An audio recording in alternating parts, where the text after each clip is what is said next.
Three, two, one. Welcome back to my YouTube live, besties. We are live with AnniGRC, tea and receipts with AnniGRC. We're gonna pick up on the La Guarita 70 series this morning and do a deep dive into her digital footprint, which covers her life before deportation.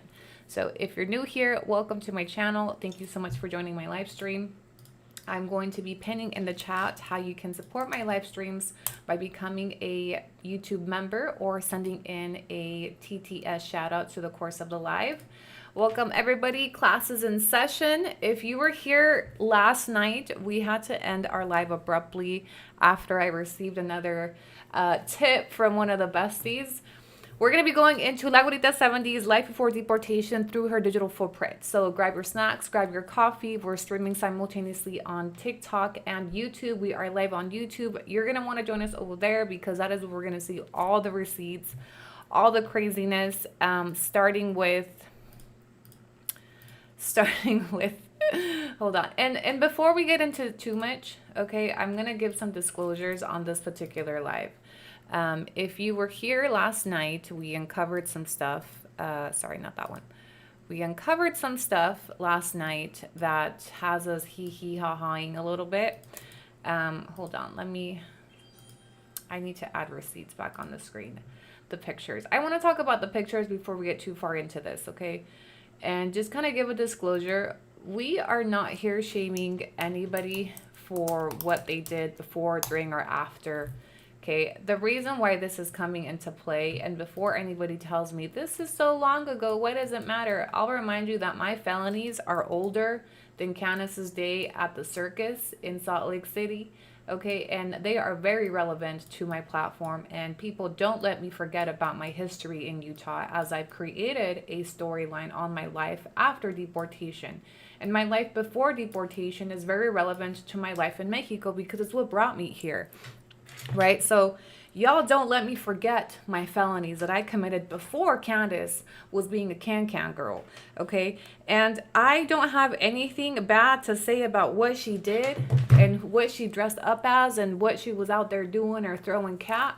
I think we are just all collectively shocked with these images because it's such a fucking difference from the person that we see and that we've met through her channel for the last 5 years. Can we all collectively agree? And I'm going to acknowledge it for what this is. This girl had a passion for art. This is artistic. This is expression. This is a hobby. This is a lifestyle. And her YouTube channel specifically states that she's covering her life before and after deportation. But we've never heard about her before. We hear a lot about her after. And the only bits and pieces we hear of her before are the sad story times of how this happened with ICE, but we've never really gotten to know Candice the way that we know her through this series, okay? So everything we've uncovered, this was so shocking to me because it's so this is not this is not the Candice that we know, right? And I'm not saying that people don't evolve, people don't change, people don't mature, people don't grow out of certain things, but to never acknowledge who we were is very much a part of who we are. Okay, this is coming from somebody that was a stripper when I lived in the United States. Okay, I'm a law student now, but I was a stripper. I've been a stripper. Okay, I had a very crazy lifestyle, or different, or non-traditional, whatever the fuck you want to call it. It is her. This is not AI. Okay, these pictures are still up on the Facebook group. Her legitimate Facebook accounts are tagged. This is not AI. I also thought it was AI. I didn't think it was real because it's such a shock to see her in this element because of the way that she portrays herself. So modest. We've never even seen her tattoos. We've never seen her with, these type of, her she's changed, right? And let's give her the benefit of the doubt. She's grown into a mother, whatever. But the misrepresentation, how can you be what you are, but this is what you used to be, but you know what I'm saying? Am I the only crazy one that is completely just shocked at the images and the lifestyle that she led and the timing of what of these performances, of these bar nights, of these parties? I have uncovered quite a bit, and some of you guys have as well. You sent it to my email. She has a digital footprint on Facebook that is very telling of her life in the United States, and we're gonna get into that in this episode. Okay, so that is my intro. Now give me a little bit of time. I need to order my coffee as well. I want to hear what you guys are thinking, feeling. Your reaction to these are. I received these from somebody on Instagram, and I did ask her, "How did you find these?" Because we didn't even find these, right? So I thought maybe it was somebody that knew her back then. And this bestie just told me that she Googled Candice. She found her on the Intellius link, and it linked her to possible social media that were hers, and it linked the Candice Smith 51, which was her old Facebook name, and that link linked her to this Facebook group. So this was uncovered by a bestie that was just doing research, just as we all have been.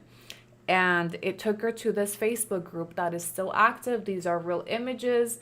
There is a lot more to uncover in her Facebook digital footprint, which some of the stuff ties into her into Fidel's deportation. Can I order my coffee real quick? Can I order my coffee? I need to print these. Okay, I have not had time to go to get the new printer. I don't think these are going to print. I need these in color for the whiteboard, absolutely. I just sent you coffee bucks and cheese. Oh, thank you so much, Bestie. Let me refresh. Coffee today is on Linda. Oh, Linda, thank you so much. You just sent me $50 for coffee and cheese, mate. We're going to take some out of this for our printer as well. So a huge shout out to Linda. I'm trying to buy the Brother printer, a big laser printer. It's about $200. And I think we've gathered up to like 120-ish, 150-ish. So a huge thank you to those of you helping with the coffee, cheese, sponsoring, helping us grow our setup. So coffee today is on Linda. And can I get a cake pop too? Can I get a cake pop? All right. Everyone is shocked. Okay. And again, I want to reiterate that I posted it on Facebook, and people were not happy on Facebook because they're obviously not following the series, first of all. So they don't know what is going on, right? And I think a lot of people on Facebook may be interpreting this as like I'm shaming her. I'm not shaming her. Like, do what you got to do, girl. And somebody was like, well, she had to pay the bills. Yeah, the American taxpayers are paying the bills. She was on welfare before she moved to Mexico. So it's not that I'm shaming her or making fun of her. Like, I'm just shocked. I'm just very different to what we're used to seeing on her channel. And now I can't help but keep thinking about that DM that I got months ago that I didn't want to pay attention to. And they were like, yeah, Candice was crazy when she lived in Utah. She's rebranded to a mommy vlogger, but she was crazy when she lived in Utah. And I was like, and I didn't respond. It was a shell account. I thought maybe they were just baiting me. And, I wasn't even into the series to this degree yet. Everyone, I must see. At Yon Year 9 sent $2 cheese Maybucks. Hi, everyone. I just joined. Was she a stripper? No. Okay. I want to be very careful and not spread false information. Okay. I did do some research on this group. She wasn't a stripper. I said I was a stripper. Okay. But this type of performances that she was involved in, there were some where they were nude. Okay. So it wasn't very modest modeling, and she was looking to get into modeling. Okay. So the Sketch Cabaret, what it was, the reason it's called Sketch Cabaret is it was tied into sketches of these characters. So she was like a display model where she would dress up like this, and we've seen other, she was a muse. And so she would dress up, they would show up to the performance, and she would just sit there while somebody was sketching her. Okay, some of them were nude sketches. And there weren't pictures of that. I don't know if she participated in those, but you'll see as we go through some of the images, they were very risque.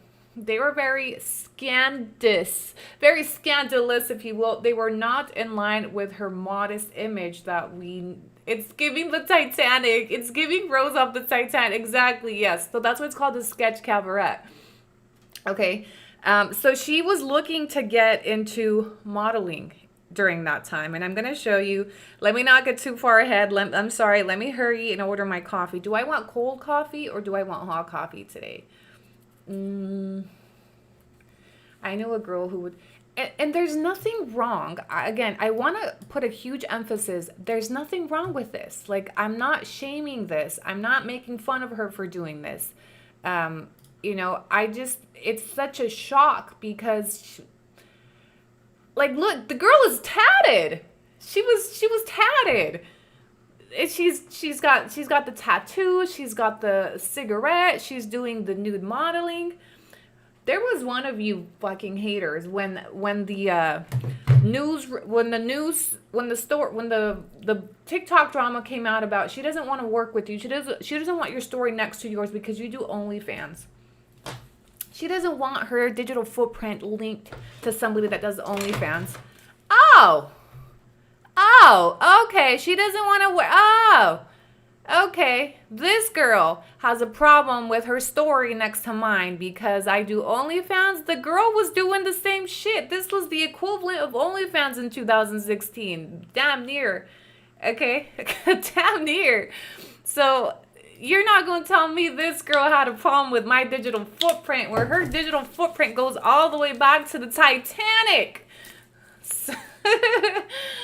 No, I'm sorry. No, I'm not accepting that. And she's linked to borderline BDSM performances. Yes, there was, look, sorry, Candice, I'm sorry, but you had to have known this shit was out here. And you know what I'm most shocked about? That this shit hasn't came out before. How has this been existing for this long and nobody's ever... And it goes right back to nobody has ever questioned her. Everyone just took her for her word, for her face value, for look at this sweet little lady. She is a conservative. She comes off as a conservative Catholic wife who's been with the same man since she was 17 and has lived a prestigious, law-abiding life. Okay? Does she not come? Is that not what she has portrayed herself to be as? So when we came across this, that's the shock factor. We're not making fun of her for the fact that she participated and said things. Do your thing, girl. This is art. And this also leads us into something else. This is what she was doing when she allegedly claimed she was pursuing her MBA. This is who she says was studying for a master's in business administration. And I don't know, that just kind of, it's giving she's into arts. She told, there's a lot of things to unravel with this. It goes far beyond like just poking fun at her. Did we think they were funny? Yes. And it's giving you're jealous? Stop it. Girl, stop right now. I need you guys, if you're going to be talking shit to me, say something that please. What? Like me and her we could have been besties. I'm not judging her. I'm not jealous of this. Please do not offend me, okay? I'm journalist. I'm journalism. Oh my God, hold on. Okay, hold on. Where am I? Can I order my coffee, please? We're not going to get nowhere in this life. We're going to be here for fucking ever. I just want some coffee and a cake pop. That's all. Okay, I don't ask for much. Shout out to my bestie. We're going to do priority because I don't want to get into this too deep and have to get up and get my coffee, okay? So, again, I just want to drill. I want to reiterate. I'm not, mocking her. I'm not making fun of her. There's nothing wrong with the fact that she did this. We're not... Yes, we've laughed because it just was so shocking because we're seeing her in an element that we would have never pictured her to be in because of the way that she represents herself. Come on. Miss Vanessa, come on. I can't help but... And let me tell you something. If this was me, don't even try to guilt trip me because if this was me, you guys would be having a field day with me on the World Wide Web and you fucking know it. If this was me, y'all would be having a field day, okay? A field day. If this was me. And I'll remind you, these women did something similar in 2023, trying to dig up whatever they could about me. The only thing is it didn't go and I had nothing like this hiding in my fucking closet, okay? If that was you, who cares? We wouldn't care unless you misrepresented. Imagine me lying, Okay, let me set the scene for some of you. You TikTok commenters are taking too much of my time, but I'm gonna give you a little bit. Okay, we gotta move on. Imagine me presenting myself as a modest Catholic, covered up all my tat. You've never seen my tat. Imagine me, this person. Okay, imagine me creating a platform and presenting myself to be a modest, law-abiding, conservative mother that's devoted to one man. Okay. And then imagine that my past comes out and you find out I have 3 to 4 baby daddies. You see my tattoos for the first time. You find out I drink. You find out I party. You find out I've been married previously. You find out I was on welfare. You find out all these things that don't make that are completely out of the realm. Okay? And that's what we're talking about here. There's nothing wrong. I'm telling you, I was a stripper.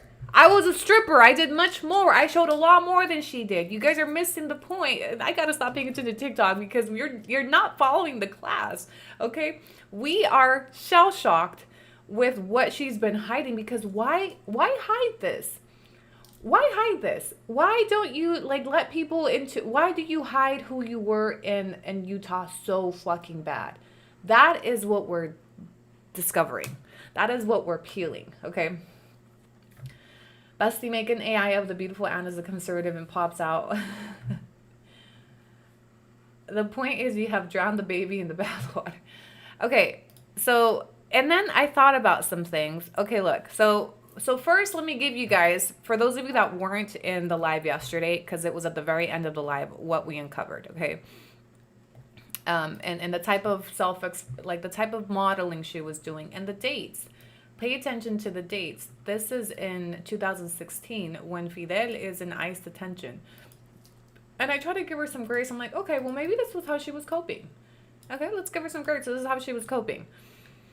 So this opened the Pandora's box to, every time I feel like there's just so many layers to this woman. There's so many layers. So I want to show you some of the, what this group of artists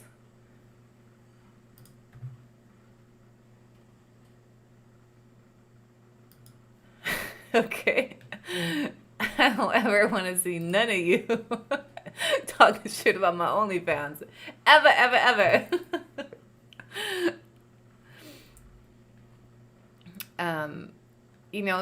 There was a lot of nightlife here. A lot of nightlife. And look at the dates, 2015. She began appearing in these images from January 2015 to right before she moved to Mexico in 2017.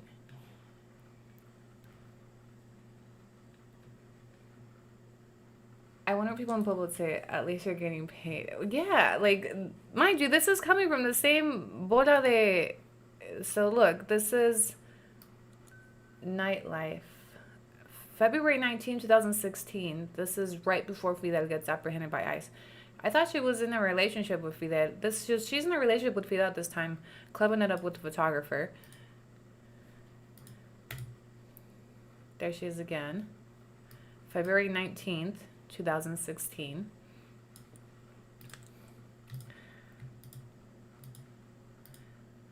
So it's giving, they would come up with themes and then cosplay. And then, the reason why it's called, and I'm going to show you some of the research that you guys sent me in through last night. I appreciate those of you that got ahead of the game and did some research for us. Oops, real quick. Let me get into my email so I can show you pertinent points. Head over to YouTube. Yes, head over to YouTube. That's where you can see all the receipts. Okay, Candy. Cosplay means it's dress up. You just play dress up. Okay, so look, this was very interesting to me. One of you emailed this in where, stay on page.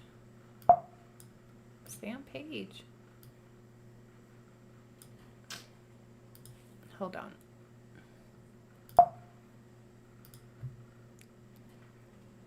gonna exit out of this one. Leave page right here. Ah, where is me? Okay.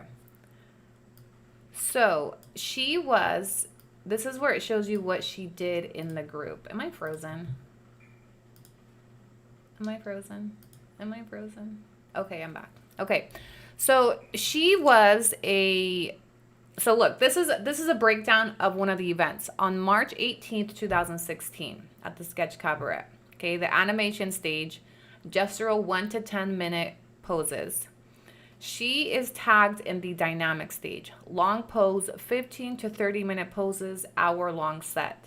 So they would dress up and get up there and pose, and then people would sketch them. Right? So this is a good like breakdown of, because yesterday when we came across her group, we were like, what was she doing? Was she dancing? She was posing. So she was modeling, she was dressing up, cosplaying, and then she would get up on the stage and then she would pose the way that we saw her in the Renaissance picture, in the Halloween cosplay. She would just sit still and then they sketch her.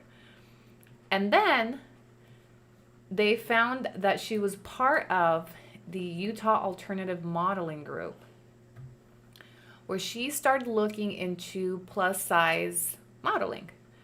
This is her post in Utah Alternative Modeling. And she posted on July 17, 2015, is there anyone interested in photographing an inexperienced plus size model? I am looking to explore this business, but I'm not sure where to start. Again in August 2015.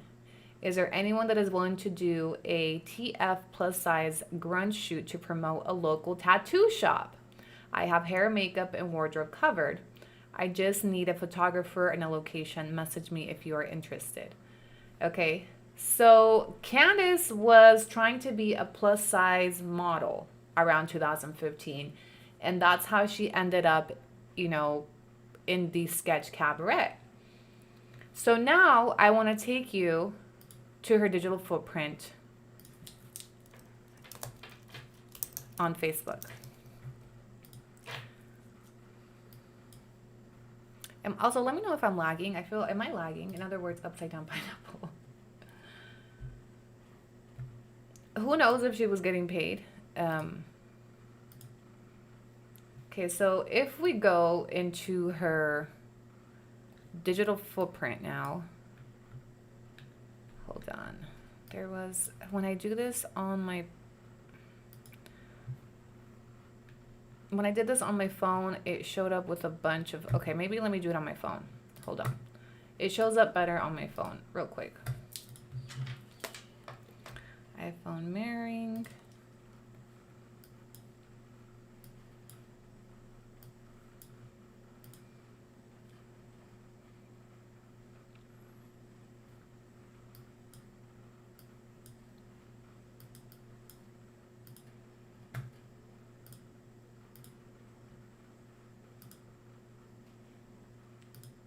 CGS Marie.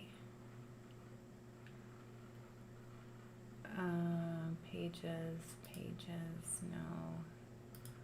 I did a search for her this morning and it popped up all the posts with Candice. At Labu, Kitty No Moss has purchased a membership. Welcome, bestie. Hold on, okay. 2 seconds.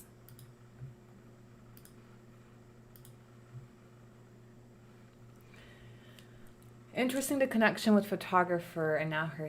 Hey, yeah. So she has something there for photography, for arts. And you can see that not duplicated, but you can see that through Diego's, photography. Okay. This morning, when I looked for her shit, hold on 2 seconds. I went onto Facebook and I did a search of her name, and it popped up all the posts of her in the cabaret group. It popped up post of her goodbye party. Hold on.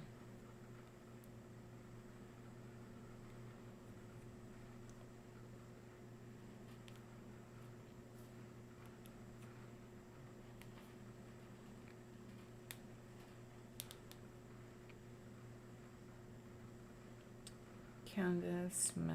Sorry guys, I didn't have this ready. This is gonna bug me. What if her and this is what got us thinking into the MBA. I don't think her education is in the fields that she mentioned. I think her education is more into arts. I don't think that MBA, at least not an MBA for fucking what she said it was for. CGS Marie, pages, groups, Reels. Oh, this is gonna bug me so bad. This morning I want to search just for posts with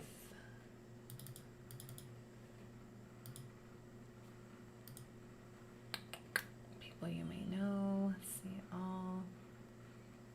I'm wondering if her degree is actually in arts. Yes. Sorry guys, this is bugging me so bad. I did a search for her on Facebook this morning with her CGS Marie account, and it popped up all, unless she cleared it. Maybe I need to go farther back. These are all recent. 5 years. Did she deactivate her Facebook page? I think she may have. Because when I did a search for her this morning with CGS Marie, it popped up all these posts that she was tagged in, including the Facebook groups. And I think, did she deactivate? Or did you block me, Candelaria? Let me find out. Hold on. I think she may have went and scrubbed.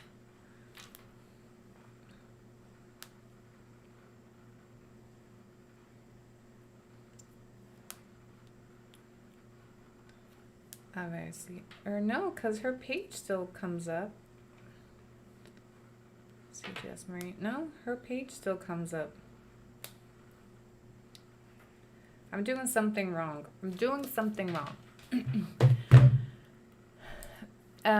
No, please tell us. I did save the pictures, but I wanted to show you guys the actual, all the posts that she's tagged in. CGS Marie, and she was tagged in a bunch of well, not a bunch, but all right, let me try this. Alternative models. So if Utah alternative modeling, we'll start there. Utah alternative modeling.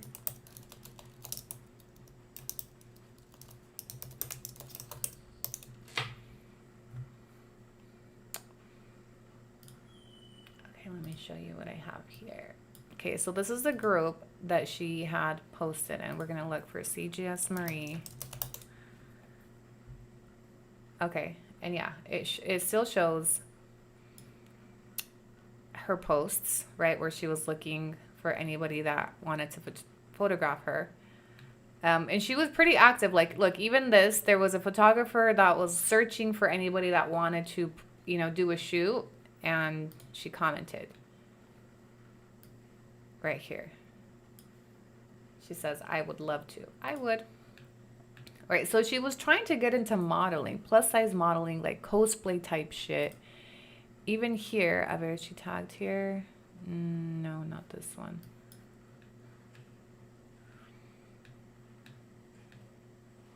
So she had a very different, like, kind of like burlesque type stuff.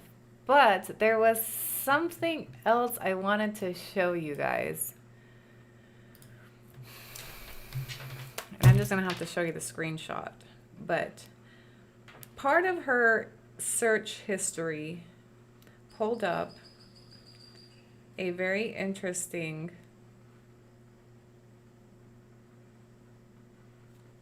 going farewell party that I wanted to show you guys. Okay. Before Candice moved to Mexico, there was a Facebook public event for Candice's farewell party hosted on November 11th, 2017. And that's what I'm trying to go back into the group. Candice, let me search. Farewell party. And the reason why I wanted to talk about this is, I can't find the link. Bitch, did you private this? It's giving there was... Oh, it scared me.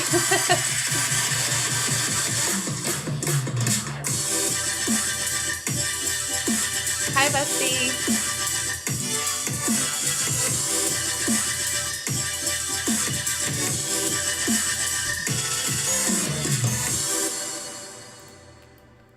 A ver. At Chayuk has just tipped $49.99 through Super Chat. Won't let me subscribe, lol, but new follower. Julia blocked me for calling out Candice and not licking the sweat between her lantas. She said Fidelin's charges were alleged BFFR can't go. Wait, so hold on. I don't know why that cut out midstream. Welcome, bestie. We're gonna talk about Julia in a second. I'm gonna circle back to Julia. So put a bookmark there for me. Thank you so much. Welcome. Welcome to the party. My live is not letting me. My shit's being funky today. Funky, I tell you. Oh, my coffee's here. Okay. BRB, grabbing coffee. BRB. I'll be right back. TikTok, if you're watching, do me a favor.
Okay, besties, coffee just made it.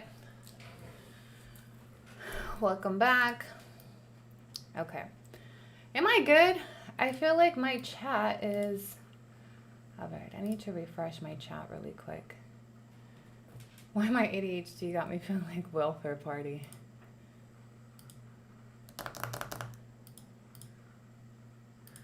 What the hell? Hold on, guys.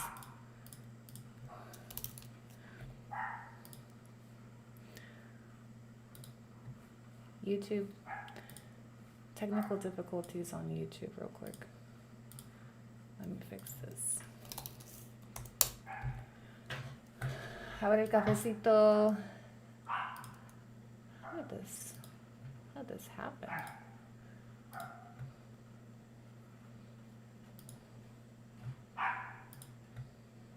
Sorry, I logged out on my YouTube account. Did I end my live, by the way, or am I still here? YouTube, I'm coming back. I'm coming. Go live. Mrs. Beaver Cleaver's history gets crazy every day. Okay, I'm back. I'm sorry. It disappeared for me. All right. I was trying to say thank you to Chio B. Thank you so much. Thank you and welcome. We're glad you saw the light.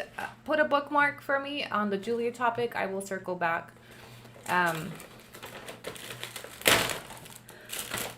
Why do I keep ordering? Grandes. Okay. Coffee break.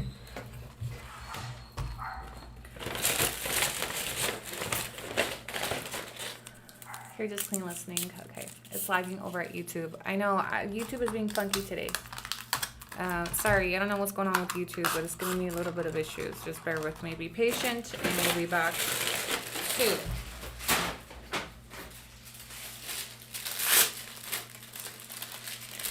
So when I was My search results are not populating the same things that I found this morning. I don't know why. I don't know if Candice did some magic over there. Are we still lagging?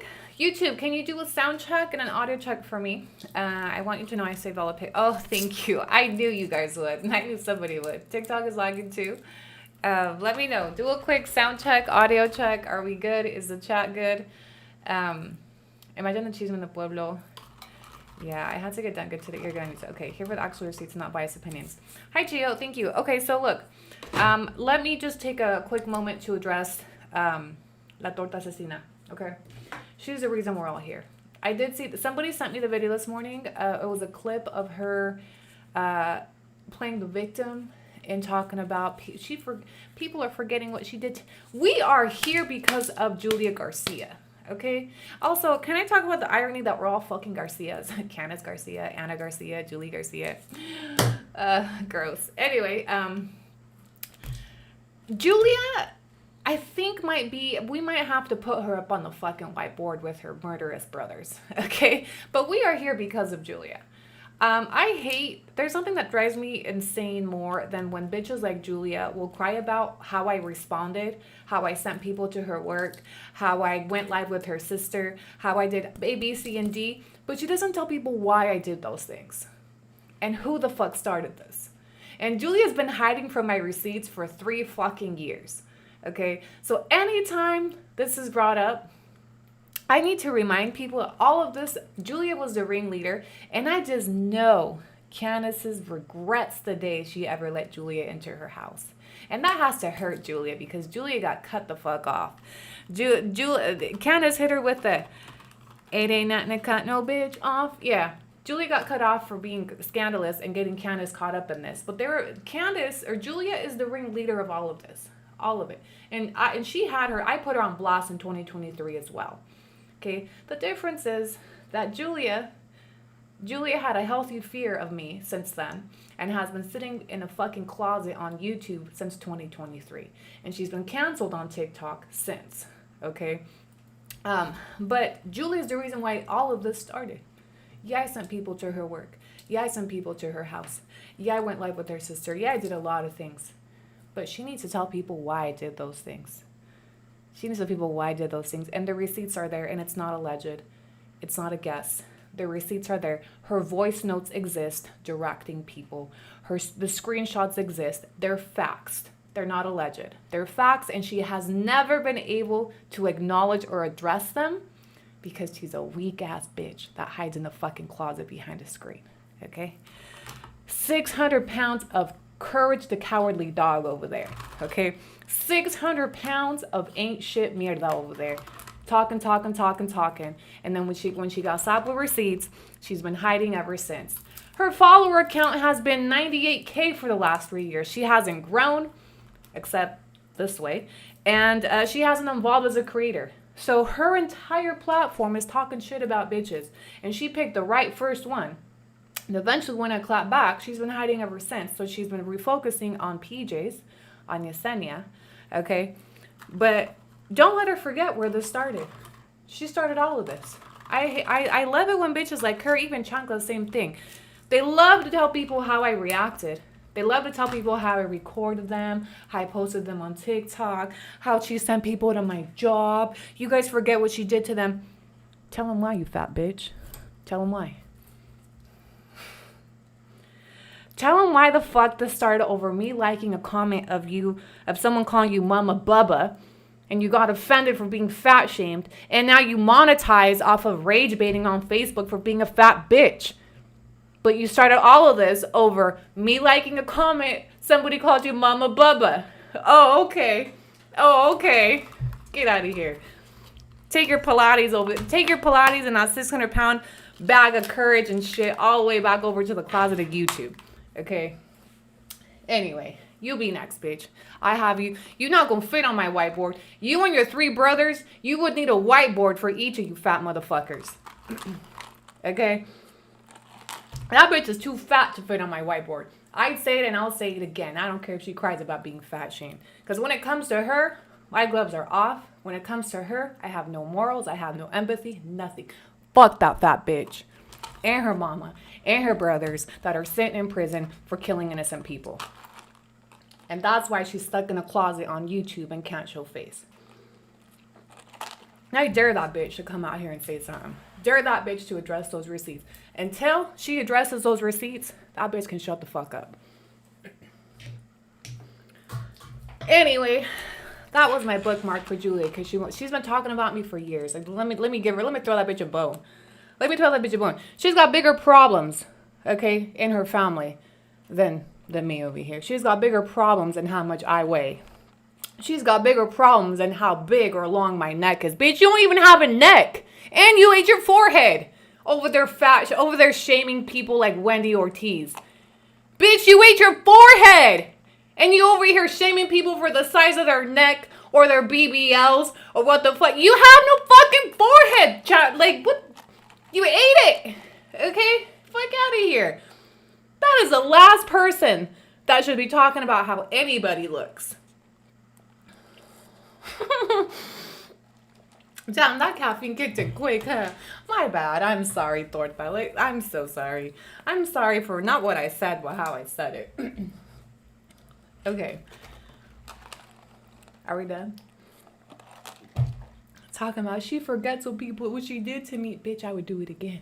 And there's a reason why she hasn't spoke about me publicly since, and she won't say my name. That bitch se le hace el culito así. Así. Because she realizes all I gotta do. If I sued that bitch, she wouldn't know what to do. I wish that bitch would. I wish she would. I wish she would. Anyway. Are we done? Anything else left to say on the Torta Asesina chapter? I'm not sorry for calling her a fat bitch. She is a fat bitch. And she's ugly. She's ugly. This is what I was talking about the other day. You can't be both. You could be a cute fat bitch. You could be a lovable fat bitch. You know, but to be an ugly fat bitch, inside and out, that's why you lost. You can't be both. Bitch struggles to breathe like a fucking bulldog. Like, I'm sorry. You can't be both. I would say it again. She had TikTok trying to cancel me last year because I liked the comment calling her mama Bubba. Okay. She had people trying to she tried to cancel me like I'm the only one that looks at her and thinks like there's no way this bitch is talking about me because the way fucking Cardi B, insert Cardi B. Every time people see her talking shit, they do this to her. Sabrina Thomazian 53.97 sent $4.99 cheese box. You act like I'm the only person that looks at fucking Julia when she's talking shit about skinny pretty bitches, and they don't do that. How the At Yanir9 sent $5 cheese Maybucks. It all started when she called you the B word for going back to your BD. Yeah, that bitch responded and left that comment. She was I remember. She was so worried about where I was throwing my cat at. Started a whole hate campaign because I like to comment calling her Mama Bubba, and now she's over here rage baiting because she's a fat bitch on Facebook and making money. Okay, so what was so wrong about me liking the fucking comment, you fat bitch? Sorry, not sorry. It's giving security heavy, bitch.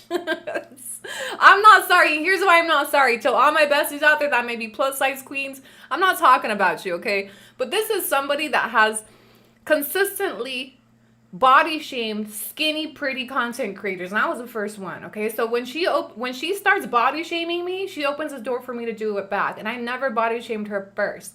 But I will not hold no reservations for a mean ugly bitch like that, especially when she's related and supports two murderous men that killed innocent people. Okay, you don't want to be on my whiteboard. You don't want to be on this whiteboard, Julie. I promise you don't want to be. But you know what? I think it's about time we do that timeline on those two. Imagine, it's one thing to have one brother that killed somebody, but two brothers. There's a reason we call her Torta Asesina. Yeah. What she needs to be talking about is those two cases where her family members killed innocent people. And then she blocked the victims. But she's never talked about that. What she needs to be doing is sharing the GoFundMe to the victim's family of the single mother that her brother shot and killed in front of her kids. Oh, we want to talk about Julia? You want to talk about You want to talk about mothers? Yeah, you want to talk about Julia Garcia? Let's do this. At Belinda Garcia 6110 sent $4.99 cheese Maybucks. I love this Annie. Rolling on the floor laughing emoji. Let's go. She said, you and Candice are the same for going back to your abusers. We're not the same because I didn't stay, bitch. And you're just as bad because you stayed with your pedophile husband. He groomed you, and you're still there. So you and Candice, twins, bitch. Both of you were groomed by older men. Okay, me and Candice are not the same because I went back, but I didn't stay.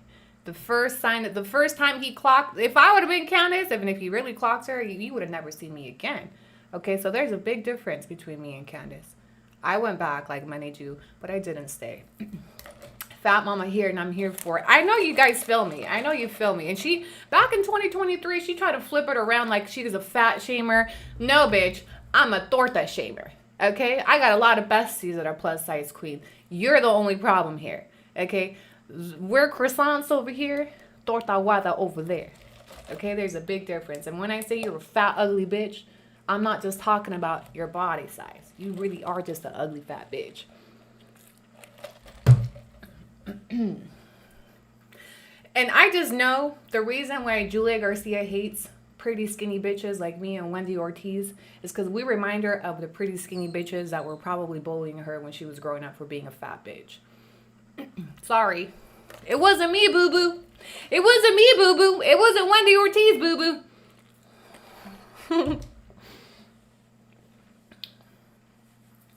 Anyway, are we done? Do you want to move on? Do we want to go back to the Facebook page? You want to say Julia? No, you don't. No, you don't. There's nothing. It's not easy on the eyes over there.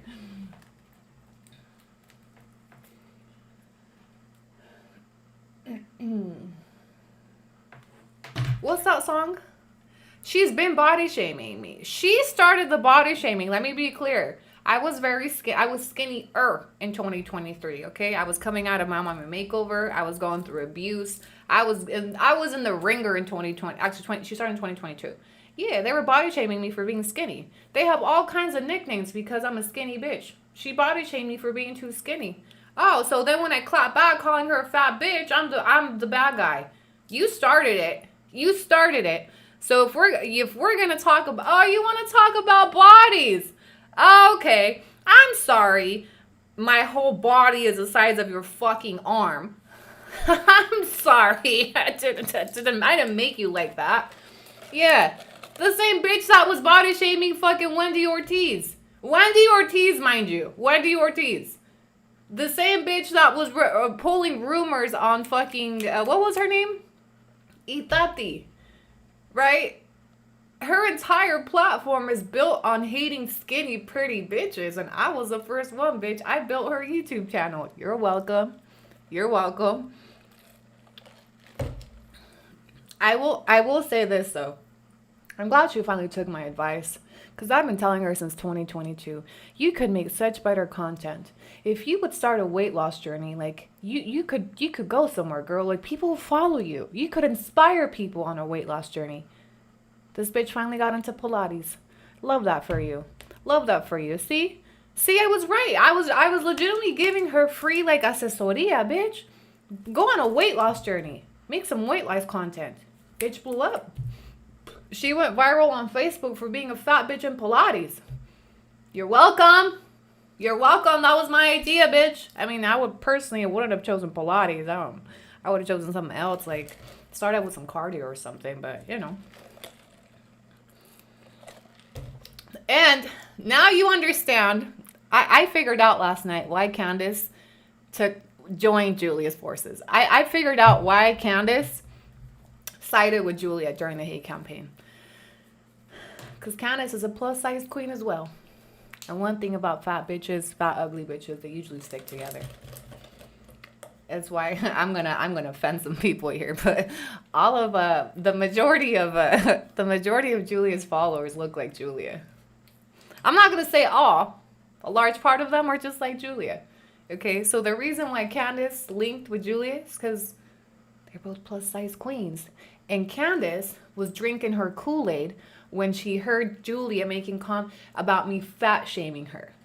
That's what made Candice jump ship. Candice got offended when she heard that I was fat shaming her. She didn't understand the context. And again, I wasn't fucking shaming. I wasn't body shaming her till like a year later when I finally got tired of the shit.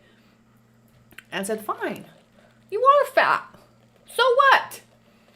So what? I like to comment calling you Mama Bubba. I think Mama Bubba is a lot more than like nicer than you would. Like, they could have said a lot worse things. Anyway. All right. I'm done, guys. Sorry. Just had to. Julia. One last question. One of your old besties is in here and she just gifted me $50 because you blocked her. You see what you did there? Thank you for supporting my live streams. So much to catch up on.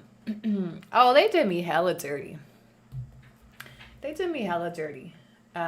It took me a little bit for the tables to turn. It took me a little bit to, come back y cobrar. Pero lo que se voy a cobrar, se voy a cobrar. Including that fat bitch. I don't know. Hate me for saying this, but when I'm talking shit, fat bitch just hits different. Like, I love calling a bitch a fat bitch since I was younger. I didn't call me a body shamer. Whenever I'm talking shit and I say you fat bitch, it just the bass just hits different. Is it just me? Is it just me? But you don't even have to be fat, but just you fat bitch. I don't know. That just sounds like that comes from my fucking soul. Okay, that comes from my fucking. Just like when Biggie said, that's why I fucked your girl or some shit like that. Yeah, that took me back to the Gordy Buena merger. Is it just me? I don't know. I just like saying you fat bitch. It just hits different. There's bass in it, It takes me back to old Annie. I'm sorry. And then for those of you that are gonna say some super shit like, shouldn't she be in school? Isn't she an attorney now? Whatever the fuck. I got straight 10s, okay? Trust me, I be taking care of business. I love saying that when I'm fat. Oh yeah, that was Pac. You right. It just hits different. Like, yeah. I used to call people fat bitch and they weren't even fat just because I like saying fat bitch. You're right. I'm sorry. My bad. That was too far. Ooh, that cop. And we only got a grande today. Okay. I remember in 2023 when these bitches had me scared to express myself that way. God, I was trying to clean that shit up so bad because everything I said, Julia would turn it around and try to cancel me. I remember feeling like I just want to get on here and say fuck that fat bitch, and I couldn't say it because I was trying to fight the narrative so bad that I was a body shamer and I didn't fuck with fat bitches. Right there, I was like, I can't say it. It was choking me to get on here in 2022 to say, fuck you, you fat bitch. You are fat. And I'm probably going to get kicked off of TikTok soon, so make sure you go over to YouTube. YouTube! It's for educational purposes only. All right, let's clean it up, besties. Let's clean it up. Sorry. I'm sorry. I'm not sorry for how I said it. I'm just sorry for how I said it. There wasn't enough fucking bass in my voice. I don't hate you because you're fat. You are fat because I hate you. Oh, sorry. We love TikTok Shop. And for those who don't know what 10s is, it's straight A's. Yes, thank you. I posted a video about how I got a 9.9. They're like, what's a 9.9 GPA? Does Nikki talk to her? Girl, I don't know, but she lost the war. It was over when her sister went live with me. Okay? The day your family publicly turned their back on you and went live with your ops, I remember how she was fucking crying, bitch. I probably would have cried too. My sister would never. And that was how I knew, look, whatever problems I may have in my life with my family or my sisters, it will never be this bad. It made me like, I have some solid ass. I have a lot. My family is loyal as fuck, bitch. You would never see my sister on live with my ops. Ever. Okay? The way my mom would check her, it would never happen. It would never happen, okay? So Julia could never come back from that. Julia could never say shit to me because your fucking sister put the nails on your coffin. That video's on my YouTube channel. That's on the hate campaign playlist. We're getting a little off track here, but somebody brought her up, okay? So I'm not the type of bitch to like tiptoe around people's names or this and that. If you're gonna bring it up, I'm probably gonna respond. And there's a reason why you bring it. There's a reason why this old Julia supporter paid me $50. That was my performance for your $50 super chat. I appreciate you, and I know that's exactly what you were looking for. You wanted me to drag her for a little bit. Yeah, that shit was old, guys. There's a playlist on my YouTube channel. It's public. That's called The Hate Campaign.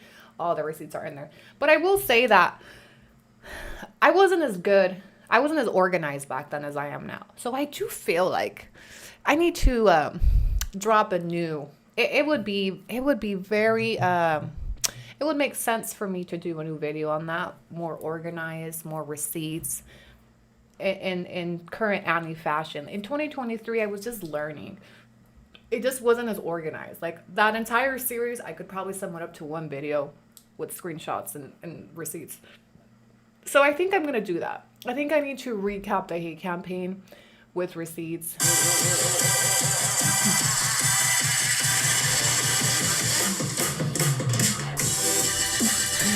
Thank you, Chio.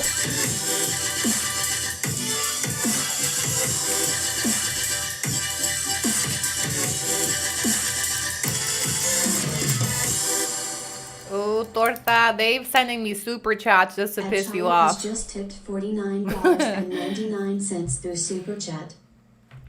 I've seen her body shame Wendy. And that's when I was like, what is it with this bitch and just coming after pretty skinny bitches? Chio, thank you. Chio keeps renewing the Julia shit talking bookmark. Shout out to Julia's Pilates machine. Girl, that cheese is annoying as fuck. Wait, which one? We're having so much fun. What do you mean? What do you mean? I love the music announcement. Shout out to you, Chio. Regardless of what brought you here, you know, and you may have been a troll once upon a time. Who fucking knows? But welcome. We welcome all recovering trolls. Or recovering, you know, all those of you that have seen the light. Or even if you're just here to piss off your ops, welcome. Welcome. We'll pass around you know how in the, when you go to church, they pass around the little basket where you put in your tip? We'll pass it around regardless. No, but are you the one that got blocked from Julia's membership? Because I did see the video this morning where she blocked some of you because you guys were bringing up the Candice stuff. And then Julia was acting all offended. If you're here for me, bitch, they're not there for you because all you do is talk about other people. If you're here for me, why are you bringing up Candice? Well, actually, she doesn't have that cute of a voice. But if you're here for me, why are you bringing up Candice and what Kalaki said? If you're here for me, they're not there for you, you dumb bitch. They're only there for you because you talk shit about other people. Nobody's there for you. Nobody. They're there for entertainment. The offering bag. Now look what you did. Now look what you did, Julia. You're over there blocking your peeps. Mind you, I was a paying bestie. Well, not no more.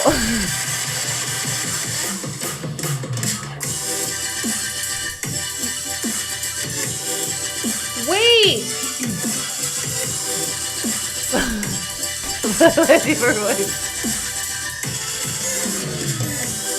I'm sorry. This somebody said a bug guy. So no, this is my shout out for people that tip me, that send me money. The printer's coming soon, besties. Okay, so those shout outs on TikTok, they're like, what the fuck is that? It's on my YouTube channel. When you tip me, you get the spotlight. So I made sure to make it blast and take over because that's $50. This bestie has just tipped me $150 in the course of this live stream. Of course she deserves a song and a dance. You're lucky I'm not putting a video of me of their fucking dancing. So wait, Chio, you were a paying member and she blocked you because you were talking about Candice not being Catholic, right? Which I think is crazy. And I'm going off of the video that I saw this morning where she blocked a few of her paid members because they were bringing up stuff from my series. And should we play it? Y'all want to see it? Oh, okay. All right. Let me show it to you. I need you guys to know what I'm talking about. I don't usually, but eventually we're gonna have to go into the history. This ties into the Candice series because this was the ringleader. Okay, her and Candice were besties. So let me show you what we working with. I just feel like I owe this to our new bestie that is hella tipping, and she's here because she was excommunicated for bringing up my series.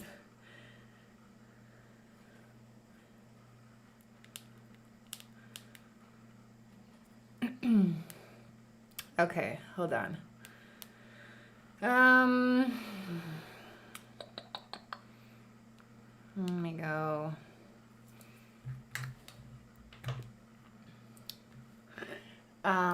Yeah. Okay. Connect. You guys are gonna get a ringleader reveal, okay? You guys ready? Receipts.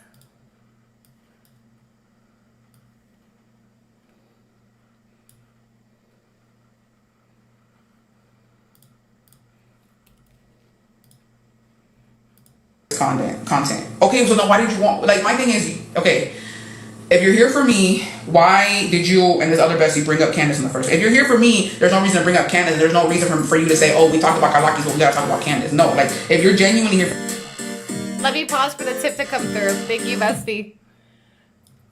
At Lachismosa DTW has just tipped $19.99 through Super Chat.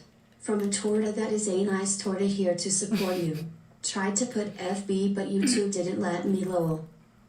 Thank you, Lachismosa. Shout out to you. I paused it so we could hear the TTS from a nice torta. You're not no torta, okay? You a croissant. You a croissant. We do not identify as tortas over here. We identify as croissants. Okay, let me start this over. So this is, unfortunately, this is who we're talking about. and then we're here for you, not for the Candice content. Okay, so then why did you want, like, my thing is, okay, if you're here for me, why did you and this other bestie bring up Candice in the first? If you're here for me, there's no reason to bring up. Hey, torta. I think it's funny that she's asking people if you're here for me, but she spends all of her live streams and content talking about other creators. They're not there for you. The same way that you bring up other creators, like, don't you talk about Yesenia 24/7? Well, they bring up other creators because you bring up other creators all the time. You see?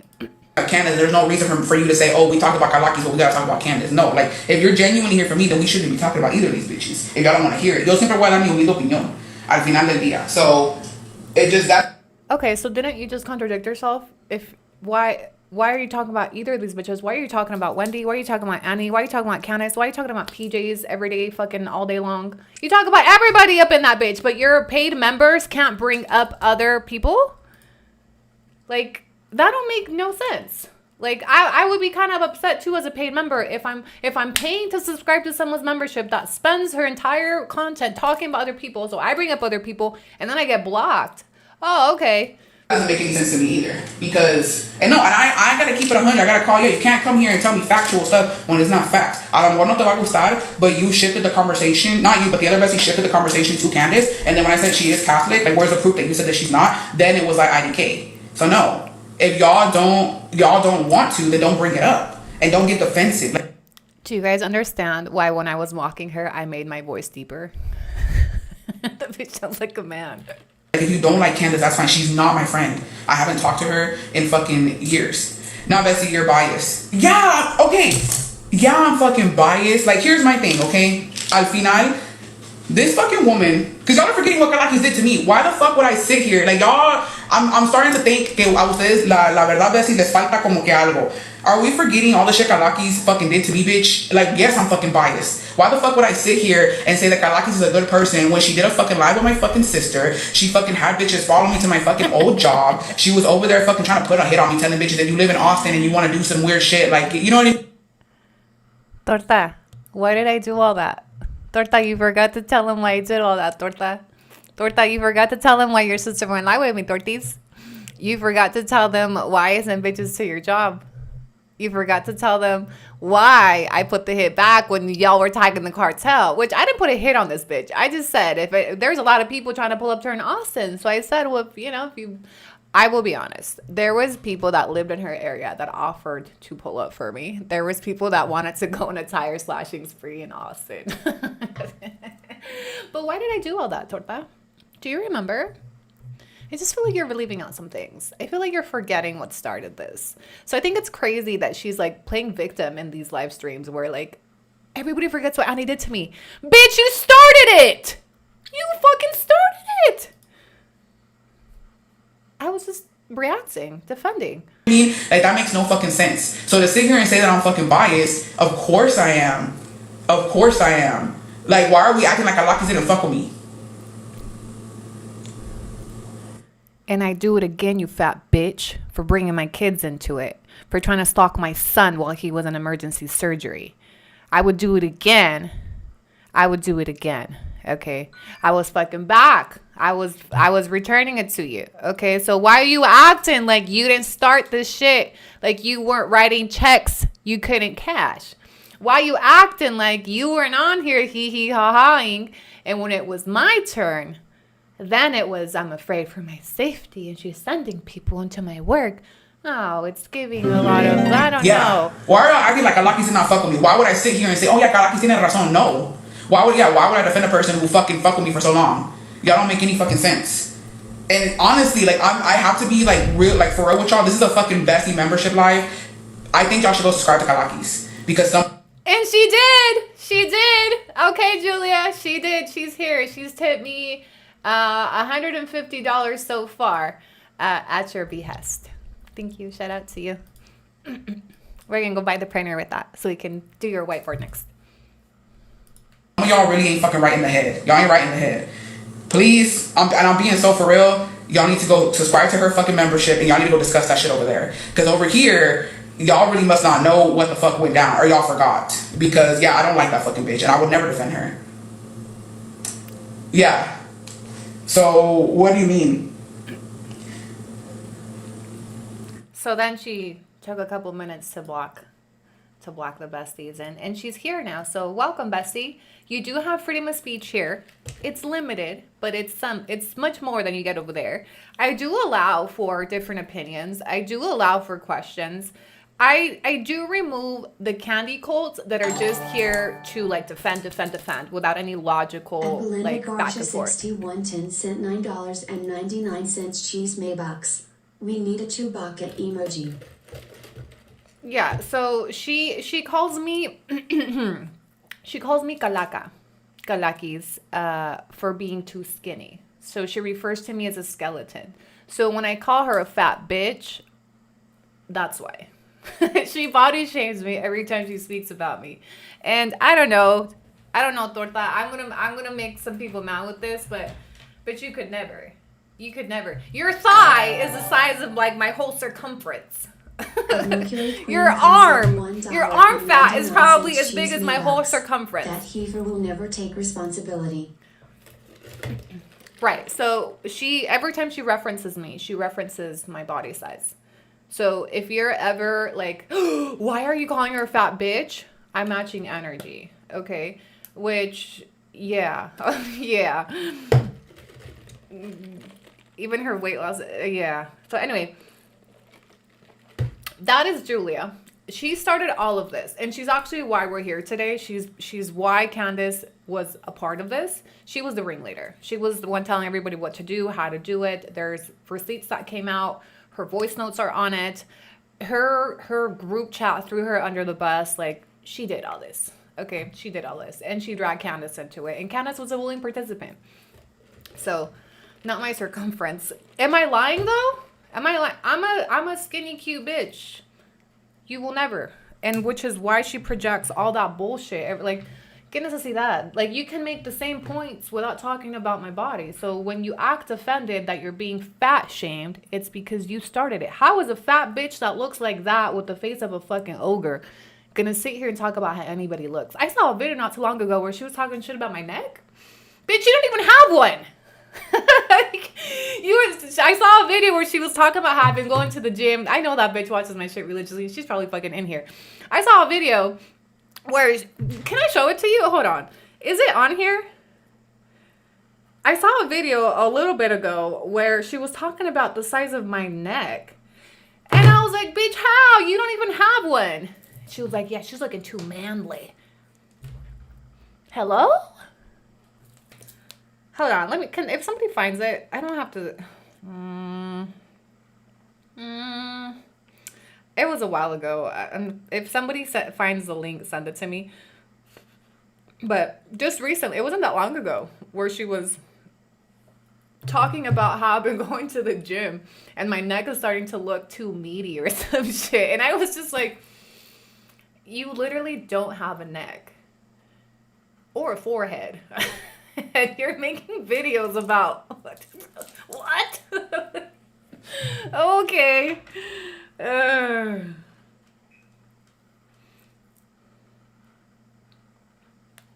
Anyway. Everyone say saluden. Exactly. Whenever somebody comes across her content, and I'm not the only one, mind you, she's made content like this about a lot of other skinny, pretty creators. Okay, where she's body shaming them, she's mommy shaming them. The first thing people say when they come across her is, how the fuck does she look like this, but she's talking shit about this woman? How the fuck does she look like that, but she's saying this? That is our first natural reaction when you come across her content and she's body shaming somebody, or she's mommy shaming somebody, or she's criticizing anybody, because how the fuck are you built? Are you literally 2 steps away from dying of diabetes, and you're talking about anybody else and their misfortunes or criticizing or judging? How the fuck is your husband stuffing you with fucking snacks, pushing you to the brink of death, and you're over here worried about anybody else's marriage? Pinche pastelote de la verga. Like, has purchased a membership. Sorry. Tatiana, how the fuck are we your concern where that man is pushing you as fast as he can to diabetes? It's all for real. Barbie has a long neck. Hello. I'm so sorry. This live was not supposed to be about Julia, but we just hee-hee-hawing over here.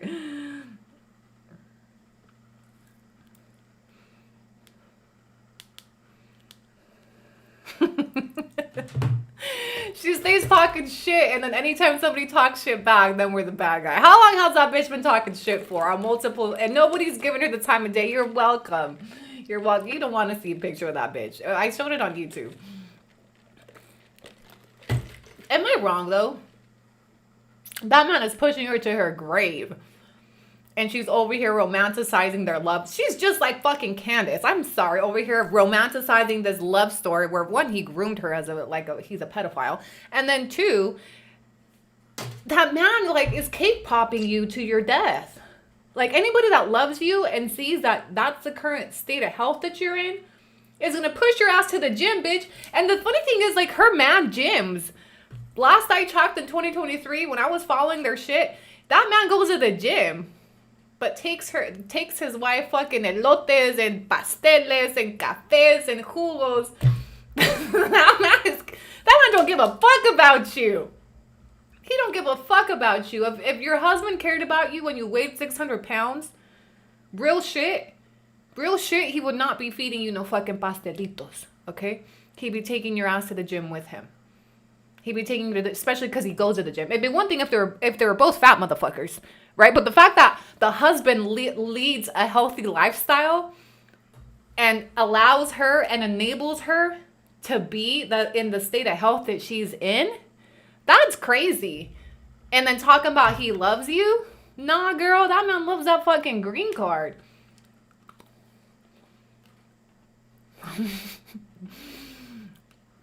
Look, my man, he came back into my life and said, you need to gain some weight. And I did. He's had me in the gym for the last year. Making sure I eat, making sure I'm sleeping, making sure I'm doing my fucking squats. Okay? That man cares about me. Now, your man? That man is cake popping you to diabetes, bitch. I'm sorry. I'm sorry, that was funny, cake popping you. Sorry, I was saying some stupid shit.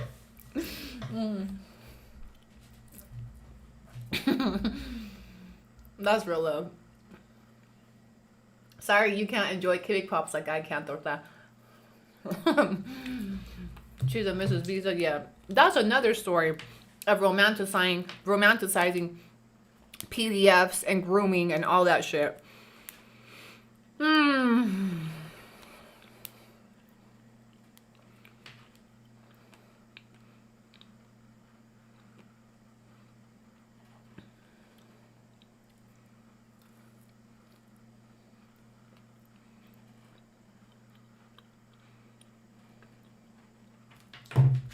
I'll never see cake pops the same again. Oh, her cholesterol is through the roof. Anyway, are we done? Did we get it out of our system? Torta, I just gave you content for like 15 business years to go cry about all the ways we fat shamed you today. You're welcome. I probably just gave you some ideas for your Facebook page so you can rage bait some more.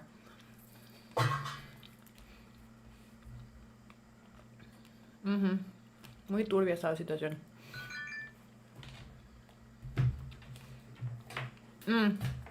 No update on Carlos Ortiz files. The deadline for the police department to get back to us is, I believe, May 4th. Didn't he like the sister? We need to save all this for the whiteboard because her story is just as messy, but I just don't find it as interesting because she's a fucking nobody.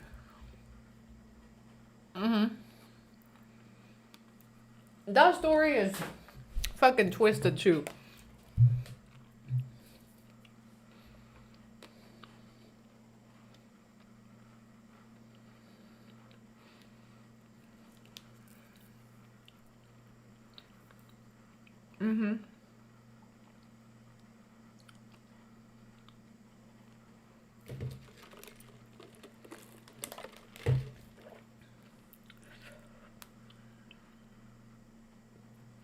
Incoming.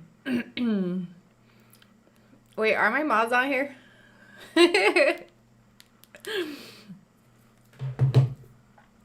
First time here. We did from California, Utah. May the 4th be with you and get them sooner.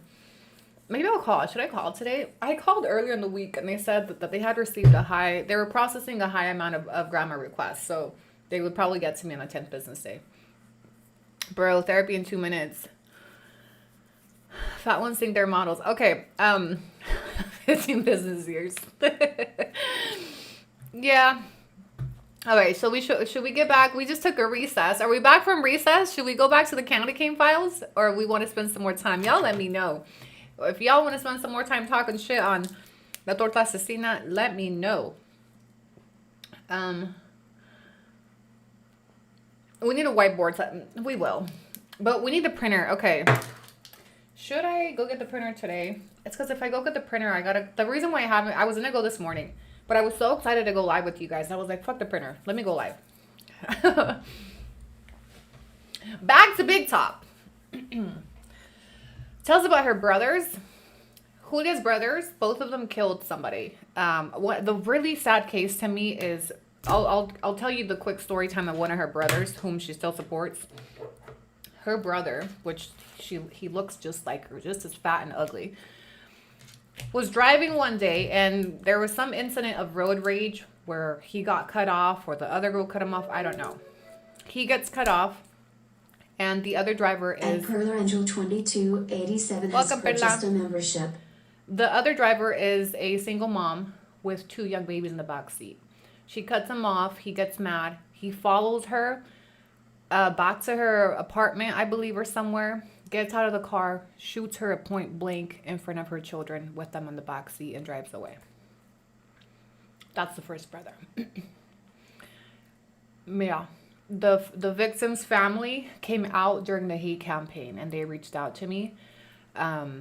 Julia had blocked them she was like, I don't know why she blocked me, but she has me blocked all of a sudden.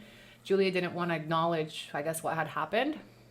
And before you guys say like, oh, that's her brother, oh, she has no control, the fact she won't even, I'm sorry, if that was my brother and I'm a content creator, I have to talk about that. That's crazy. Yeah, she's not responsible.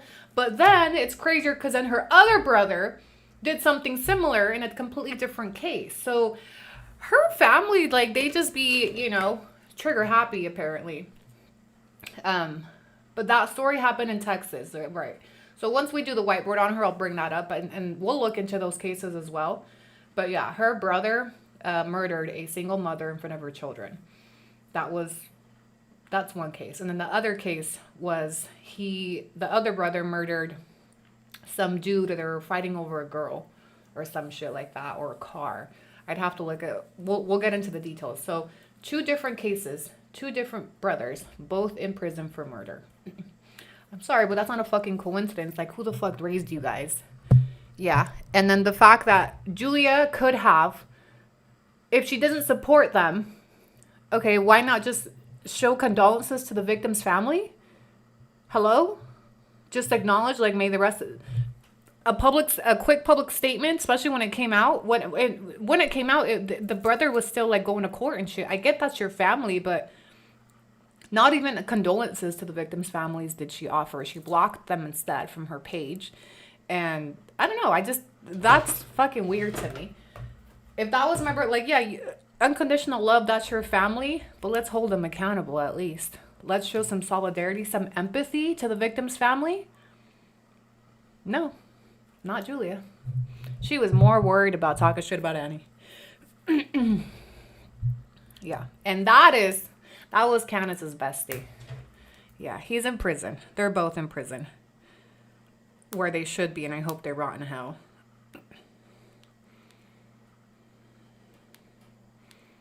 Yeah, so if you ever see Julia talking shit about somebody, tell her to talk about that. That's what she should be talking about. If you ever scroll across her shit and you see her criticizing this, criticizing that, mind you, the reason why I brought that to light in 2023, because just like Candice, she was over there throwing rocks at glass houses, talking about Annie's a felon, Annie's a scammer, yeah, well, your brother's a fucking killer and a felon. Talk about that. The reason that came out is because in 2022, when they launched their little hate campaign, they couldn't let go of the fact that Annie was a scammer and Annie was a felon. Annie's a felon. Yeah? Well, both your brothers are convicted felons too for killing somebody. But you draw your line at me stealing some money? Oh, okay. Yeah, both those bitches got outed for throwing rocks out of glass houses. I've never claimed to be perfect, but if you're going to be out here criticizing me and my felonies that, mind you, are older than Candice's fucking days at the Salt Lake City Circus, then make sure you don't got no fucking skeletons in your closet. Both those bitches had a lot of dusty skeletons to be talking about me and my story. I believe she admitted to sending them money in prison. Well, there you go. She still supports them, puts money on their books, but not even a little bit of empathy towards Julia, send that money to her family that are now raising 2 babies that were orphaned because of your brother being fucking psycho. Julia, you should send some of that money to the victim's family. Nah? Oh, okay. Your brother should, your brother will be okay if he missed some meals. He's fat as fuck too. Let that motherfucker miss some meals. Le haría bien. Pinche gordo. Imbécil. Bueno pa nada. Like, waste of space. Boya de mierda. Anyway. Salt Lake. I'm sorry. I'm very passionate when it comes to crimes against women, but especially violent ones like that. Like, that man should have been put to death. Isn't Utah or isn't Texas like big on the death penalty? That's a motherfucker. I would vote for the death penalty, and I'm not a huge fan of the death penalty, but that motherfucker shot that woman in front of her kids. Those poor babies were in the back seat when he shot her point blank. That motherfucker should have been put to death. Complete waste of space. And your tax dollars are keeping him alive and plump. And the money that Julia generates through her platforms, on his books, bitch. So those of you subscribing to her memberships and supporting her YouTube channel and engaging with her content, you're helping keep that motherfucker comfortable in prison. Both of those fat motherfuckers. Yeah. Just wait till I make my rounds to you, Julia. Wait till I make my rounds to you.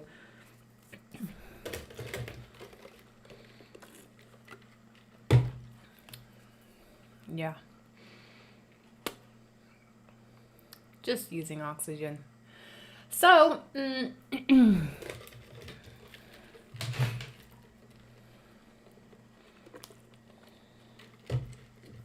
see, aquí estaré. Oh, thank you, my blinds. They're coming to install my blinds today, finally. Episode 3, Julia, aka Julia. Where are your glasses from? They are, you have my 7-year-old mom dying of laughter. Saludos to your mama. I got content for a while. These are Carolina Herrera, bestie. Yo aquí lavando los trastes con mejor guionista de México. Las televisoras deberían contratar para bueno. I mean, it is entertaining. I'll confess, I watch my own shit. I be on the Stairmaster watching my replays. Like, ooh, yeah, that was a good one, bitch. Hell yeah. I be hee ha haing to my replays too. We're gonna whiteboard on Julia. Okay, we're gonna whiteboard on Julia. You know what? I'm gonna whiteboard on Julia because she ties into this series. Yeah, and don't get me wrong. Julia was on the chopping block in 2023, okay? I saw some comment somewhere on my account that was like, you know damn well Candice wasn't responsible for this. It was Julia. Why are you giving all the hate to Candice? They're all equally responsible under my eyes, but you're right. It's only fair that I swing back to Julia because she started it. So yeah, we'll swing back. We have a dual-sided whiteboard for Julia. Over road rage, yeah. And we're not just going to focus on the hate campaign. I'm going to let you know now. When I pull Julia's receipts and her records and her brothers, it's important for us to know where money's going, right? Do you think, and she doesn't have much support as is, she might even grow followers from this, but how do you think people would feel? It's very different when she's on, she's monetizing and just for, doing her whatever she does, but you think it would hit different when people knew that her money actually goes to supporting 2 murderers in jail, one of them for murdering a woman, when the majority of her platform is probably women as well. Yeah. And that's why she should have made a statement, at least showing some solidarity with the victim's family. But when you didn't, and your silence is very telling, and you putting money on their books is very telling that your memberships, people might think twice about your memberships if they knew where they were going. Remember when Julia dropped her series on me and she called herself the receipt queen? Bless her, not her little heart. Bless her big ass heart. Everything about her is big. Remember when she used to call herself the receipt queen? The first video she dropped about me, and people were like, she showed a couple screenshots of a police report here and a police report. Bless their little hearts. They really thought Julia could never be as organized as me. Julia could never pull the receipts that I pulled, ever. And we're gonna start with her fucking marriage certificate, her fucking family tree. Bless her cholesterol-filled heart. My family is victim to senseless murder. This makes my blood boil. I'm so sorry, bestie. All jokes aside. She's somebody that should not have a platform. In just my personal opinion, I'm nobody to make the rules, but just my personal opinion, that woman has done nothing besides weaponize her audience against other women, and she supports murders. She supports 2 men that are serving time in prison for violent acts against, one of them women. And I just think that would hit a lot. There are people that should not be on here. There are people that do not create content that is worthwhile. That's actually just like a fucking plague. And she's one of them. Okay, because how many women has she deployed her audience against for hateful shit? And she thinks she might be, on her road to inspiring some weight loss because the bitch is in Pilates now. Okay. But that aside, her platform has been nothing but fuckery. That is an educated woman that don't even have a fucking high school degree. Okay, we could tell. has no business on here creating content. She has much bigger issues, and her content is harmful to women on here. So yeah, we gonna swing back around eventually. So anyway, back to the Candice files. We got a little off track.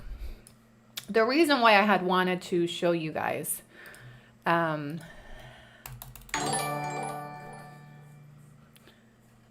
At Cindy Lou Who 231 sent $1.99 cheese Maybucks.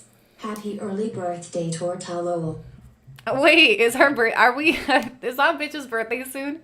My birthday is next month, you guys. What are we doing? So Candice can be friends with Julia and Carlos, but is afraid of Annie. Gotcha.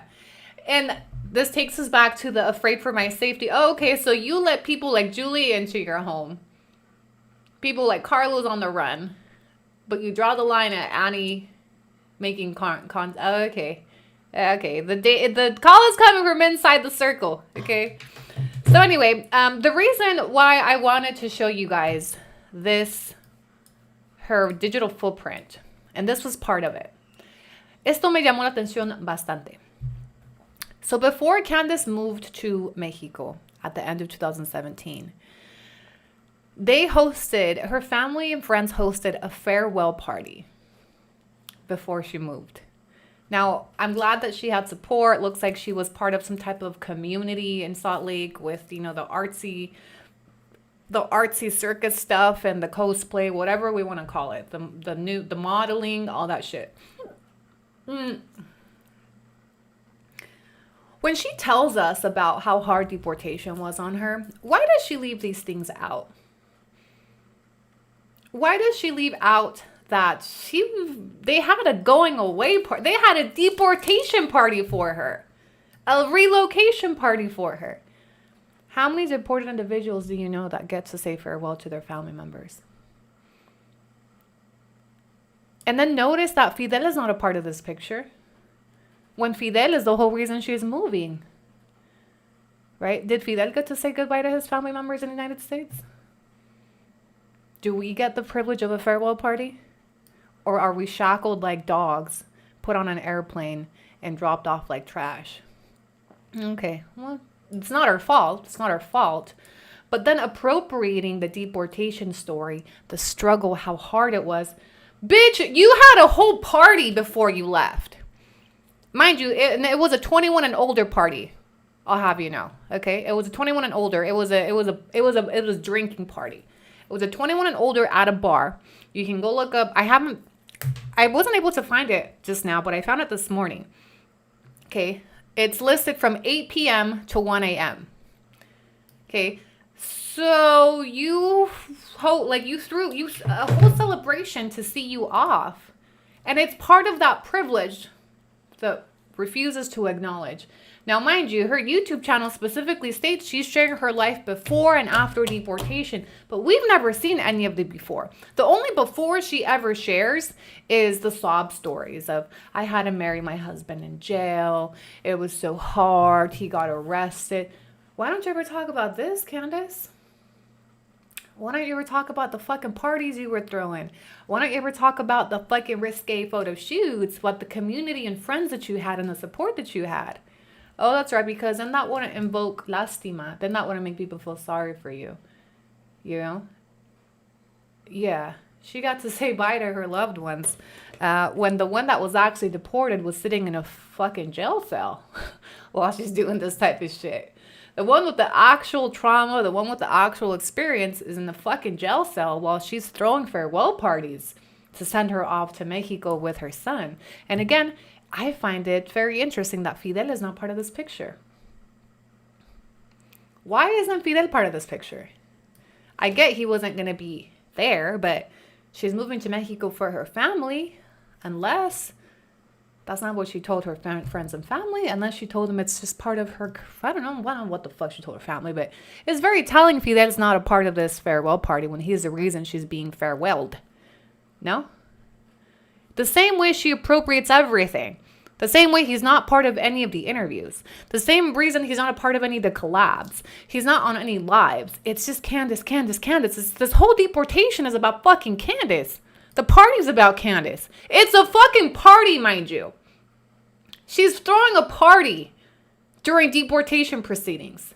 That doesn't sound fucking twisted to you? For somebody that's now coming on here and monetizing off of how hard deportation was for her and her family. Bitch, you threw a party. You celebrated your move. Twisted. And then when you tell us the story, of course you're not going to tell us about this farewell party. You tell us how hard it was for you, and my son was crying, and my family.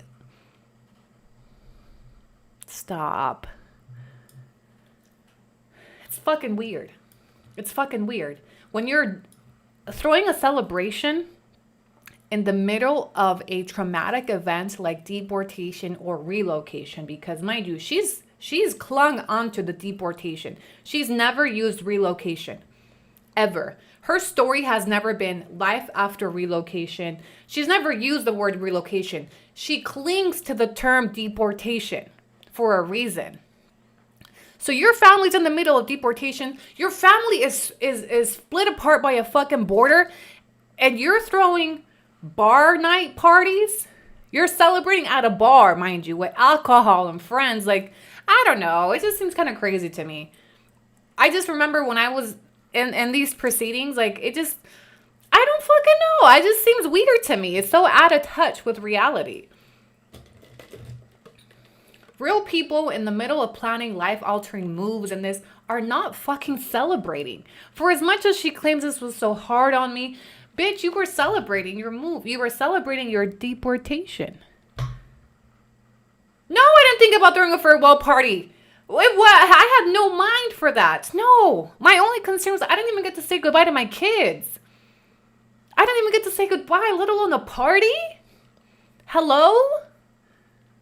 I didn't even throw a party before my sentencing. Imagine me preparing to go to prison. Imagine if I would have thrown a farewell to prison party. That was so fucking unserious. This is equivalent to I'm trying to compare this. This is equivalent to me before my sentencing hearing in November 2017, which, mind you, how ironic that her party was right before my sentencing. But this is equivalent to me throwing a party before I'm going into my sentencing hearing, knowing that I'm going to prison. Like, she is so unserious. It shows you where her mind was at. It shows you how affected she was, how traumatic, how it didn't hurt her none. The bitch was celebrating that she was moving.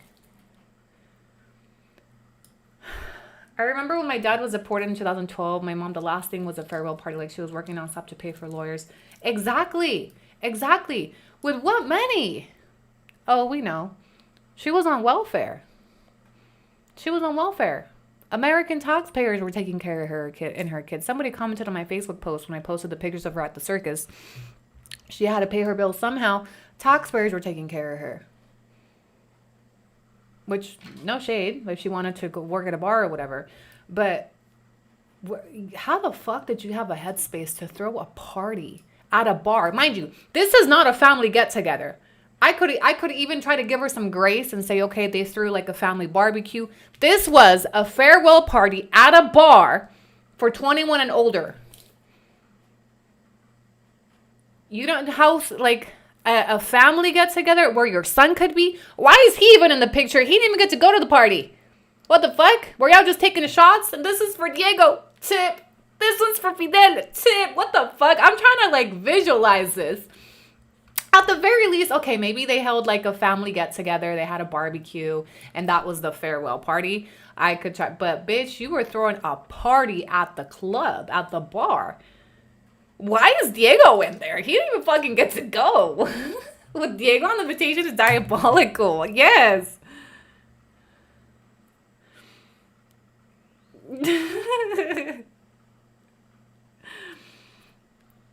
I gotta find that Facebook post again. I don't know how I got it to pop up. But if you go on Facebook and you search for her Facebook account, CGS Marie, this morning when I did a search for her, it popped up all of the posts with Candice, and then that's how it linked me to this group. I haven't been able to make it do that again. Like, it's popping up just a bunch of random stuff. CGS. It's not popping up the posts about Candice. And there were several. And I wanted to take you into the group because there were, guess who commented in the group? Fergie's sister. Fergie's sister commented about not being able to attend. I wanted to show you guys that. White tears. So let me see if I can try to search for this group real quick.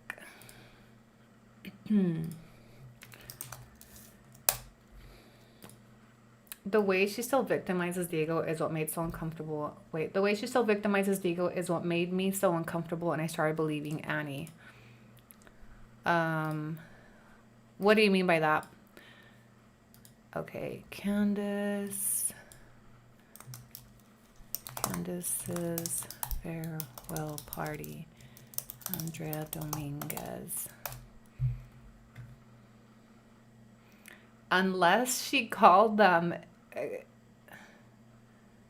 unless she had her friend take down the event. But I can't find the group anymore. See all. Is it a group or was it a public event?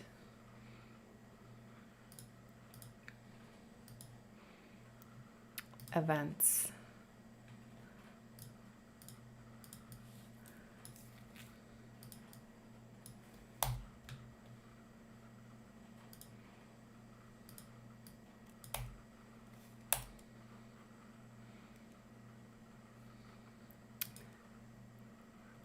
I can't find the group anymore.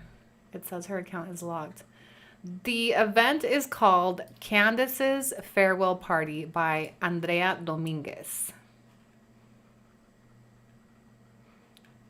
And it was a public group, but it's not coming up anymore. I wonder if it's been privatized, if they scrubbed it.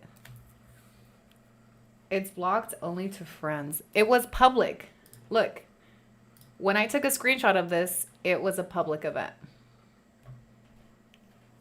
So Candice may have reached out and asked her to private it. I don't know, but it was public this morning. And I may be blocked. Well, no, I'm not blocked by Candice, but maybe the Andrea Dominguez. Let me see if I could find the lady that posted this.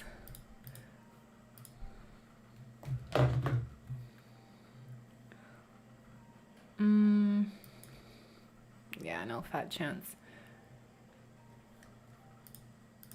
I know Julie had commented on it, Fergie. Did anybody find it? No, I think it's been taken down. I think it's been taken down. Candice's farewell party. And I didn't screenshot the comments. Or did I? Let me look. I don't think I did. Because I was planning. I found it literally just this morning.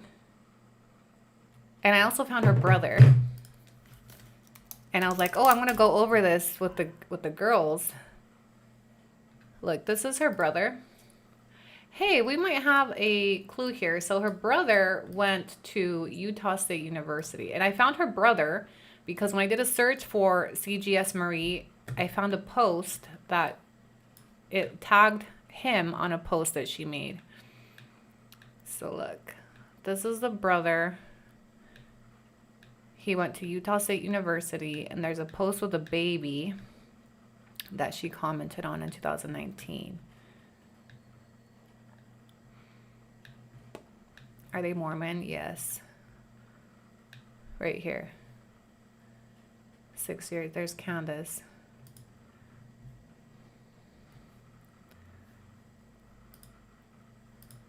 I'm trying to see all the posts by Candice. Filters.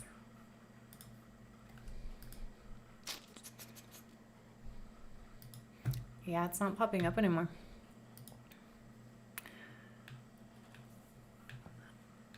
If any of you find it, feel free to send me a link to it. I also should have linked it, but I didn't.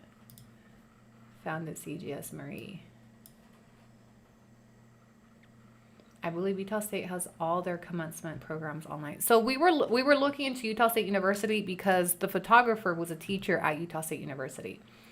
And I suspect her majors were, if she has one, were in arts of some sort. She had an interest for fine arts. She never shows the brother. Well, that's the brother. Jabba the Hutt.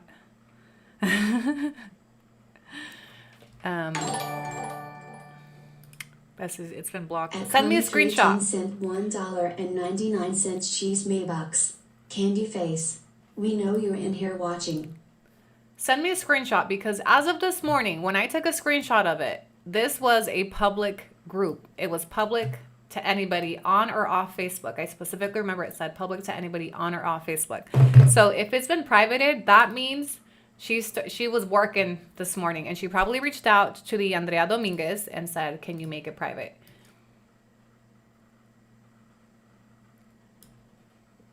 So if you found the group, send me a link so that I can reference the public event versus the private event.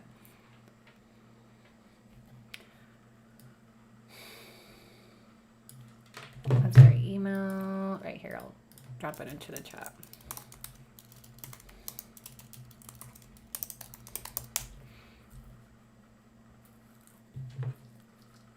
And I think that explains why previously this morning when I searched for her CGS Marie page, it brought up a bunch of posts that she was tagged on or had commented on.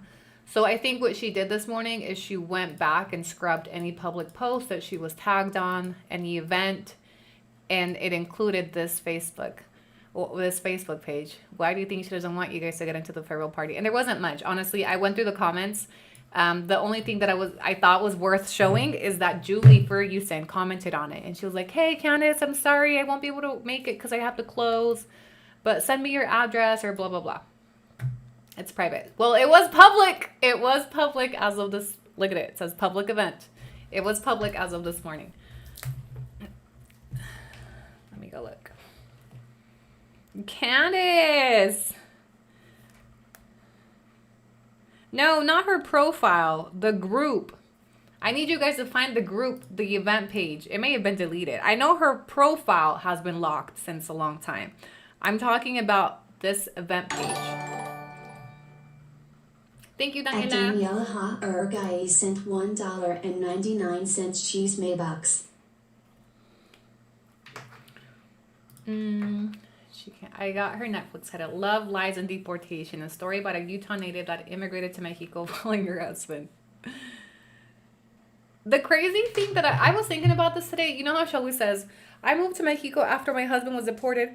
Girl, he was your husband for like 2 months. Hold on a second.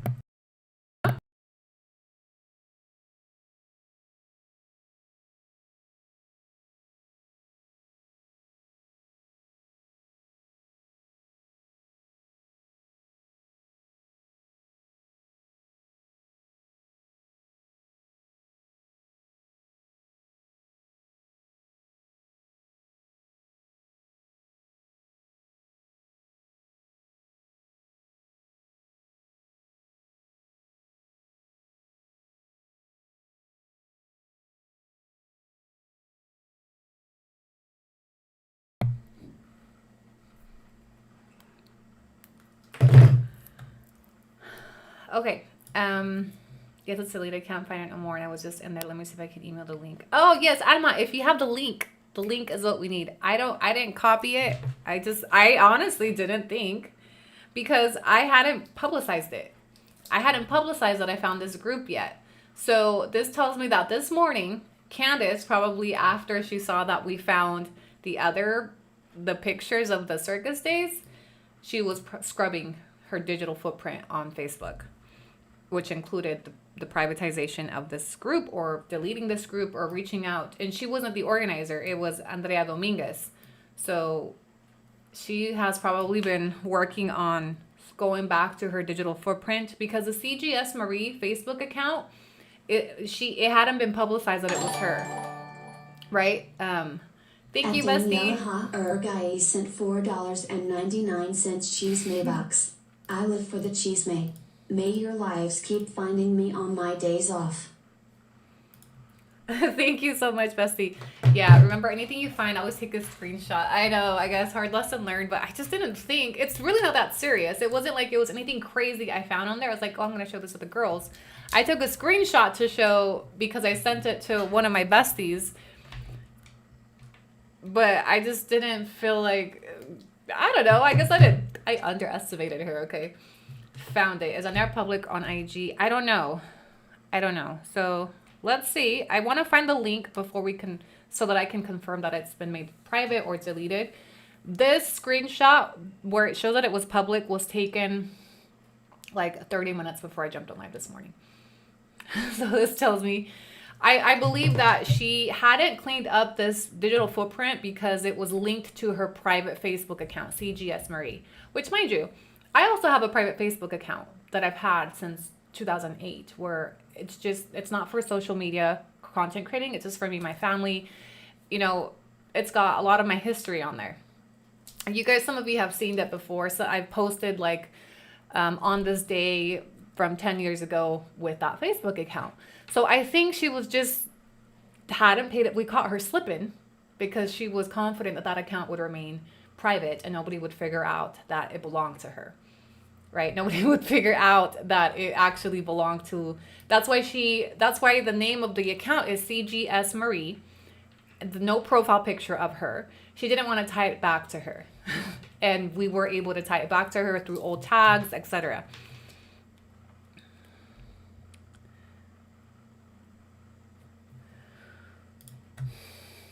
That's your Kikande. What's your email, Annie?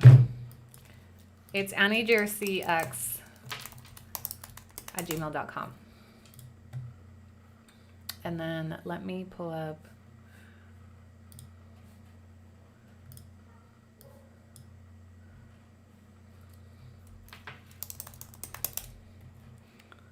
Professional couldn't. Yeah. I will say that I believe she is probably frustrated that, look, guys, she's been able to fool people for a long time. And like, look how much evidence there is that nobody's ever looked into. Nobody's ever questioned her, nothing. Okay, this. Sketch Cabaret. Even these, but these we were able to find. I was able to find these posts, so she didn't scrub too much. But that there's a reason she's hiding that event. Something is there. So right here, yep. Something's cooking there. Bestie, did you see her new vlog about her being president for Mexican PTA? No. But it doesn't surprise me because she represents money. She represents money. So putting her as a president means she's going to be funding stuff, right? That doesn't surprise me. It's kind of sad because I believe she's buying her way into that town. She's buying her friendship. She's buying, her relationships with the other mothers through financial contributions. Check your email. Ojo de loca nunca se equivoca. A ver. Oh, one of you found a link. Okay, let's do this together. One of you found the link. Let's go. Oh, it's here. You found it. Is it still public? Oh, it's still public. So I retract. She didn't scrub it. It's still public. This is the host. Where's the comments? There were comments on it this morning. Hold on. 66 people responded. I think she made the comments private discussion. Oh, no, here they are. Okay. Summer Perkins. Love you, Candice. Wish I could be there. Wish you happiness. But first, let me read you the description of this group, of this event. Please come and bid farewell to Candice, a woman who has made each of our lives better with her bright smile, sarcastic comments, and fierce devotion to her friends and family. She's taken the next step on her exciting path in life. It's not a goodbye, just see you later. Join us to send her off. Mexico or bust. This event is 21 and older. That description is not giving she's moving to Mexico to keep her family together. That description does not give this is a woman that is going through a hard time. This is giving come party. Mexico or bust, bitch. Be there or be square. I don't know. That's very off-putting. That's weird. That's weird. So then I wanted to show you guys Julie, Bergie's sister, commented, I won't be able to make it, Candice. And at the time, Candice's name was Candice Garcia Sanchez. Which again, this is crazy because her name is Smith. I have to close up my work, but will you please send me your address? I thought I had it written down, but I can't find it. Love you. This was in November 2017, right before she moved. And the rest, no me llamó mucha atención. It's just a bunch of random white people commenting. I wish I could go, but I'm stuck all the way in Missouri. Candice responds, I don't blame. That would be a long drive. I will miss you and always consider you family. Can't be there, but we're moving to Tucson next week. Thanks, cousin. Is this a cousin? We are flying from Salt Lake City and our stuff is already on its way. So thankfully, no driving. I'm sure we will see you at Grandma's at some point. Good luck with your move. They tagged the photographer for photo credit. And Candice and Diego's move is December 7th. So this was a party. Again, I just think it's crazy that the kid's even in the picture because this was a 21 and older celebration at a bar somewhere. Where was it being held? I don't think it has a location. Event, duration 5 hours. Hello, teacher of the year. If you guys want the link, here, I'll share it with you guys just so we don't lose it. And if you want this, you guys might dig up something more by going and checking it out, seeing who's commenting, all that stuff. So how about it? So yeah, notice there's no, did they invite Fidel's family? Probably not. It looked like it was a drinking event with her and her friends. That's what it was. This wasn't a family gathering. The child wasn't even involved. And there's no mention of Fidel, you guys. There's no mention of Fidel. It almost comes off like Fidel's never acknowledged in any of her story. Like, nowhere does she acknowledge Fidel publicly. You know, it's weird. She was a cabaret. She was a cabaret model or whatever you want to call it. Let's go back to the Facebook group really quick. I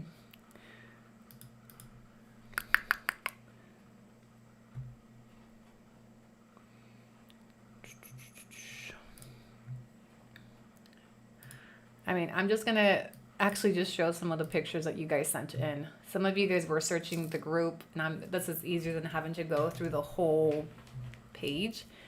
But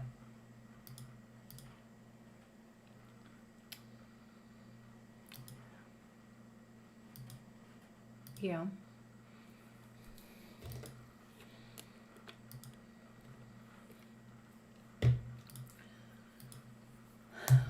I do think the child also resembles Fidel. I do.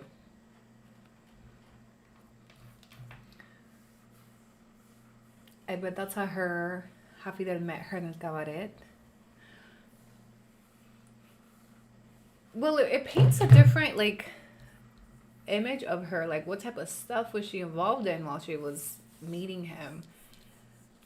I thought it was AI too. Okay? You know what, Lupita? I don't mean no, like, I hope this doesn't come off the wrong way. When I was looking at these pictures, this community, this group, it gave me LGBTQ community. Some of the pictures that I saw in there gave me some what's going on with this group? She looks devastated. This is during the time Fidel was.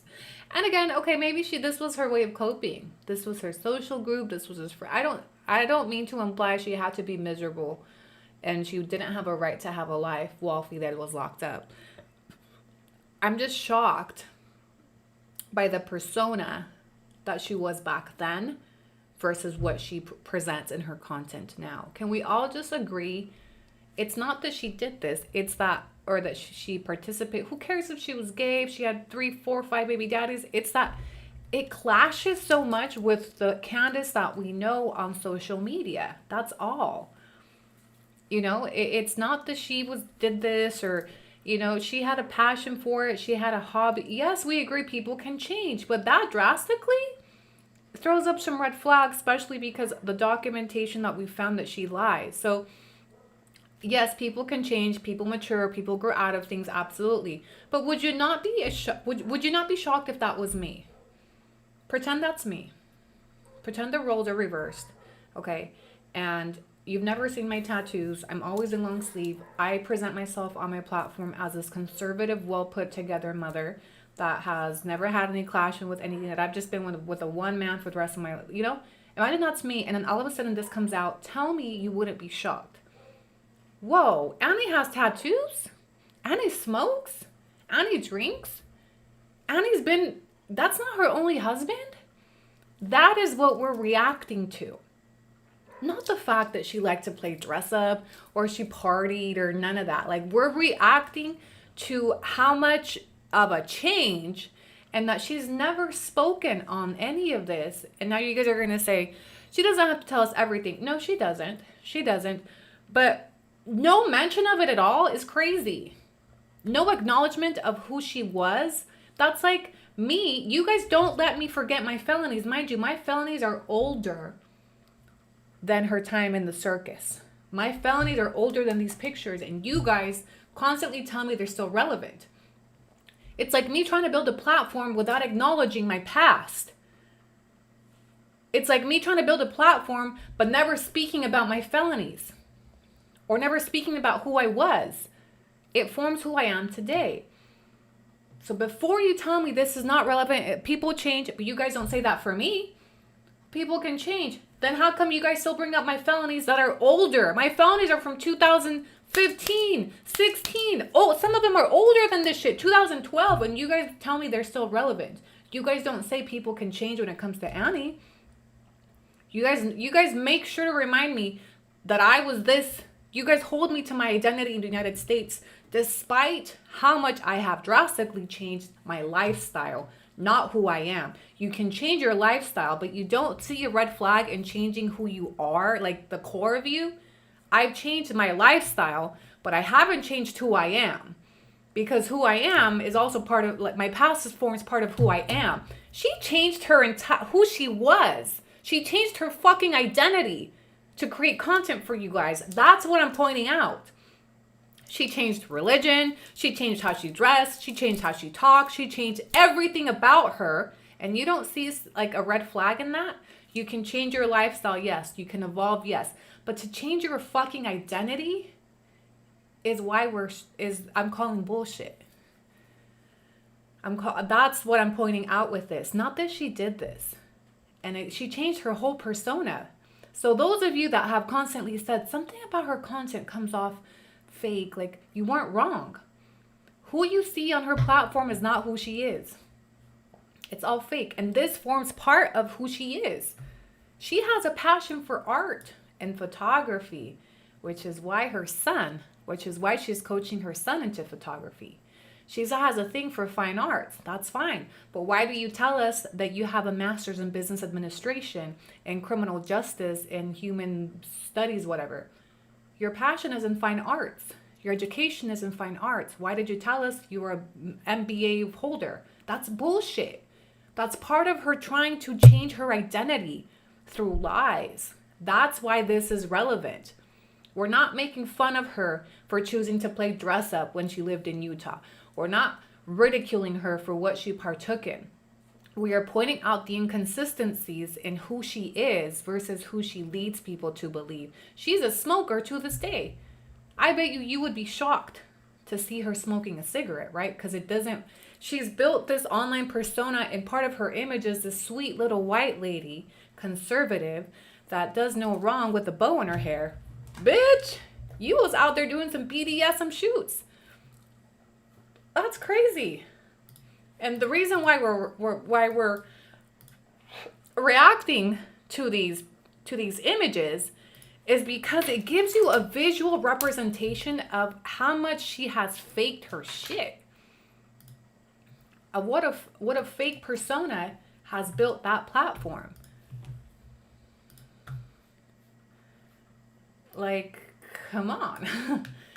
She was an aspiring plus size cabaret model.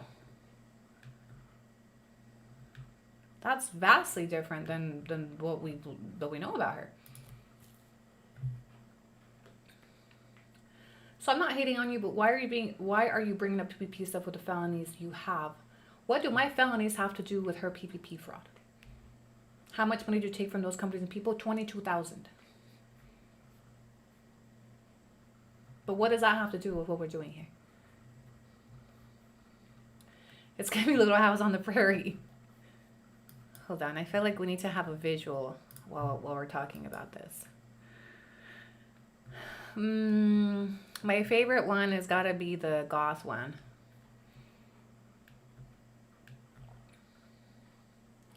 Has the AI bestie reported? I've been waiting for AI bestie to make a video on this. Like, I've been waiting for AI bestie. Please, bestie, if you're here. A ver, where is the goth looking one? This one. This is my favorite. This is my all-time favorite. Let me go look up AI bestie.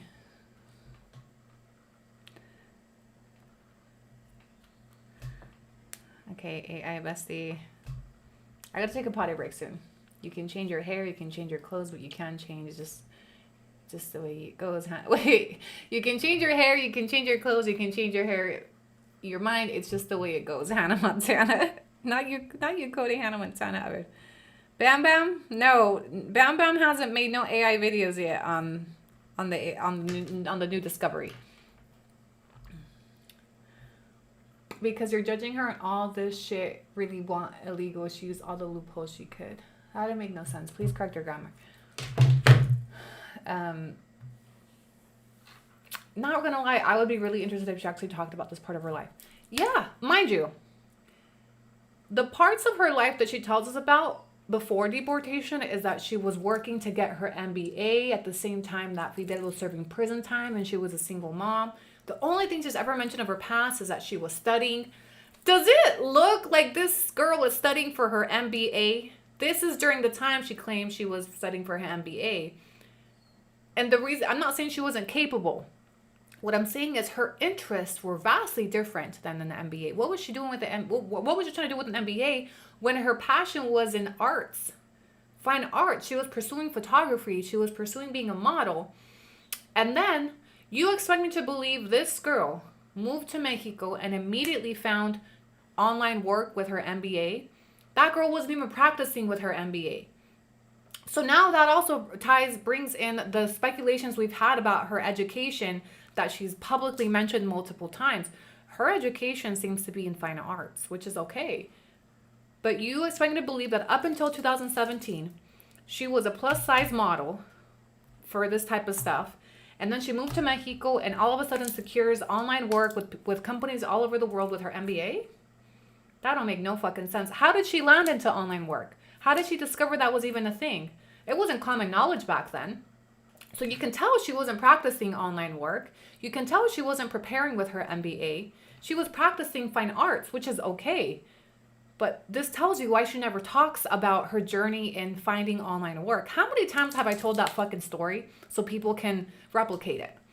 Right? This is how I found it, and I actually stumbled into it. I had no idea you could work online for US-based companies. It was an accident that I found. So you expect me to believe this lady moved to Mexico right after her MBA while she was doing these kinds of performances, and then just magically ran into online work with her MBA.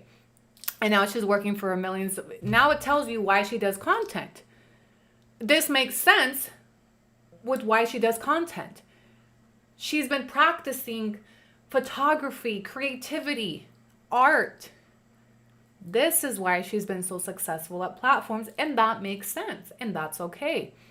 So where the fuck does the MBA line up? I don't think that MBA exists.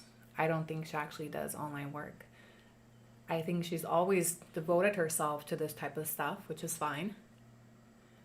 And she found, a niche on social media with the education she had through this academy, through, you know, she cosplays. Now you understand how she cosplays an innocent little white girl. Because look at this shit. She knows how to flip. She knows how to act. She knows how to pose. Read between the lines. This is how she's been so successful in creating this fake story and selling it. Because look at what she was practicing to do. She's been cosplaying since she lived in Utah for years. And you expect me to believe that this same woman moved to Mexico and is doing MBA work? No. No, she doesn't. She had no work experience when she moved to Mexico with her MBA. This is her experience. She's working at bars. She's modeling. She's pursuing. She's role playing. That's perfect for content. That's why she is so confident in front of a camera and lying, because she's been playing dress up. She's been playing pretend for years, which is what she's doing now. We fucking cracked the code, bitch. Yeah, absolutely. MBA master bullshit actress. Would we be surprised if she's funding her house another way? Only she would know. Yeah. I gotta take a quick potty break. Can I leave you guys here with my visual? I'm gonna be right back, okay? Girl, why are you being messy with the laundry? I haven't even talked about her. Hold on, I'll make my way back. We're gonna pause.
Hi, besties. I'm back. Okay.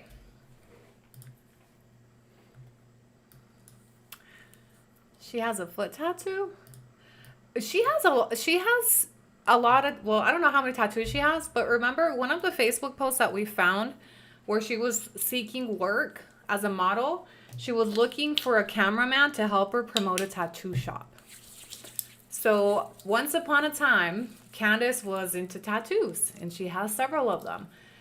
She also doesn't show those on her content, right? And I think that's also very telling. Like, what's wrong with having tattoos? But it doesn't fit that sweet little innocent lady that she paints on her, you know. Tattoos give you a rough around the edge look, right? Tattoos don't align with her online persona right now, which is why I believe she hides them. Smoking also doesn't. We know that she smokes a lot. She's been smoking for years. So it doesn't align with this persona she's been cosplaying for the last few years on her TikTok channel.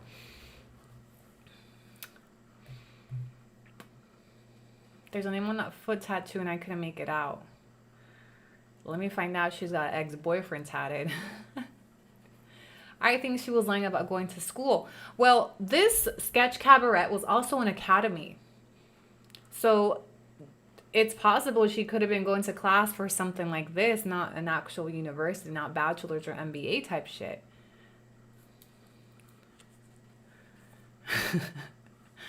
How do we find out she smokes?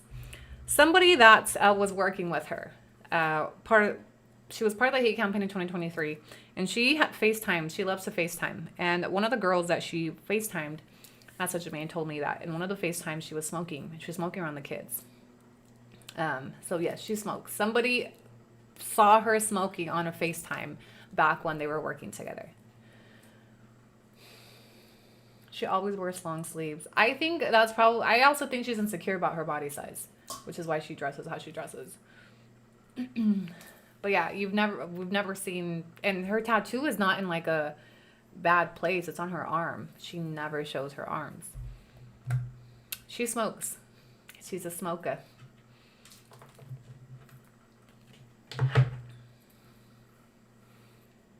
It's said that she wants to tell a story of deportation that isn't true when she has an actual story to tell that I think people would find more interesting. Yeah. I do think she's ashamed of her past. I do think she's ashamed of her past, and I do think she was also running away from her past when she came to Mexico. And I've been speculating this for some time now that I don't think she moved to Mexico out of love. I think she lived a very messy lifestyle in Utah, and Mexico gave her a clean slate.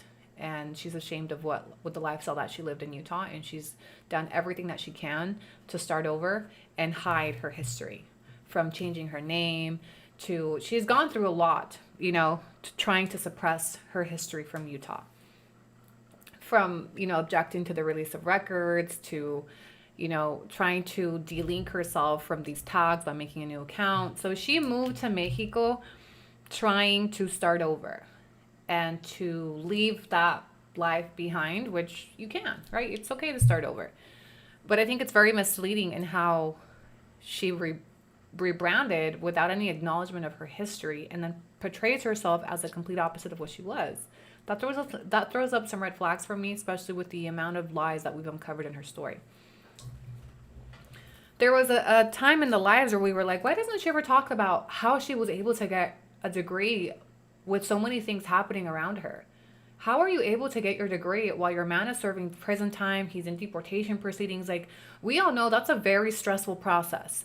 For those of us that have been deported, or for those of us that have family member or spouses that have been in deportation proceedings, incarcerated, how the fuck did you obtain your degree? Like, congratulations if you did. That's a huge accomplishment. How are you able to juggle everything that was going on and still maintain and getting your degrees? You know, talk about that. Give some inspiration to other families in the same positions, other single moms. How did you get by? How did you survive what you went through? It was so hard, but then we see that she was throwing farewell parties and you know, these performances that it doesn't align with the struggle that she's been trying to sell.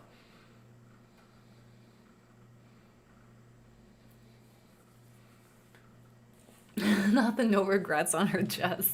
She has a tattoo on her chest as well. I don't know what it says, but she has a tattoo on her chest. Like Johnny, yo.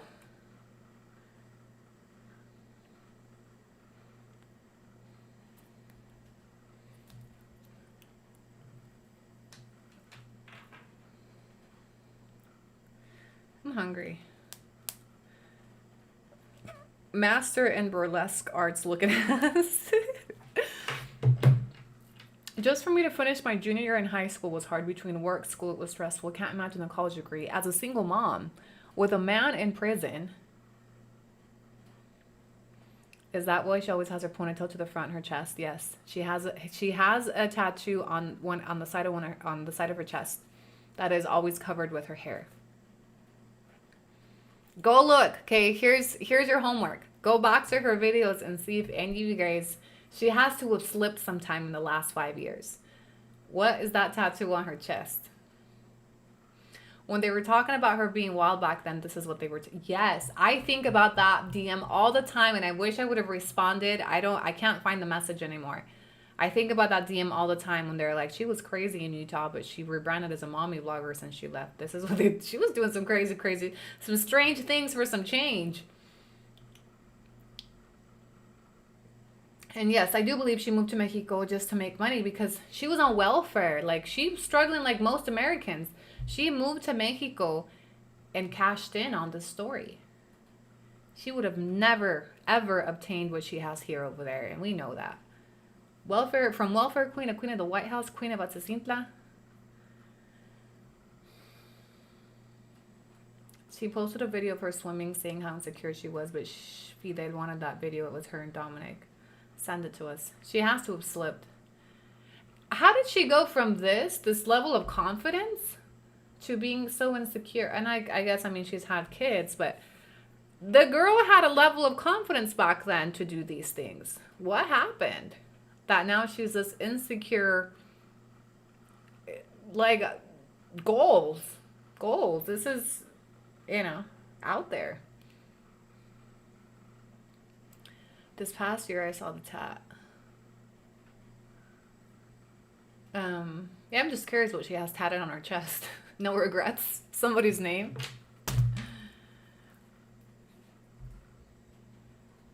She used to be a baddie. Yes! This is baddie energy. Look at her face. Like, there's a level of confidence. Like, girl was modeling. I would have never imagined she was modeling. A plus-size model in the United States. Ever! Like, that's crazy to me. And I'm not hating. I'm not ridiculing her. I'm just shocked at the difference in what she is today. I'm shocked that it's like the glow-up happened backwards, I'm shocked at the how she was back then and how it's just so different than what she is now. Like, what happened? It's honestly looking like her light dimmed out. And that's actually kind of sad. Like, from a woman perspective, she looks like she was glowing. And mind you, this is when Fidel was in prison. She looked happy. She looked like she was she was passionate in this. She liked this. She enjoyed this. It made her happy. She had friends. It's actually kind of sad to see that she gave all of this up for Fidel. Show us your reaction when you saw this. It's on my TikTok. I reposted my live reaction on my TikTok replay. And it's also on yesterday's live. But it's...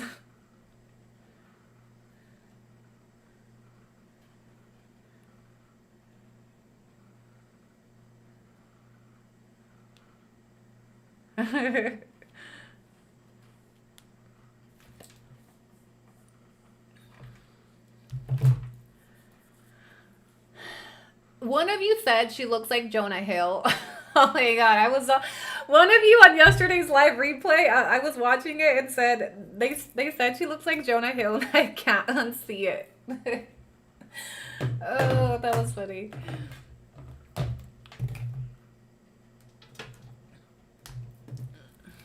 Let me plug you guys in.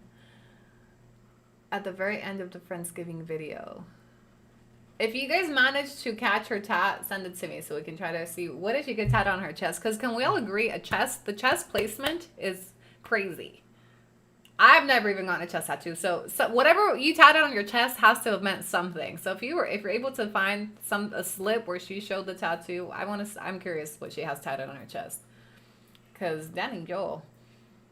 A chest tattoo is crazy. Mind you, this little tattoo I have here did not start there. This tattoo was right here, but once I got my boobs done, it stretched my skin and I hate it. I hate that it's here. I hate this tattoo so bad.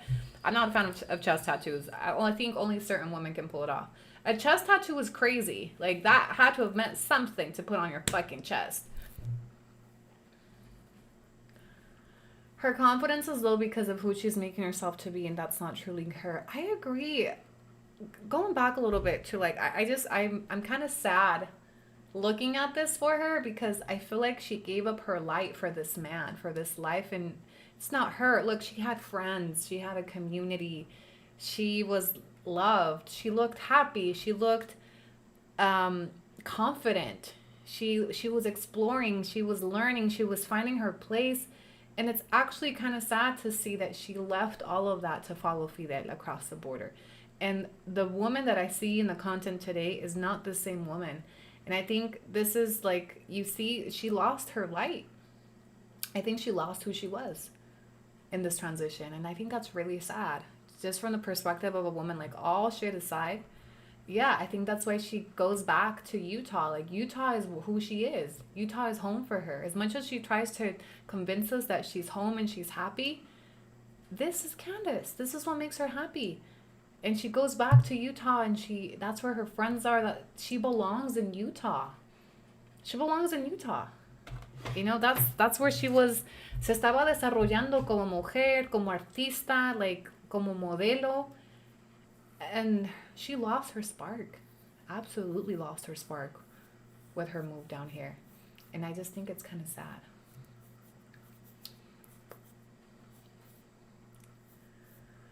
It's a cover-up tattoo. It said for stop. Modelo, sí. Era modelo. No amount of money, no matter how big your house is, could give you your spark back. Go home, Candice. I'm so sorry, but, like, I look at this would make me sad if this was me. Like, looking, I wonder if she's even looked at these, if she knows they're here, or how long it's been since she went down memory lane. But, like, girl, go home. Go home, get your spark back. Get your spark back. Like, I don't know, I feel sad. I feel like this is a sad part of the story.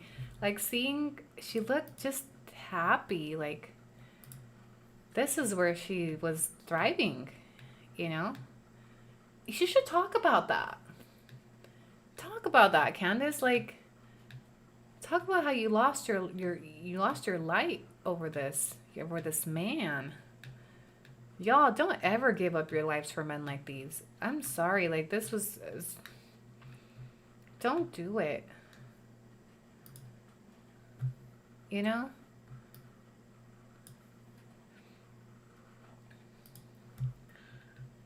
That big ass house is not gonna... I don't know. I just think it's sad. They're on Facebook, y'all. Go to Facebook.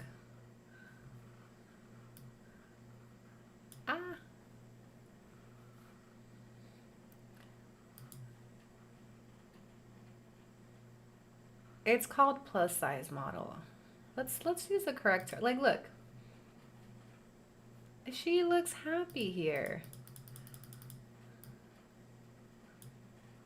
You know, she had peoples. She had friends. Me looking at my chest tattoos. Maybe it's a cover-up, yeah. Now you see why she hates on you. I don't know. I could speculate a lot. Hey, young lady, I'm wondering why she hasn't made videos to thank you and defend herself about all this. She never will. Don't feel bad. I feel a little bit of empathy for her. Miss Renaissance Queen. Is that a tat on her back? Did I miss another tattoo on her back? It was on her arm. Look, here's a chest tattoo. Right there.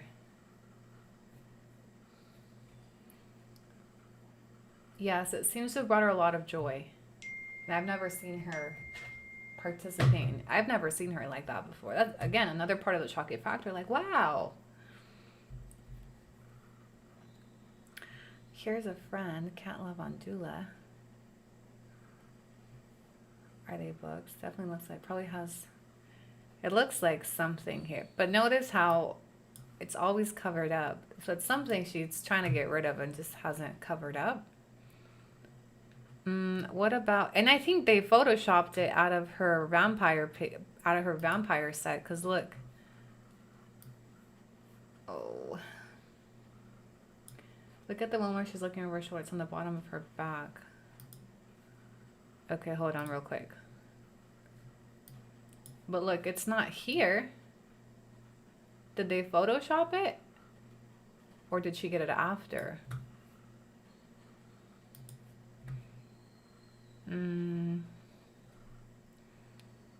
Okay, let me go back to the one where you guys said it's on her back.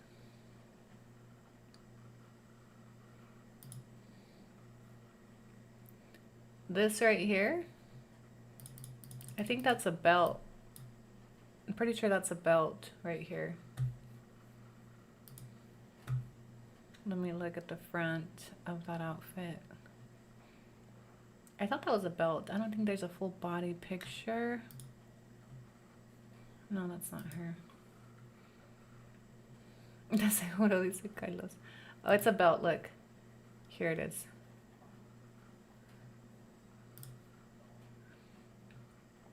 Okay, look, even this one, I don't see the chest tattoo. Which one of you commented, ¿Quién te viera, Candelaria?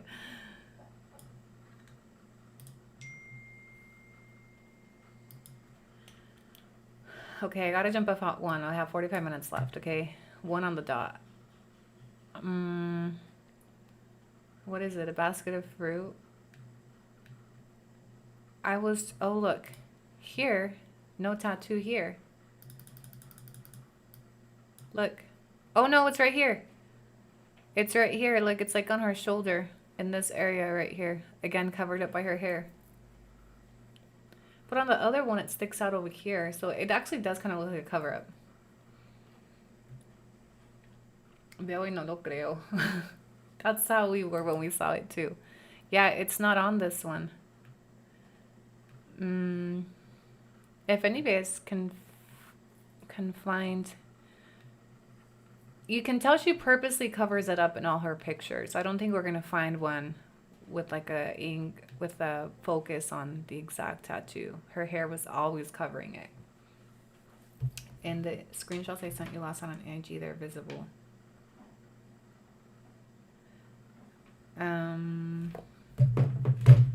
You can send it here.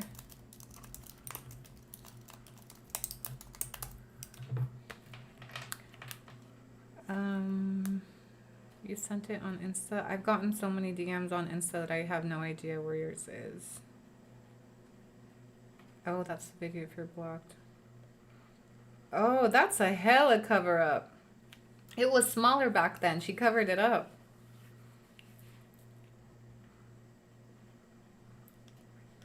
Swimsuit don't matter. My advice, don't miss these moments. They're what really matter. Hello from Mexico. It's a cover up. In 2022, she did a video of her at the pool, and it's huge now. It actually looks kind of trashy. Sorry. Here. Oh, yeah. These. Okay, let me share these.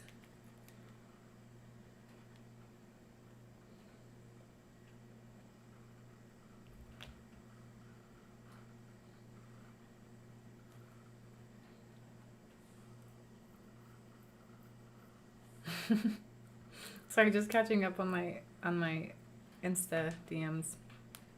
It's definitely a cover up. You can tell. It used to be.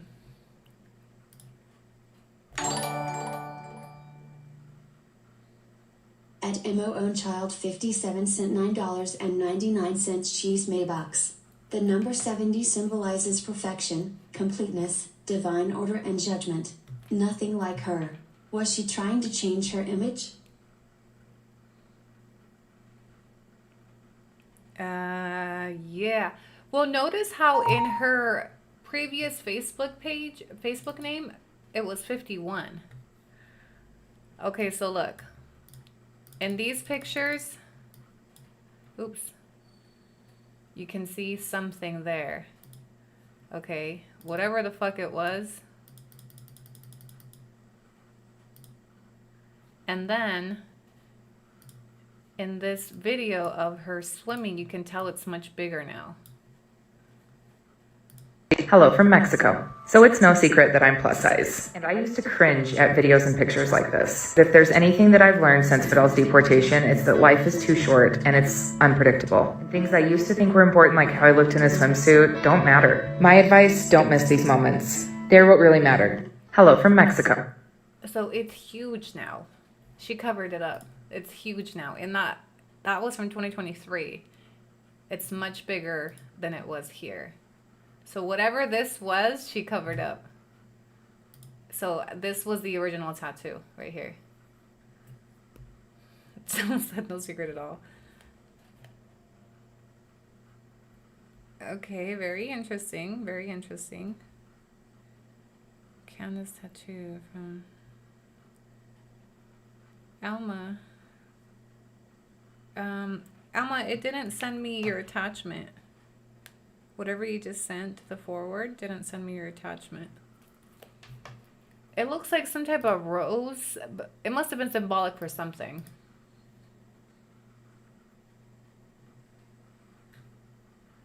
Right here.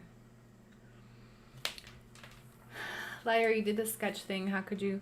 Well, in fairness, when she was doing the sketch stuff, she had only had one baby, but also in fairness, she was plus sizer over there.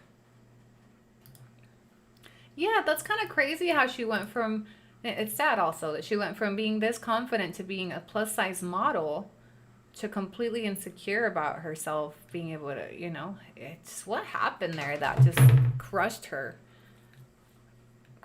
confidence and self-esteem, that she went from an aspiring plus size model where she used to model her body.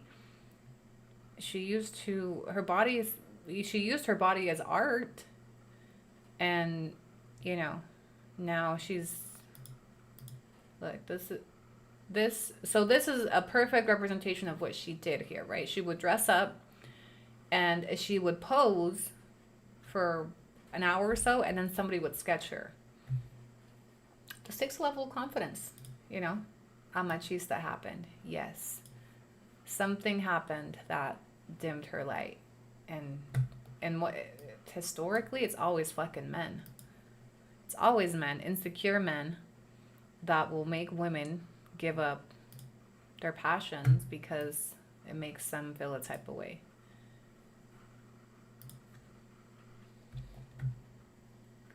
Recently, she announced she's on a weight loss journey. Good for her. No hate there, you know. So moral of the story, do not let a man take your spark, what you love, your passions.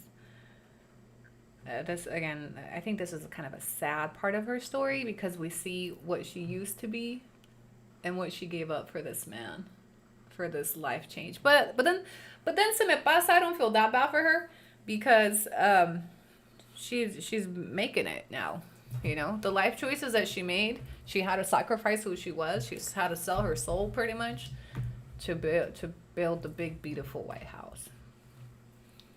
She gave up a lot, but look at what she got back in return. So, yeah, don't really feel too bad. Choices, right? So, look, these are the sketches that they would do while they were posing. So, it's like an art gallery.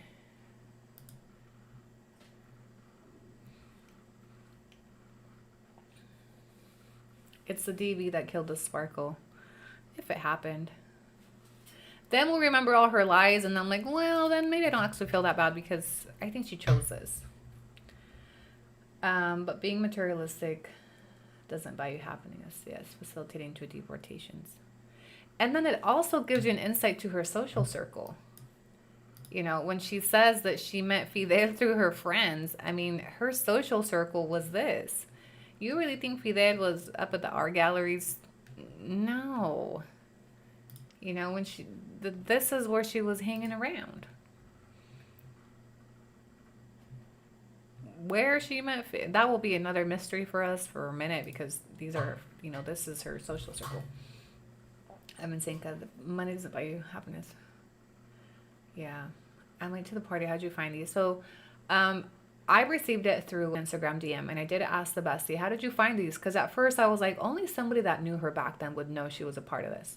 But she told me that she did a Google search for her, found one of those third-party sites, and in that site there was a link to possible social medias that belonged to her, and the Candice Smith 51 that's tagged in this group appeared. So she clicked on it, and then it took her to this group. So, yeah. The internet is forever. And class, what have we learned? The internet is forever.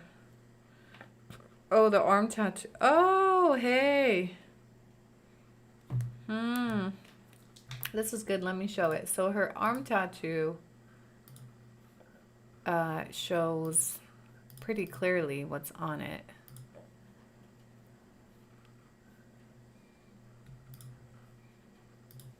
Her arm tattoo says Diego. Look right here.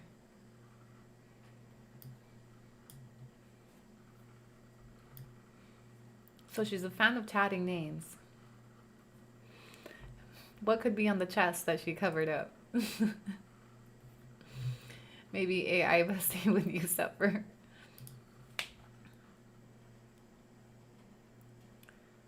Shows a tattoo. But, okay, I don't think there's going to be anything that shows the original tattoo unless we find the artist that covered it up.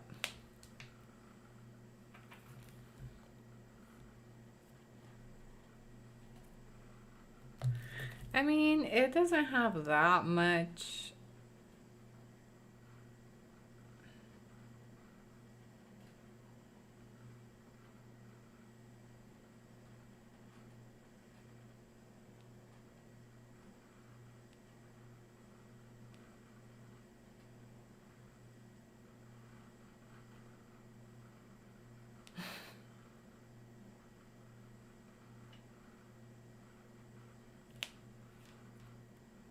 Sorry, checking up on. I'm getting hungry. We're getting close to lunch break.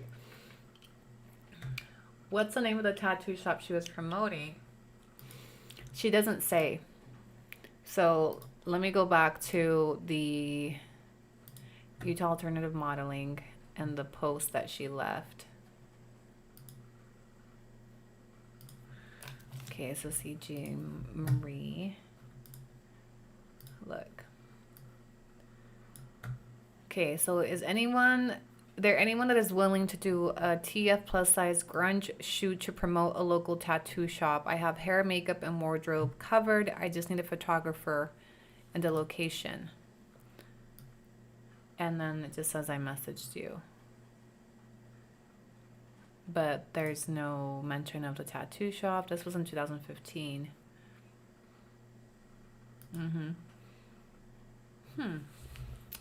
I'm curious because I was pretty involved in the tattoo world in 2015. Never heard of her, never seen her. That'd be interesting. But she also lived in a different part of Utah. Is there anyone interested in an inexperienced plus size model? I am looking to explore this business, but I'm not sure where to start. This was July in 2015. Now, this is during the time she's supposed to be in a relationship with Fidel. Why do I feel like this is not something Fidel would co-sign? Because why doesn't she still do it now? Yeah, anything. Is there an Anthony in this group? Hey, I'm looking for models who are interested in being part of an alternative music and arts festival catwalk show in November. The clothing is gothic-inspired couture made by Strange Beauty Couture, preferably models who live in Salt Lake. Compensation will be free festival entry and professional images of the show. And I believe she commented because it pops up under the search for her name in this group.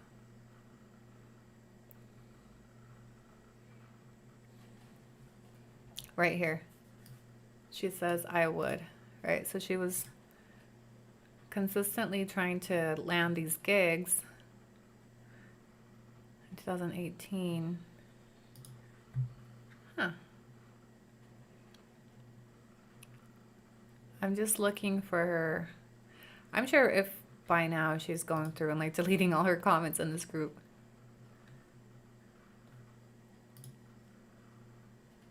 CGS Marie.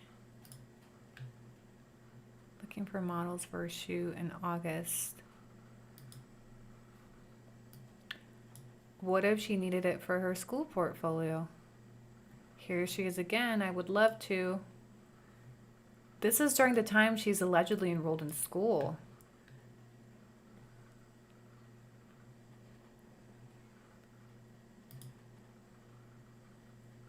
Here she is again. These are stunning. Thanks, Candice. She's very active in this group.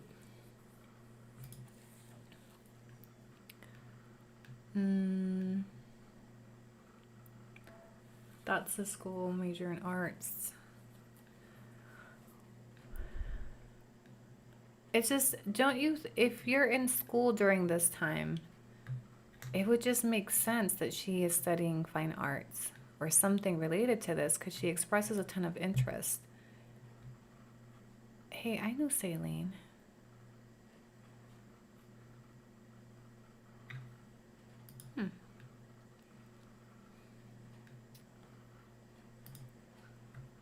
So it's just a group of like aspiring models looking for gigs, looking for trade work, looking for like advice on how to start up, looking to land promo jobs, looking to build their portfolio. I don't see her, it looks like her engagement and her participation was around the time that she was in that group, the cabaret, when she was part of the cabaret group. The DV incident was in 2011, way before she starts, you know, participating at least publicly in this group. But in 2011, she claimed she was in class. So maybe back then she's studying for her bachelor's. But this is during the time she's supposed to be studying for her MBA or obtaining her MBA. That's why I'm beginning to think her degree, if she has one, is in fine arts or something related to this. We also know she still has a passion for it because that's why she's turning her son into a photographer. The group hasn't been active since 2018, so it looks like they died around that time, shortly after Candice moved.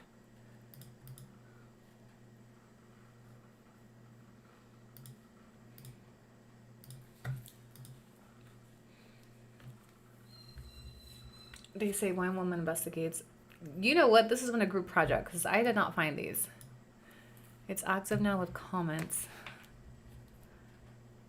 Living vicariously through her son. Yeah. It is kind of eerie if you piece it together, where she had a passion for fine arts. She had a passion for photography and modeling. And now her son all of a sudden is doing photography. So it doesn't look like this is a woman that studied for a master's in business administration. Why would she be studying for an MBA if she's pursuing modeling? It doesn't seem like this is somebody that would have an interest in criminal justice. And I mean, people change, but this is directly, if you're studying for an MBA, you have to be planning, okay, what are you going to be doing with your MBA? I don't think this girl knew what the fuck she was doing, which is not a shocker for somebody in their 20s. But I think her degree is in the arts, and she's the MBA because she knows that degree would bring in more money than an arts degree. I think she says MBA because it's her way to lie to people about what she does for a living and that she doesn't rely solely on this type of stuff. To look for things that were taken down, it's cash copies of everything. I don't know. So that's really all I have on this group. I mean, it just gives us a flashback to her real life in Utah. And it makes me wonder, like, what does she do when she flies home? It makes me really curious about her trips back to Utah. Now let me read you her bio. Okay, her YouTube bio says this. Welcome to my channel. I use my channel to show the world what we went through before, during, and after my husband's deportation from the USA. I want to bring awareness to family separation that occurs due to deportation and show you the side of Mexico that the media never shows. I answer your questions surrounding our experiences, tell you stories, and show you our lives and all of the beautiful parts of the place we now call home. Does her bio not give off that she shares everything? Like she's sharing her life before, during, and after. These are the things that were happening during the deportation. She specifically says before, during, and after. We've never heard about the before and during.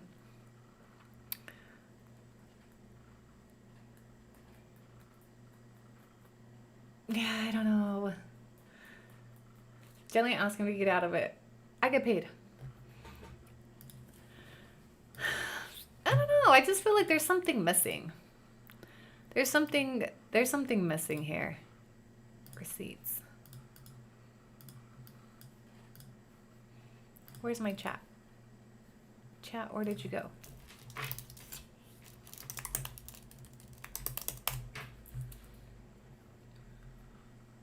All right, it's almost lunchtime.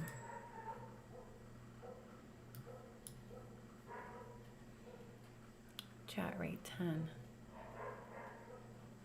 Your live today is posted on Torta's page to tell you already. No, I haven't been off this live. I wouldn't be surprised. I'm sure she was watching it and she lives for that type of stuff. I said I gave her content for another 15 business years. Never ever would I have thought this is where the series would take us. Me either. And I swear it's so, like literally yesterday, I was about to say my goodbyes. I was getting ready to log off. One of you somebody sent that to me on Instagram, and then it took us on another fucking rabbit hole.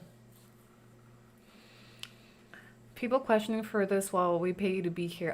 They're not the smartest. Literally, I monetize off of this. What do you get out of it? I'm getting paid. It's content. It's entertainment. And I've also learned a lot of things through this series. So, yeah. No, this chat is popping. My chat revenue is off the wall today. Shout out to you guys. Thank you so much to all of you that have supported my live stream through tips, super chats, Venmos. And on that note, to answer the question of my troll over here, what do you get out of it? Shout out to whoever sends in the next tip line. Call the tip line. Wait, you make money from us commenting? I don't know if I make money from you commenting, but I make money from the engagement. I make money from you guys watching the live. There's ads played during the live, the replays. Here you go, And free to go get lunch. DTW Thank sent you, Bestie. $9.99 cheese Maybucks. Here you free to go get lunch, lol. What is for lunch, you guys? Let's order lunch together. Wait, what do you get out of this? What kind of question is that? I don't know, but I get that question on TikTok. Look, TikTok and Facebook does not understand the series. Okay, I dropped these pictures on my Facebook last night because I knew they would get traffic because it's like so crazy, right? And it's working, right? Now people are really I'm like, you just reposted them. Shocking pics of La Guarita life in Mexico. These pictures of Candice have recently surfaced, shocking people because they're so different than her current mommy blogger image. And we find out that she has tattoos. These photos came from her time with Sketch Cabaret in Salt Lake City between January 2016, it's actually 15, Alma, and November 2017. Sketch Cabaret was an underground creative art collective, underground art and creative group that mixed sketch modeling, photography, music, nightlife, and performance art. Candice worked as a burlesque-style art model, posing for artists to draw and photograph in a creative setting. What makes this timeline interesting is that she started modeling while she was with Fidel. I wonder if he knew about this, and she continues to model when Fidel was detained in May 2006 and deported a year later. It does give more context to the chapter of her life. And honestly, let's be girls for a second. She looked good in these photos. Body tee. Women, including moms, should be allowed to have hobbies, creative interests, and things that make them feel confident outside of being a wife or mother. I think it's possible to do both. Question parts of someone's story or timeline while also recognizing when something looks artistic, fun, or empowering. And honestly, Sketch Cabaret actually seemed like it was a pretty interesting creative space. Hey, good job, Alma. Good job, Alma. The way that you worded that is not giving shame. And people did not like me posting it.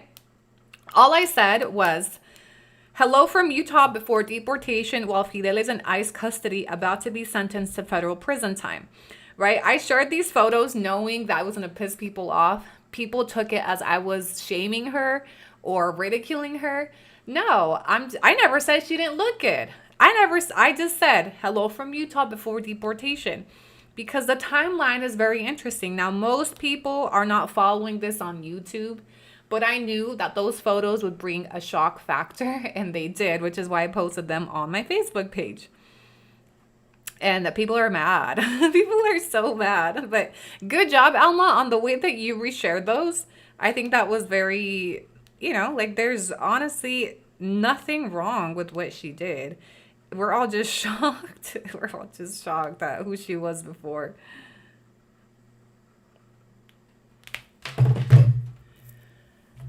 The comments on your post are mean. They're always going to be mean because they're coming from me. That's why I love when you reward it, because you report on it with a little bit more tact than I do. I don't care to brush shit up. I just kind of say and that's why I shared them, because this is before his deportation, and it just sits funny in her timeline. This made her 1% cool. The comments on your post, is on TikTok. I posted it on Facebook. So if you're on Facebook, go show some here. Hold on. Because I know Facebook is tripping out, okay? If you're on Facebook, go show some love to Candice on this post. Because these were never meant to shame her, and I think that it was misinterpreted, which I'm not surprised, because one thing about this series is people are going to find any way to try to make it seem like I'm just being a mean girl, like I'm ridiculing her, this and that. That's not it. I'm pointing out the shock factor of how I don't even know if I'm articulating it well, but y'all know what the fuck I'm trying to do with this. Right? It's not that I'm making fun of her or ridiculing it. Did I laugh at the pictures? Yes, I'm sorry. It wasn't because I'm she looks bad. I'm just was not expecting that. I was really shocked to see who she was, because it contradicts how she represents herself currently in present day. That's it. And then the timeline is also intriguing to me. The timeline is very intriguing to me. The farewell party is very intriguing to me. And that plugs into my investigation. Who says there's a lighter in the bra? Where? Wait, where is the lighter in the bra? Because that's a dead giveaway for a smoker. I think the comment's not what you said. Yeah, all I said was this is her before deportation while he's in ICE custody. It just doesn't fit the, struggling, sad wife. When I think, especially when she's made content on how hard all of this was, this is not what I expect for a wife, a devoted wife that is dealing with the trauma of deportation, straight up. Okay, that is what shocked me, that during the time this is all happening, you had the headspace to be in these shows. And okay, let's say this is your way of coping. But then the farewell party, I think her digital footprint speaks volumes on her relationship status. And again, how she misrepresents that she was supporting him and being there for him and they were devoted and married, whatever. She was only married to that man for 2 months before he got deported, number one. So I think that's another misrepresentation of when my husband got deported, girl, you were married to him for 2 months. And before that, it was an on and off relationship where you were doing this, doing that. And I think these cabaret pictures speak volumes on that. I don't think she was even with him.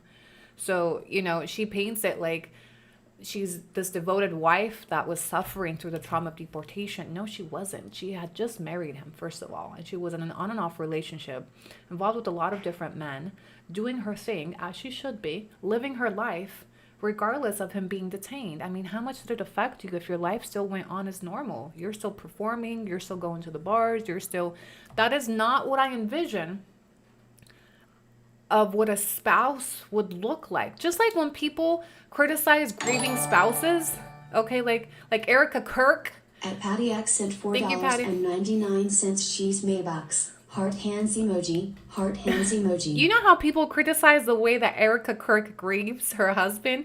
This is how I feel about Candice. I'm criticizing the way she was grieving her husband facing prison time and deportation. Wives that are, devoted and they're like, they don't move like that. That's what I'm trying to get at with these pictures. Like, find me another wife, and there's a lot of them on here, and if you're here, please speak up. Another wife that has gone through this. What were you doing during the months leading up to your husband being sentenced? What were you doing in the weeks leading up to his removal? What were you doing when your husband was still in a legal limbo and you didn't know what the fuck was going to happen to him? What were you doing? How were you behaving?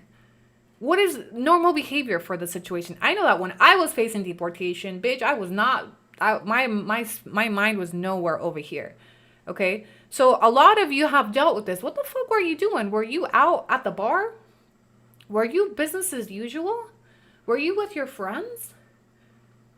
I mean, I'm questioning, and this feeds my suspicion that she was in support of his deportations. It didn't affect her the way she paints it that it did.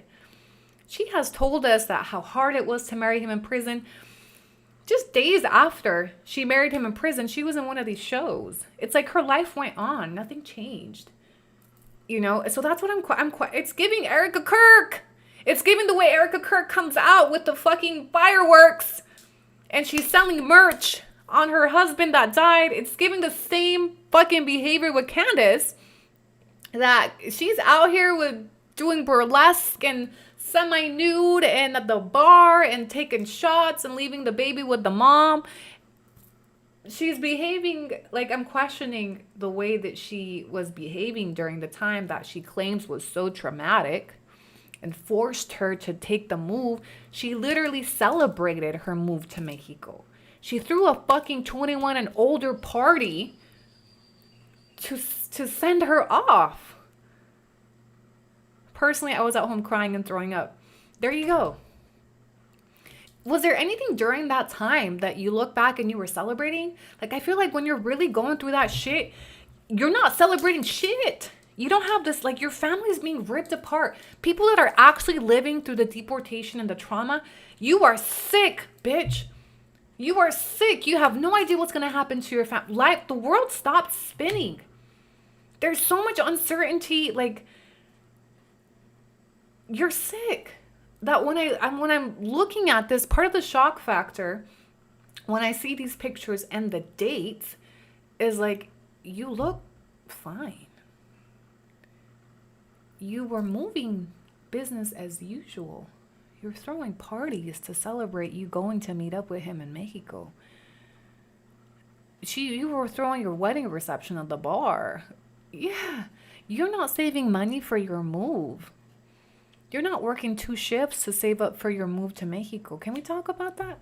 Women that are experiencing this, aren't you saving any penny that you can? Working as much as you can to save money for your move? This bitch was over here doing performances and on welfare, and I don't even know if the bitch had a job. People families that are experiencing separation and life-altering decisions are working 24/7, saving where they can, focusing on the family, like the trauma, the child, like, it just doesn't give any of that. It does not look like she suffered at all. It looks like it was a fucking, well, we're going to Mexico, pack your bags. It's giving she was taking a vacation to Mexico and celebrating it. I didn't even answer my mother-in-law, begging for charity photos. Like, your focus is landing modeling gigs. I was literally broken when my BD was going through. I didn't want to talk to anyone. Yeah. So the behavior is strange. To then sell a story of how much you suffered and how much you went through when you were celebrating what was happening with your friends that not even his. So you didn't have a going away party or get together with his family? There's no acknowledgement of him and his family anywhere when it was about him. Like, there's no acknowledge of his struggle, of his family, of her reaching, like, nothing. Like, you didn't get together with the fam? Is this the truth her brother was alluding to? I've seen that comment a couple times. AnniGRC sent $1.99 cheese Maybox. Is this the truth her brother was alluding to? Thoughtful face emoji. I want to find where he said that. I've heard that a couple times, that the brother said he doesn't participate in her content because he knows what the truth is. Is this what he was referring to? Yeah, someone that is supportive just turns into focus and what the plan will be. No distractions, so always here. Nowhere in the party is the husband even mentioned that she's going to. It just said on her next big move, her next step in life or some shit. There's no acknowledgement to the trauma. There's no. Fidel is not even in the picture. The baby was in the picture and he wasn't at the party. Why isn't Fidel in the picture when the party is to celebrate you're going to Fidel? She lived she's still living a double life. I'm a daughter of a deportee. I remember my mom would have worked 2 to 3 jobs just to get 4 kids a roof and food on the table. That part. But you see Candice, who was living on welfare. This is the privilege that I'm talking about. She was living on welfare. She didn't have to worry about she's going to get by. She's got family support. Her life continued. She's going to the bar. She's doing her thing. She's in school. Her life. How were you impacted by deportation to this degree when you don't struggle like real and documented families? You had the security of American taxpayers to get you by. You had welfare. You had FAFSA. You had all of that. So where the fuck is the struggle for her? What was so hard about his deportation, Candice? In fact, it was a gold mine for you, and it still is.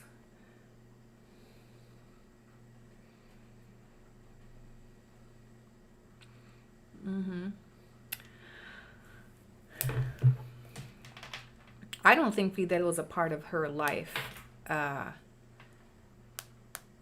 or a part of her circle at all. Oh, there's the lighter in the bra. Yep. You guys found it. I don't want to zoom in too much because it's in her titty. But in this picture, she's got her lighter. That's a smoker right there. Yep. Hey, AI bestie. When you make a video, can you do one with like the lighter in her bra when she pops something? AI bestie. Please. I'm waiting for, where is AI bestie? I'm waiting for something on this.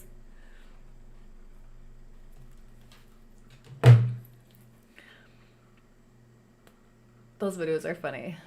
I hadn't seen the lighter either, but that confirms what she's a smoker. That's why else do you have a lighter in your titty? You're a smoker. We've been saying that. I haven't been able to show you a receipt, but that serves enough. The reason why I said she was a smoker is because somebody that used to FaceTime her through the collab during the hate campaign told us during one of the FaceTimes she was smoking. She smokes quite a bit. But that tells us she smoked since back then. Why don't we know she smokes? Because it would not fit the sweet little white girl image, right? But yeah, that's a lighter in her titty. Smokers always stink. Yes, they have one with the cigarette. Yeah, but I thought we could easily say that was part of her costume. She's one of those persons on welfare that gets her hair nails done. I mean, nothing wrong with that. But again, just acknowledgement, right? Acknowledgement. Just like when she made a video on how she's been able to fund her house. When she talks about, I did it with my MBA. No, you did it with donations. You did it with taxpayer dollars. Just like taxpayer dollars kept you afloat in the U.S. for many years. Right? It hits different when you ask yourself why she's in Mexico, why she chose to stay. Because this was a gold mine for her.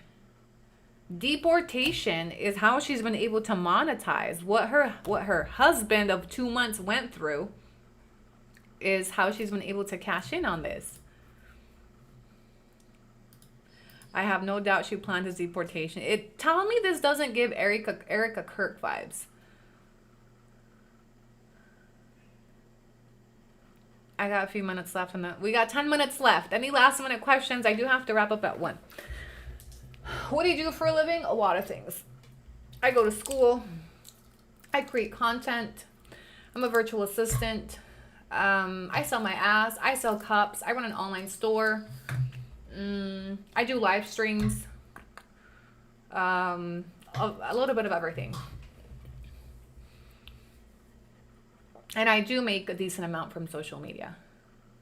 Whether that's OnlyFans, whether that's live streams. Look, this current live stream made a lot of money on today's live stream. PI work. and I go to school. I go to school full time. If you're ever concerned when people are like, she should be in school. I'm in school. I'm top of my class. I have straight A's. Trust. I make time for everything. I take care of business. Are you coming back later? Possibly. I could. What's the day?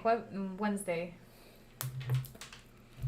You know what I need to follow up on is this.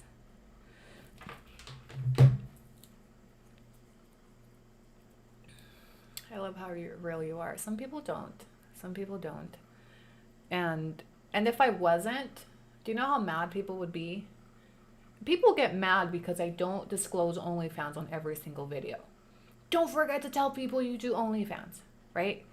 But you're not mad at Candice for not mentioning any of this? But you guys people hold me to such a high standard and are mad because I'm trying to hold Candice to the same one. The bar is in hell for Candice. Like, y'all need to hold her to 1/3 of the standards that you hold me to.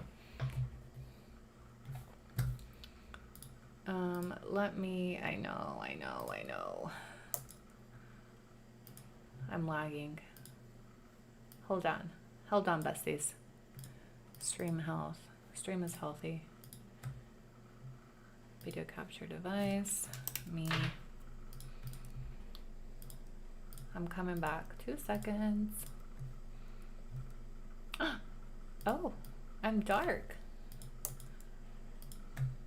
Hold on. My streaming device is lagging a little bit. I believe you can still hear my audio. Okay, this should be better. Let me know if it's not.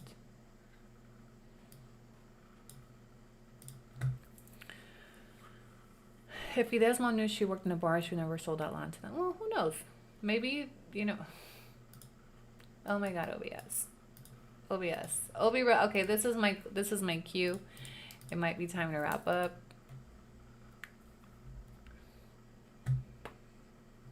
What's happening over here? Let me check into TikTok while YouTube comes back.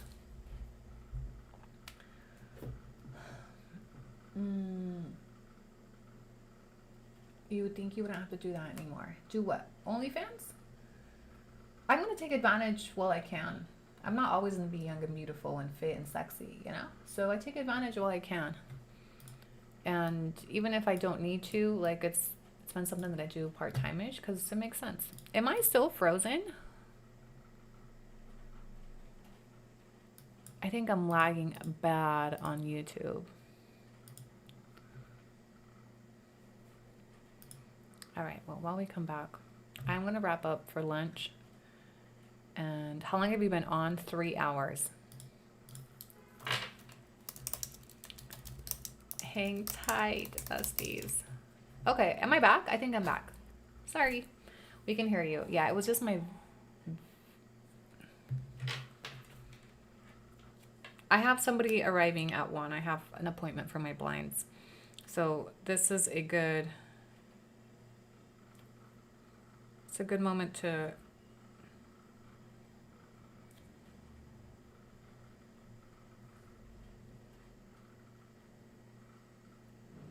They're here. I gotta go. Okay, I gotta go. I'll be back. Okay, my blind people are here. Or let me just BRB. BRB. BRB. Let me see if BRB.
Hi, besties. I'm back.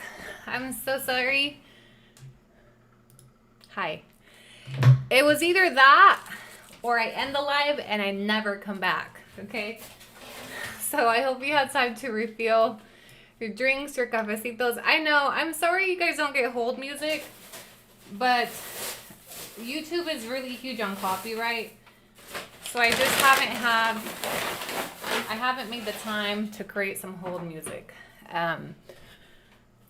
But I figured if I paused it, I knew that I would just continue. I have like another hour and a half. We could do the thing, order lunch together. At this point, I'm not gonna get very much accomplished between now and when the kids get out of put on. Are we back? Sorry. I know, not the hold music. I will eventually figure out some hold music, but I have to find something that isn't copyrighted. So that's why I don't have hold music. But I think the holding screen is cute, no? Ugh, that was hot. Sorry, I'm replacing my my blinds. So I just had the provider come through to make measurements and all that stuff. So home ownership bullshit. Anyway, music. I'm hungry. What are we getting for lunch? Did you guys get your lunch? Did you refill your coffee or drinks? I think I'm gonna order a refresher. Annie, contéstame. What would you do if Candice reached out and wanted to call a truce? There is no truce because there's no war. Right? So a truce would be like applicable if we were in some type of beef or fighting. I'm just reporting. This isn't malicious. And at this point, I wouldn't like, I wouldn't, it reminds me of Jimmy. Because I know there's going to be a point in time where Jimmy wants to come to a truce. People only want to do a truce when they're getting fucked. But when I was getting fucked, they didn't care about no truce. Okay, so she had the opportunity to mediate with Rafa last year. She didn't have any interest. So I wouldn't have any interest either in being buddies or, me fact checking her story is not me being at war with her. A truce could have been called in 2023. I would have been receptive to it. It doesn't, it just makes no sense. So me fact checking her story is not me attacking her. Let me be clear about that. I know that a lot of you guys interpret it that way. She may interpret it that way. I'm not attacking her. I'm advocating for the community that I form a part of. I'm advocating for deportation stories.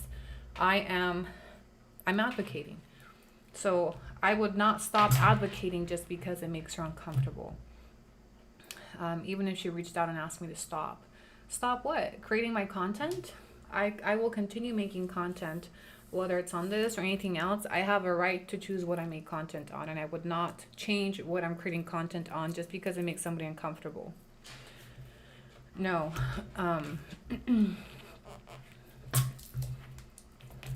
As long as there's a demand for it in my audience, I will continue with the series. I will continue researching. I will continue fact checking. I think it gives a lot of substance. There's a lot of good to take away from the series, despite what she's done and continues to do. So anyway, what are y'all having for lunch? We're learning about the law.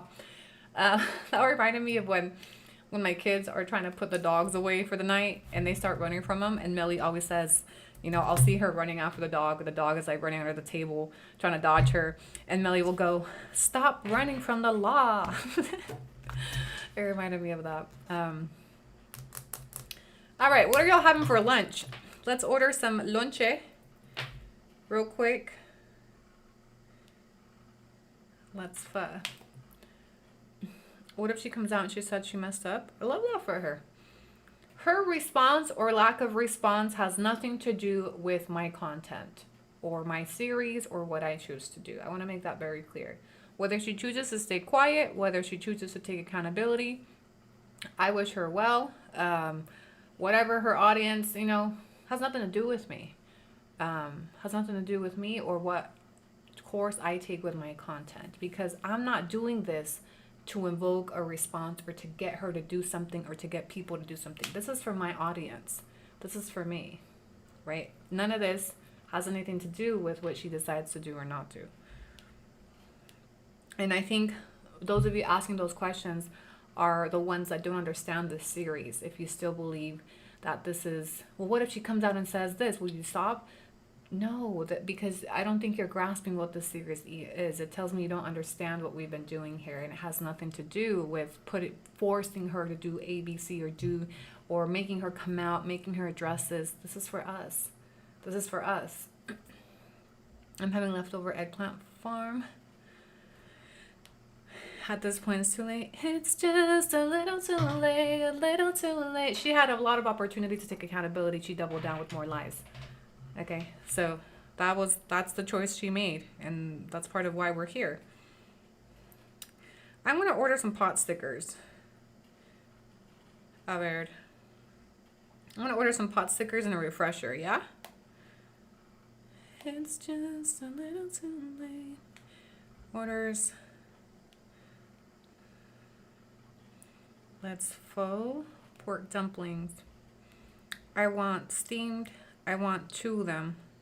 8 pot stickers. Plus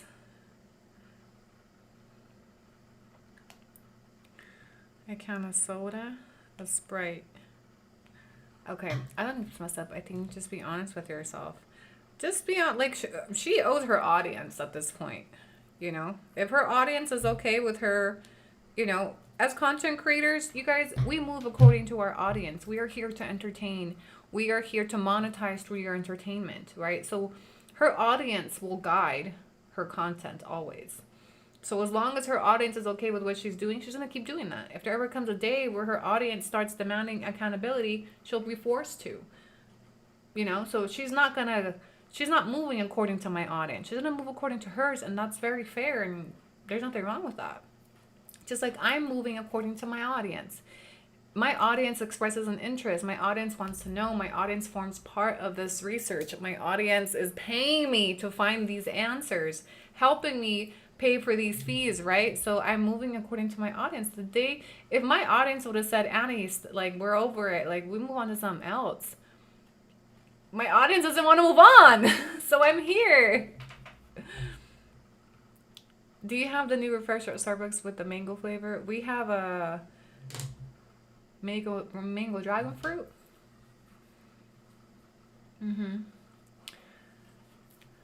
I don't think it's messed up. I think just be honest with yourself. Just be honest with your public, and then that's who you owe accountability to.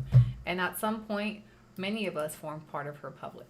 I was a part of her audience in the beginning. I followed her, right? She followed me first, reached out to me, did the same thing she does with all these aspiring creators, and I supported her content.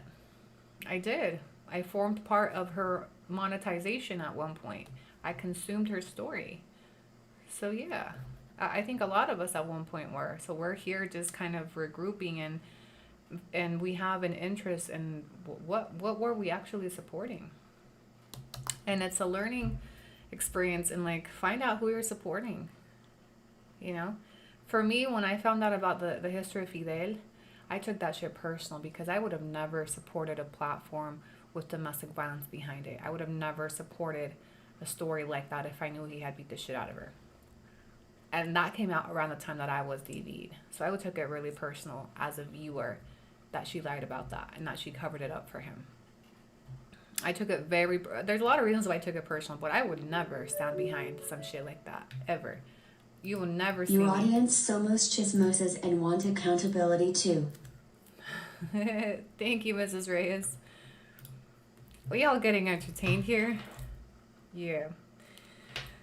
So, open my eyes. I would have never either. And a lot of her supporters are victims of DV. A lot of her supporters are women. A lot of her supporters are, you know, spouses with deportation stories. A lot of her supporters, you know, would have chosen different if they knew the truth, which is why she made sure to conceal it. She knew exactly what community she was trying to infiltrate. She knew exactly who her target audience was. It wasn't white people. Her target audience isn't white people. her target audience is not the people she used to kick it with in Utah. Her target audience was always Latinos. She knew what the fuck she was doing. There's a reason she left certain things out. Her platform is not set up to receive white cosigns, like white supporters. You know, she knows exactly who her target audience is. It's Latinos, it's Mexican Americans, it's undocumented, it's people in like that. That's who she's creating content for. That's why she don't make content in Spanish. She knows Mexico is not going to co-sign her story. She knows white people aren't going to co-sign her story. It's very strategic. And now we've learned about her history, her history of cosplaying, her history of pretending, her education in arts, acting, posing. Now we know how she was able to carry this life for so long successfully. That took skill. I've always said give her props. I don't know how the fuck she was able to manipulate. How the fuck nobody had found this shit. Because why didn't anybody question her before me? Why am I the only person that questioned her? Can we talk about that? Why am I the only person that questioned her? And there's a lot of you that have expressed, I always thought she was sketchy. Something about her content rubbed me the wrong way. I don't know, it was weird. Like, there's a lot of you that have made comments but never really looked into it. I think a lot of us were misled into believing she's somebody that she's not and never has been. She's never been an ally. Ever. She lived in a bubble of privilege even in Utah. Undocumented, like her friend said, we never even came across an undocumented outside of Saturday Night Live skits. Now all of a sudden, she's never an ally. She's never been an ally, will never be an ally. And she hit the gold mine with this story, because look at what she was in Salt Lake. She was on welfare, picking up odd-end modeling jobs, using her body to create an income, which there's nothing wrong with that. But you guys constantly remind me that I'm at the bottom. Not you guys, but I'm constantly reminded and shamed for monetizing off OnlyFans. Candice is not far from that. She wasn't far from that. She was able to, rebrand, but she's in the same realm as I am. We're not very different after all, her and I. And I believe that's why she hates me, because that's why I was able to... The reason I would have been able to see through her shit, because I've lived it. I lived it. I questioned her MBA a lot. I think the University of Utah might be a place for us to look. We're going to send a clearinghouse request. She's hiding from her past while in Mexico, Tina. Yes.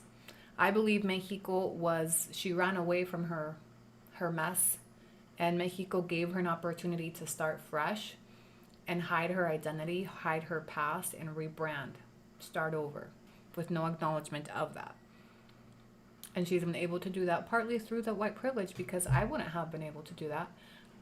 I specifically wanted people to come out with these pictures and say, what does it matter? It was so long ago. Her pictures, my felonies are older than those pictures, and people still find a way to keep my felonies relevant. The amount of people that were like, people can change, but you don't apply that to my story. I don't ever hear people saying people can change, Annie's a different person. In fact, people anchor me to who I was in Utah, even a decade later. Despite me being in law school, I have tried to rebrand as well, transparently, not by hiding who I was. And the same people that are telling me, why does it matter? It was in 2016. Oh my gosh, you're obsessed going back that far. You guys go back that far every fucking day when you mention my felonies. Annie's a scammer. She'll always be a scammer. It's such a contradiction. When we're talking about Annie, I don't hear anybody say, oh, people can change. That was so long ago. Why does it matter? You guys anchor me to my history in Utah. But you justify her hiding all of hers. Her shit's newer. Her time doing that is newer than my felonies are older than that shit. My felonies are from 2012, beginning in 2012. Okay? So if my shit's still relevant, which in fairness, I'm not arguing that it shouldn't be. It's a part of my story. My felonies are a part of my story. It's part of who I was. And it's part of why I am who I am now. So how the fuck is a story like hers being completely rebranded with no acknowledgement of her past? But we pick and choose when people can change. And this is part of the social experiment that I've done with this series, is how people respond to a white woman and how people respond to minorities. The social inequality, the social loss of balance, like it's not an equal playing field, ever. A white woman can literally get away with murder, with fraud, with all this shit, but let it be a minority, and you guys will anchor them forever there. And that is exactly what white privilege does. U of U is the University of Utah. Her brother attended there. The photographer was a teacher there, so it's possible. But I did receive emails that people have searched the records for commencement ceremonies and found nothing for Candice. So I just really don't think that MBA exists at the end of the day.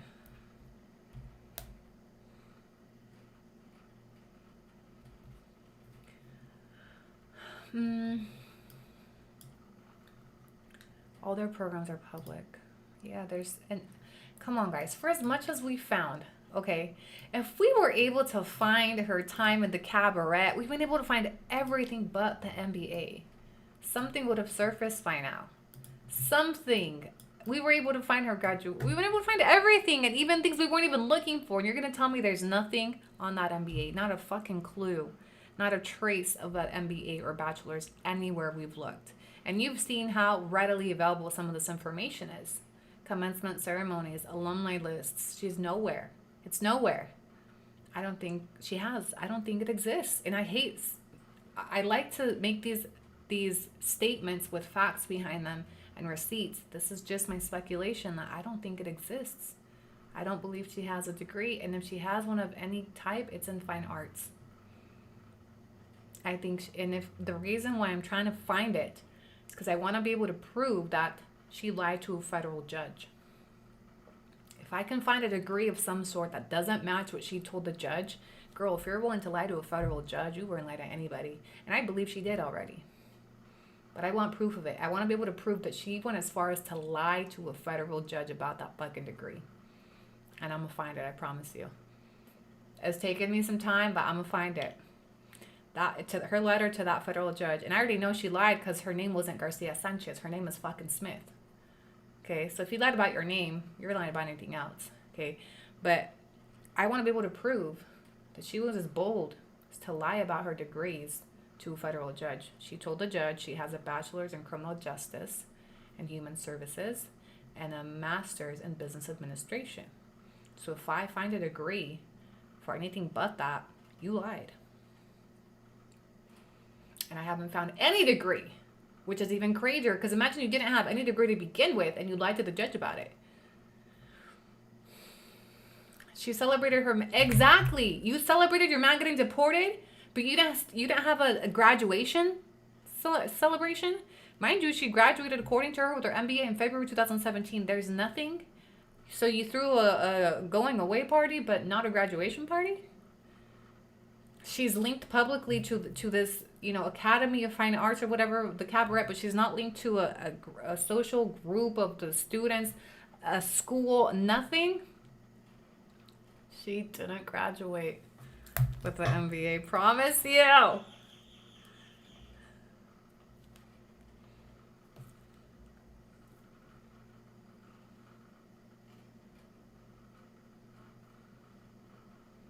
What's going on here?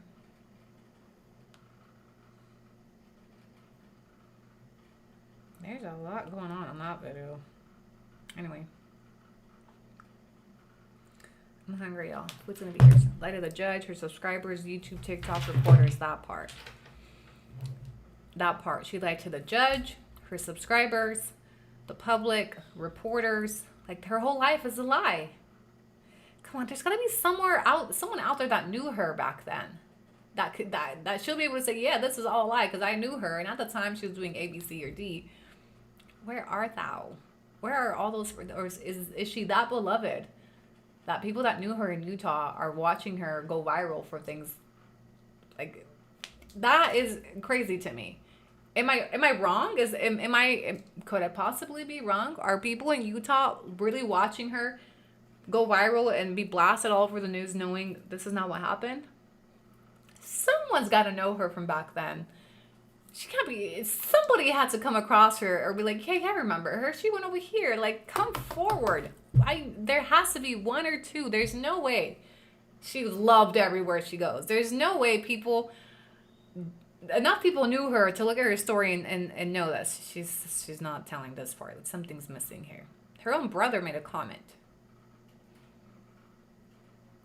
You guys, and I haven't seen it, but allegedly her brother made a comment about he doesn't like to be in her content because he knows the true story. Jesse Smith. Let me go look at Jesse Smith again. What can I find on Jesse Smith?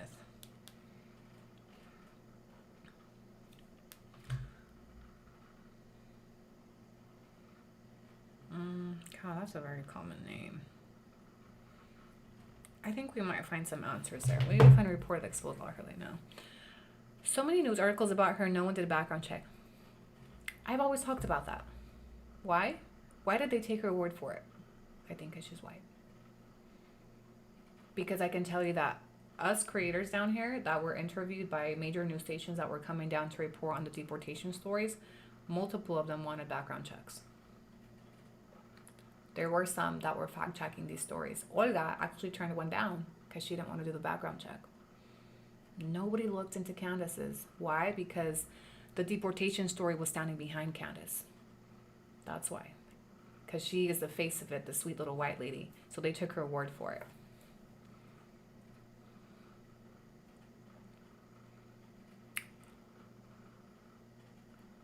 If she was living in Salt Lake City, there's only 3 colleges that offer an MBA in Salt Lake City unless she was doing online. But in the police report, she was on her way to class. But that police report was in 2011. She was not obtaining her MBA in 2011. She, according to her, completed her MBA in February of 2017. So that tells me she was enrolled in an MBA program, according to her, between 2015, 2016, or 2017. And that's during the time where she's participating in the cabaret. So her involvement in that Sketch Cabaret raised questions. If you are pursuing it, this is allegedly during the time that you're pursuing an MBA. I'm not saying she can't have hobbies, but can we all collectively agree that that shit was very time consuming? Plus, she's a mom. You were enrolled in school full time, and you had to have been working, or how were you getting by? So you had time to do all that shit and still like be heavy into this cosplaying bullshit. Like, those events took hours, full days at a time, the partying. When were you studying for that MBA? Le echó mucha crema cuando dijo que tenía 3 degrees. Big time on my top. Like someone said, that's probably what her brother's referring to as the truth. There must be people in her real life that don't want to partake, and her brother seems to be one of them. Now, I would never expect her brother to come forward and throw her under the bus. I mean, she's not Julia. I'm sorry. I should take that back. Maybe he would, just like Julia's sister came forward and threw her under the bus.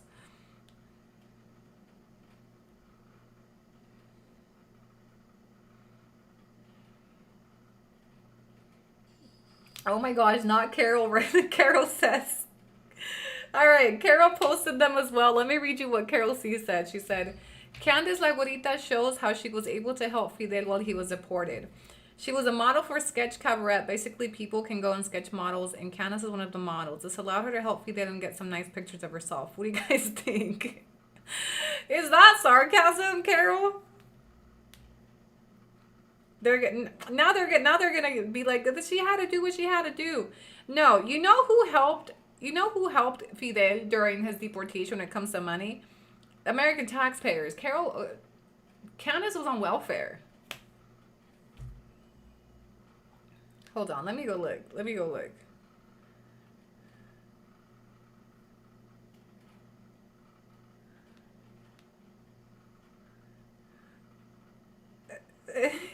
She used the one with the lighter in the titty.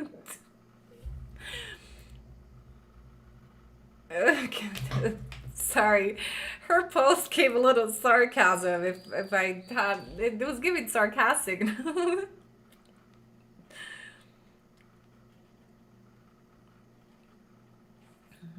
I knew those pictures would take off because they're so shocking. Nobody is making fun of the fact that she did this. It goes against her current image. Like, girl, what? Oh, not Gypsy Rose getting her account back.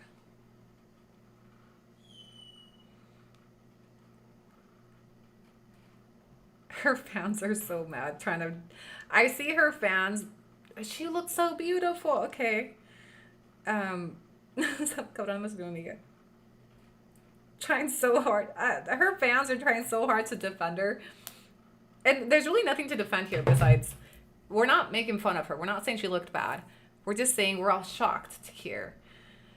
Girl, I thought it was AI. I shit you not. My response, and I posted on my Instagram story, was, is this real? Is this real? It was. I was shocked. Go watch my live reaction to this on yesterday's live replay. But I was shocked when I was like, no way. There's no way. No way. Now, it didn't... Once I think about it this way, she's always been into modeling. Think back to when she was a child and we found her pageant pictures in the local newspaper in Castledale, right? So she's always wanted to make it. She's always wanted to be famous or have the spotlight. And she's been modeling since she was a child. So it shouldn't really surprise us that much. It's just the type of modeling that threw us off because she portrays herself as a conservative Catholic now.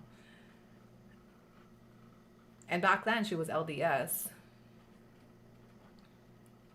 It's the fact that she made herself like too good she's too good to stand next to Annie's story.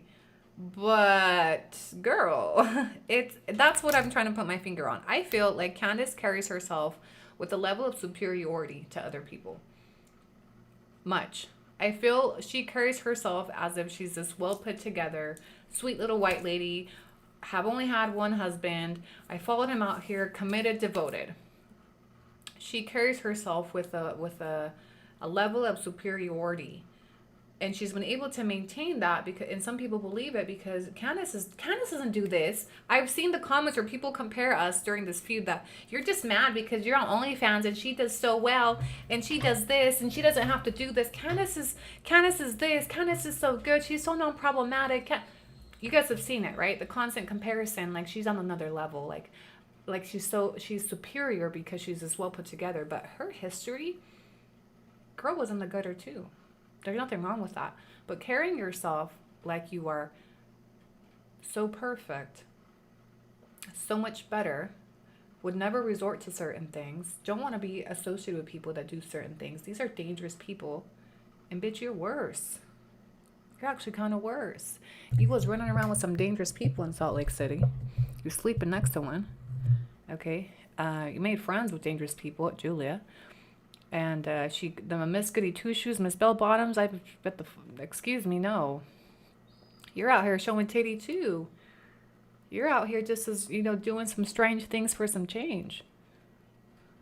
Mind you, I don't even know if she made money off of it. You're doing it for free. You're doing it for fun. Okay, so why so judgmental towards the next person? Why throwing stones out of glass houses? Okay, that's what I'm shaming.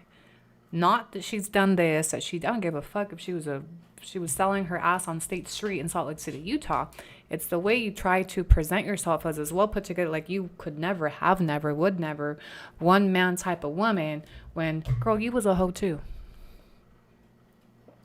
You was throwing cat too. You were OnlyFans material too. You're a scammer too. You're a thief too. You're a liar. All these things. With Miss Bows in her hair. Miss lighter in my titty. Miss carrying the lighter on my titty, smoking 2 packs a day. Be so for real.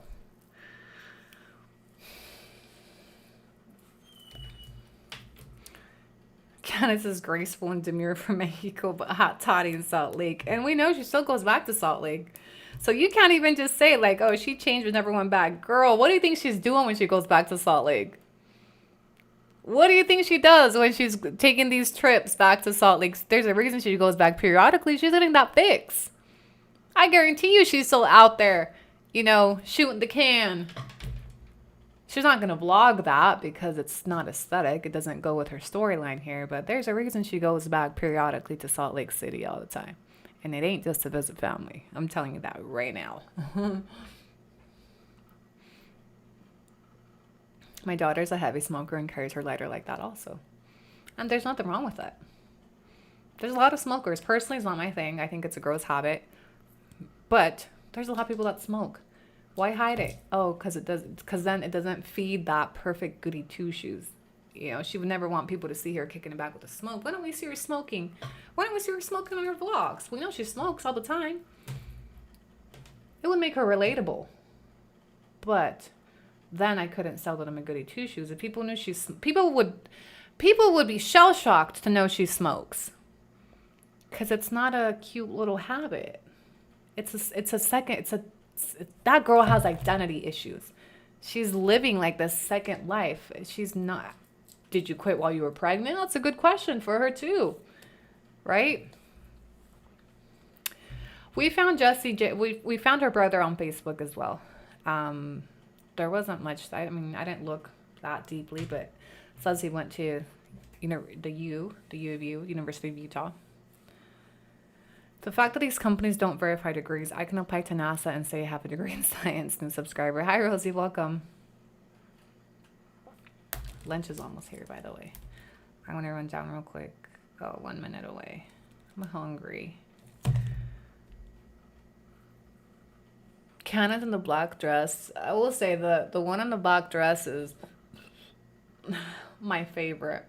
Only because it's such a shock. Like, when I saw it, I was like, "What, Candice, is that really you?" I could not believe that was her. I was like, "No, it's not. That's not." I thought it was AI. I thought it was AI because it just such a stretch from who we see today. Everybody can change. Oh, but that's why I'm still a scammer, right? Decades later. Just so when you see people in the comment section talking about it's been so long ago, she's reaching, just remind people that my felonies are older. And everybody keeps that shit relevant on my content. At Biscuit Assistant has purchased a membership. People constantly demand that I disclose my felonies on all my videos. They're older than her time in the cabaret days. I committed my felonies over a decade ago, and people still find those relevant. But God forbid, count as something from the past. Oh, but that's so long ago. Okay, so apply the same logic to my story then. Why do we need to keep bringing up my felonies? Oh, okay. Okay. Hold on, let me run down. My lunch is here. Okay, BRB. Sorry I don't have no hold music.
Okay, besties, it's lunchtime.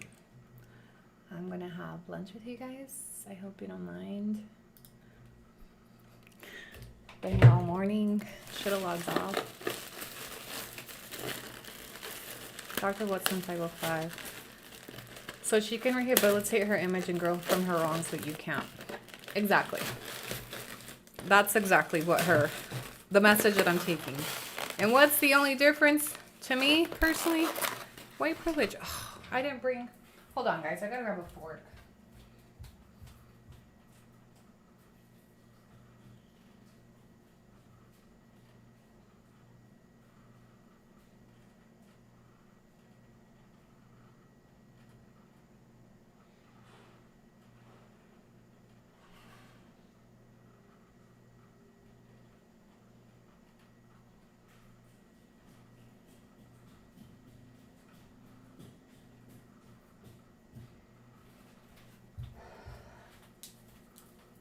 Okay. The bloody tears. Yeah, I wasn't a fan of the bloody tears.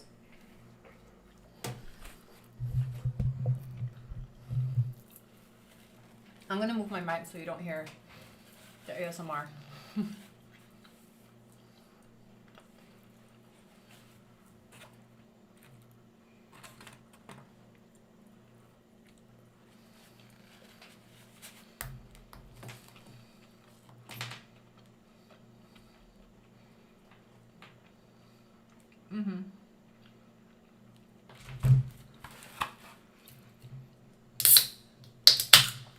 Not Bride of Chucky.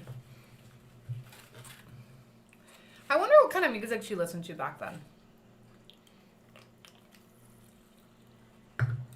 You think like she's still bumping like rock and like goth music, or how does that work? I mean, even stuff like that, she's never she never shares that, right? Like we don't know what kind of music you listen to, Candice. Who is Candice?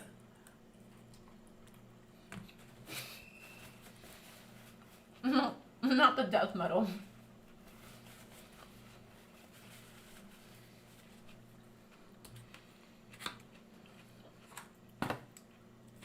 A lot of Mormons struggle with identity. I believe that. Yeah, look at Taylor Frankie Paul.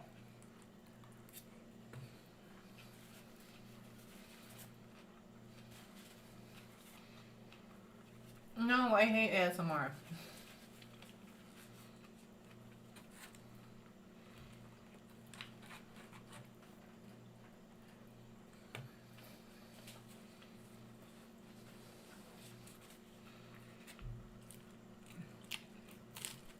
I'm honestly surprised this never came out before, but I believe it's why she's been so careful on social media. If she hadn't crossed paths with me, this would have never came out because nobody would have questioned her.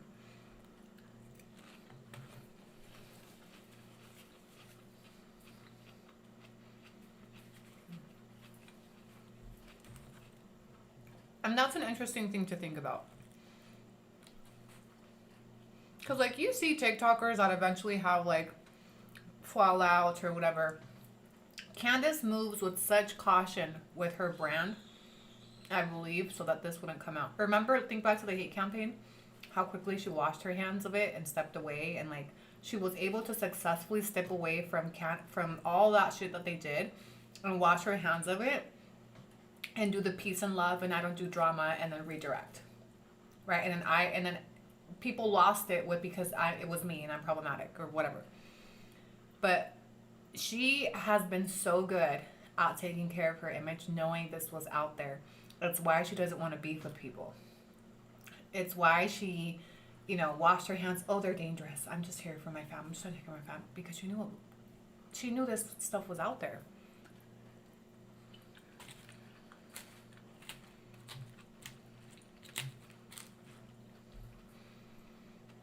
Stranger Things is a favorite of hers. That makes sense.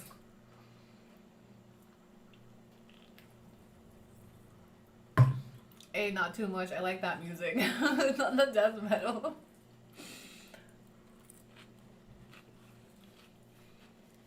There's nothing wrong with liking the music. It's just I've never seen Candice in that realm.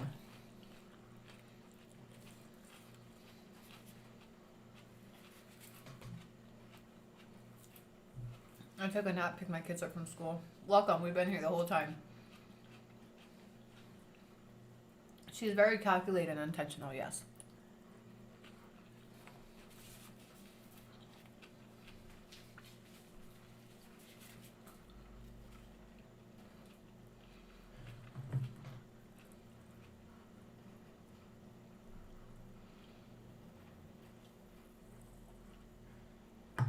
LDS is so culty and how they make people go on missions at 18 with a complete stranger. Oh, I think some things happen on those missions. I had 2 siblings that did missions. I don't know.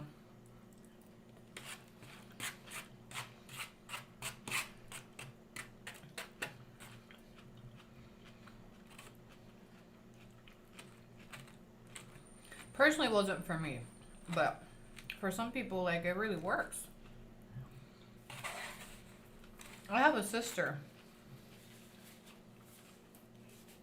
that's hella LDS. At Connie 310 cent $1.99 cheese Maybucks. I'm finishing. Not for the free smiley face emoji. Smiley face emoji. I hate it. ASMR. I have a sister that's super LDS. Like, devoted LDS. She's very happy. She's very stable. I think for some people it can be a good thing. She's, like, great. She educated woman, multiple degrees, married with kids, like the traditional setup, right? Did everything in the right order. So I think for some people, the LDS religion works, you know, and it can be a good thing for them.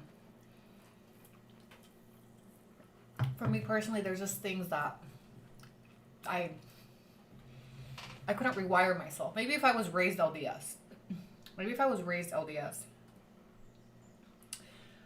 of my kids is baptized LDS. After I was deported, one of my kids ended up baptized LDS up there with my family. I didn't oppose it. I wasn't a fan of it, but I myself hadn't baptized her. I didn't baptize any of my kids. I'm Catholic, but never practiced. When my first was born, we were practicing Catholics. We were preparing for her baptism. That's when Bryce had an affair, and it just shifted everything. We stopped going. It broke us, right? We stopped focusing on church. We went completely diverted. But once upon a time, I was practicing Catholic, and I was this close to baptizing my first child, but I never did. My children are not. We're not active in any religion. Personally, we just have like a relationship with God. I started to kind of change my beliefs as I got older. That I don't think your relationship with God should be restricted to, like, confined and controlled by a religion. That's how I feel. But one of my kids ended up being baptized LDS during my deportation and time that I was here, and they were in the care of my family that are practicing LDS members.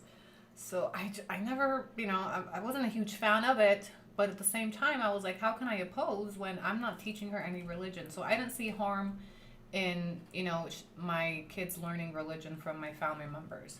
But I don't raise an LDS.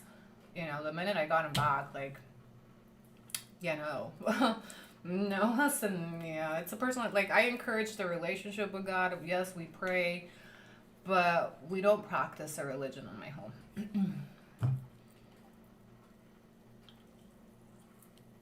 I was raised that way, and I just, as I grew older, I just chose to feed my relationship with God, but not controlled under a religion. And that's just my personal, to each their own. I respect religion, whatever people choose to practice.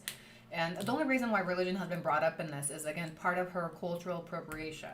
And the whole LDS thing, I brought that up to show how deep her lineage went. And it's again, her refusal to acknowledge her history is very telling. There's nothing wrong if she is Catholic. In fact, I haven't said she's not Catholic. There's no way for me to confirm if she is or she isn't. I've speculated she's lied about a lot of things.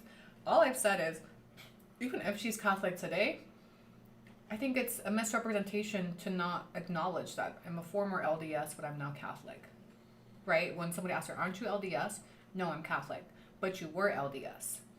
So an honest answer would be, I used to be. I've converted since. Talk about your journey converting, whatever the fuck, right? It's the misrepresentation that she's Catholic. She's a thorough, baptized, first communion, confirmation, like, that is misleading. If she actually is. And let me tell you something, I don't know how it is as an adult, But I had to do all that shit. My catechism classes, I had my first communion, I had my baptism. That shit took years. I don't have the knowledge of what the process is to convert to a Catholic as an adult, but I can only assume that it takes a lot of time, classes, and all that, and it's a level of commitment. If she's done it or not, I don't know. I don't know, but I have my I believe it's a part of her cultural appropriation to represent herself as the thoroughbred Catholic. I believe it's a misrepresentation to not acknowledge I'm a former LDS, but I'm now Catholic. That's why religion was brought up in this series. Not for any other reason. If you are LDS, and I've said, I have LDS family members. There's nothing wrong with that. There's nothing shameful in that. There's a lot of people that are practicing LDS. The LDS religion right now, I believe, is getting a lot of bad attention because of things that are surfacing, like the Netflix documentary, the Sister Wives show. The LDS religion has been under social scrutiny for a couple of years, right? So nobody wants to claim being LDS because of what we're seeing come out of things that have happened. The polygamists, the sister wives, like all that shit. So nobody wants to align with it. I'm not going to lie and say, no, I have family members that are LDS. And I respect their choice to, whatever they choose to be. It's just personally not for me. So I just want to reiterate, and I think explain of why religion has been brought up into this series. And it's not to shame anybody for what they choose to practice. To do your thing, and it's not to shame anybody for being LDS or having LDS history or lineage. Again, I have LDS family members. It's just the misrepresentation and the cultural appropriation that I brought up and why religion has tied into this and Candice's story. That's all. Religion gets to me because it's still politics. I was raised Christian and still attend Christian church, but I prefer not to be involved in any congregation. Yeah, religion can be tied into. Absolutely. She wouldn't fit in that bubble if she said she's not Catholic. Absolutely. It would come off the wrong way if she acknowledged being LDS because she's living amongst Mexicans. It wouldn't go with her storyline, right? She tries to present herself as this assimilated, Garcia, Sanchez, all of that is appropriation of Fidel's identity and his story. All of that, including her claim to the Catholic religion. Why did you talk about what made you turn Catholic, Candice? Oh, your husband, trying to please him. If she actually converted, what made you change? What made you change religions? Keeping your husband happy, or trying to be one of us? It wasn't because you had an awakening one day and said, you know what? I want to go see what the what Catholic religion is all about. Be so for real. You didn't wake up one day doubting LDS. She would still be LDS to this day if she hadn't married Fidel, right? So did you convert because you actually believe, or did you convert because you're trying to appropriate your husband's identity? Are you a Catholic? What do you know about the Catholic religion? Give her a pop quiz. Do you see her participating in the religious activities that Fidel participates in that town? In the pilgrimages, in the churches. Do you see pictures of her in church? No. You see Fidel. And then she appropriates his identity on her content. She appropriates everything that he does as a practicing Catholic. I believe Fidel is Catholic. Absolutely. I believe his family's Catholic. The Catholic religion was part of the colonization from the Spaniards. So again, I believe that's just a part of her appropriating his identity as her own. Why is there no talk about her journey to convert? Why did you convert? Ask her why she converted. Is it because you actually believe in the Catholic teachings, or because you're trying to become one of us? Why don't you participate in the religious activities? Why are there no vlogs of you participating in Catholic activities in that tiny town? Why don't I see pictures of you on your knees praying? Just your husband. Where are you as a practicing Catholic to come on here and claim to be a thorough Catholic? It doesn't exist. I don't think it's real. How do you rewire yourself? I mean, I guess you could. A lot of people have done it, but in fact, I think she still probably goes to church with her mom when she goes back to Utah, if we're being honest. I want to see her confirmation certificate. Do those exist? I did all that shit when I was a child. The only recollection I have is my first communion. I did it with my sister at the same time, and there was a big celebration afterwards. My entire family came. I had the white dress. I'll have to find my picture somewhere. But I didn't really fucking understand either. I was just doing that because my parents told me. My parents were devoted Catholics. Devoted Catholics. It took me 3 years to become a Catholic. Yeah, like it's a process.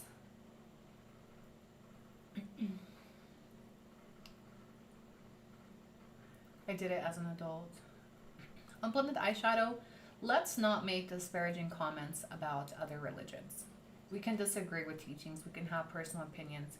But I don't like to see disparaging comments towards people. Mormons are whack is a terrible statement. Let's not do that. You may not agree with the LDS religion. That's okay. That doesn't mean that somebody that practices something else is whack just because you don't believe in what they believe in. There are people that faithfully believe in that. You should respect their beliefs.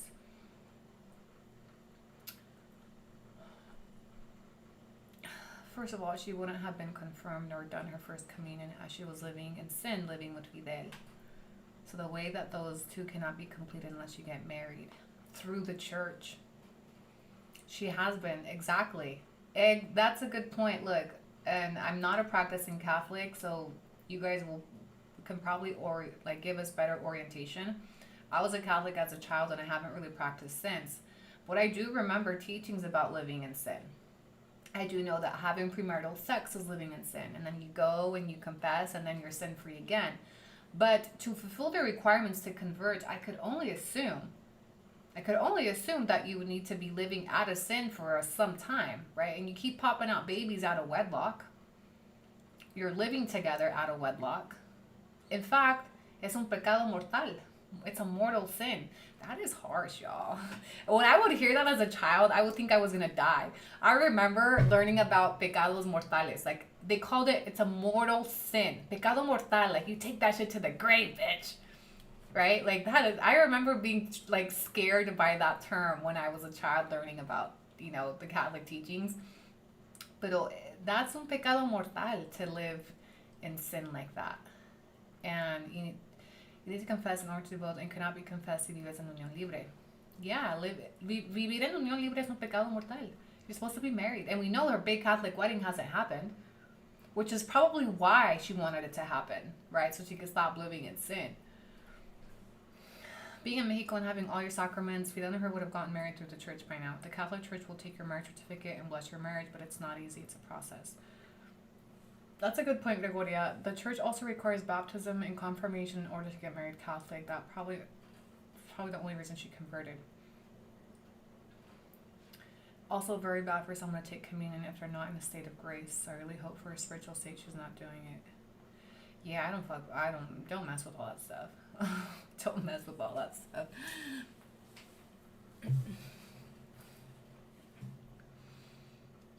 LC is the order of Christian initiation of adults and can take 2 years to complete. I just know it takes time. It takes time, but she's had a lot of time. But it would make sense. There's a reason that big Catholic wedding hasn't happened. And we know if and when it happens, she's going to sell that shit all over. Right? She would be blasting that big Catholic wedding if it had ever happened.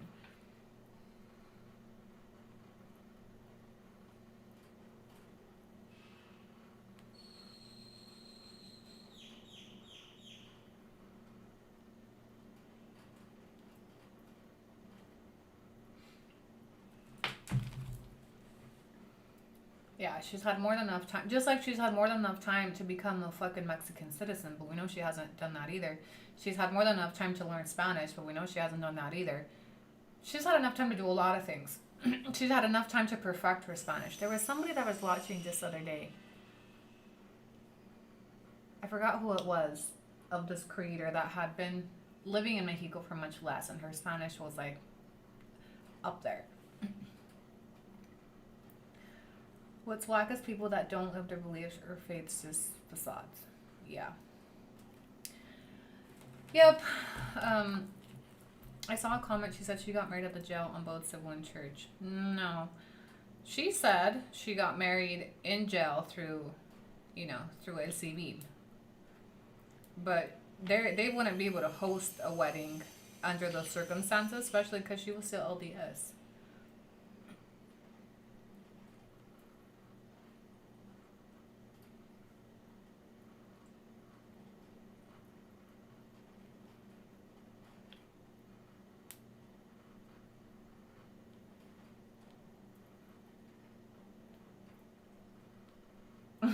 People get so mad at me. I'm sorry. I have a fun time going through my TikTok comment section. I thought it would be a good, I could not keep this part of the series from TikTok. Come on. The goth outfit, legendary. For a Catholic marriage to be valid, it has to happen in an actual church. It cannot be done in any other place. Yes. I mean, yeah, she could have. We'll never know. I've never said she's not Catholic, okay? What I'm saying is I suspect she's lying about it to continue culturally appropriating. I have reasons to doubt that she's actually Catholic is what I'm saying. But I can't confirm if she is or she isn't. What I can confirm is that she was originally LDS. That's what I've said about her religion. So I'm not here to tell you what her current religion is to date, but I can tell you that there's things that make me doubt the way that she's representing her religion in current date. And I believe it's a part of her cultural appropriation. And I can confirm she has a very long lineage of LDS. In fact, she's a direct descendant of the founders of the LDS religion, of the LDS church. So, yeah, I just feel like that's a misrepresentation when she tells people, yeah, I'm Catholic, I'm baptized, confirmed in communion.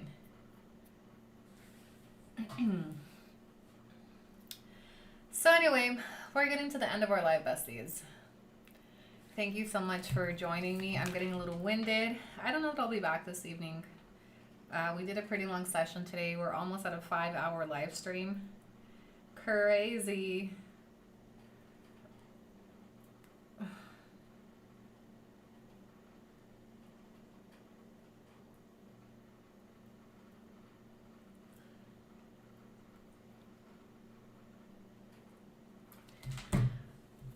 Yeah, fun. I have just from YouTube stream post your rebuttals. Candy Cole is mad right now because of the pictures. Candy Cole is so mad at us. I just felt like that was not something I wanted to keep to myself. Shout out to those of you finding humor in this, okay? There's people taking this shit way too serious. Like, so mad about those pictures coming out. Like, y'all act like I went digging in, like, a private... Like, these are public. All I did was share them. Like, she took them... Nobody forced her to do this. Like, these are public. All I did was show people that they exist. Why are you so mad at me for it? Like, be mad at Candice. Somebody said, I hope her children never see this. I feel so sorry for him. You're ruining the kid's life. The mom did it! That's like me blaming somebody else for my OnlyFans pictures. Why are you mad at me if her kids see this shit? Go tell Candice. She did this while she was already a mom. Okay? Well, why are you mad at me for sensitive Susies for just sharing the damn picture? She took them. Nobody forced her. She wasn't in a position where she had welfare. She did this shit as a hobby. We didn't take the damn things. We didn't post them. It's not like I filtered, like I leaked something that was private or like some private intimate photo shoot. She was doing this shit publicly and it's still there. Y'all take this shit way too serious, way personal. The people coming from Ley Olympia, oh my gosh, I saw that shit. Ley Olympia is literally when women have intimate pictures posted to social media without their consent. I saw somebody in my comment section saying, I hope Ley Olympia applies here. I'm not posting her fucking nudes. Okay, Ley Olympia was created in response to a man weaponizing intimate naked pictures of his ex-girlfriend. That is not what's happening to Candice, okay? Speaking about public things, from a public standpoint, public records have nothing to do with Ley Olympia. Oh, wait, I saw that shit. I was like, what the fuck?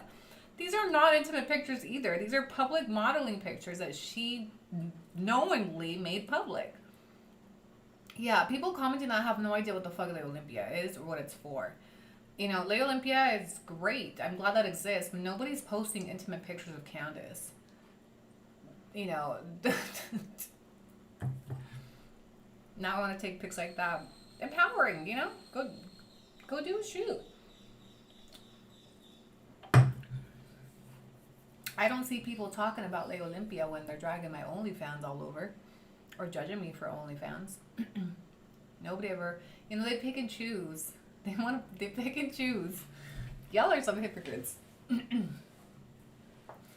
So, I mean, if Diego sees his mom with, you know, I'm sure Diego has, mind you, Diego has probably witnessed a lot worse than we're seeing on her digital footprint. Okay, the least of his concerns are going to be, and again, that's up to his mom. That's up to his mom. This is why it's so important to equip your children with the truth. So things like this cannot slap your children in the face. She knew she was, and I'm sure there's more. I can only imagine what else there is.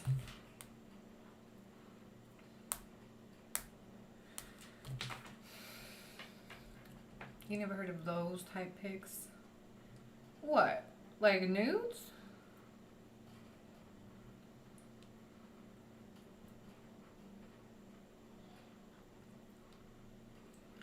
Oh yeah, her last post, somebody said, oh my god, I will never forget this. I saw a comment talking about this is what we're having for dinner tonight. And then it was a picture of fucking Candice. Oh, Candice. You have made a mess. You have made a mess. Oh look, she's getting ready for Dia del Niño. Me too! Summarize the video. Oh look, candy bags for her local elementary and kindergarten students. Here go the peanuts.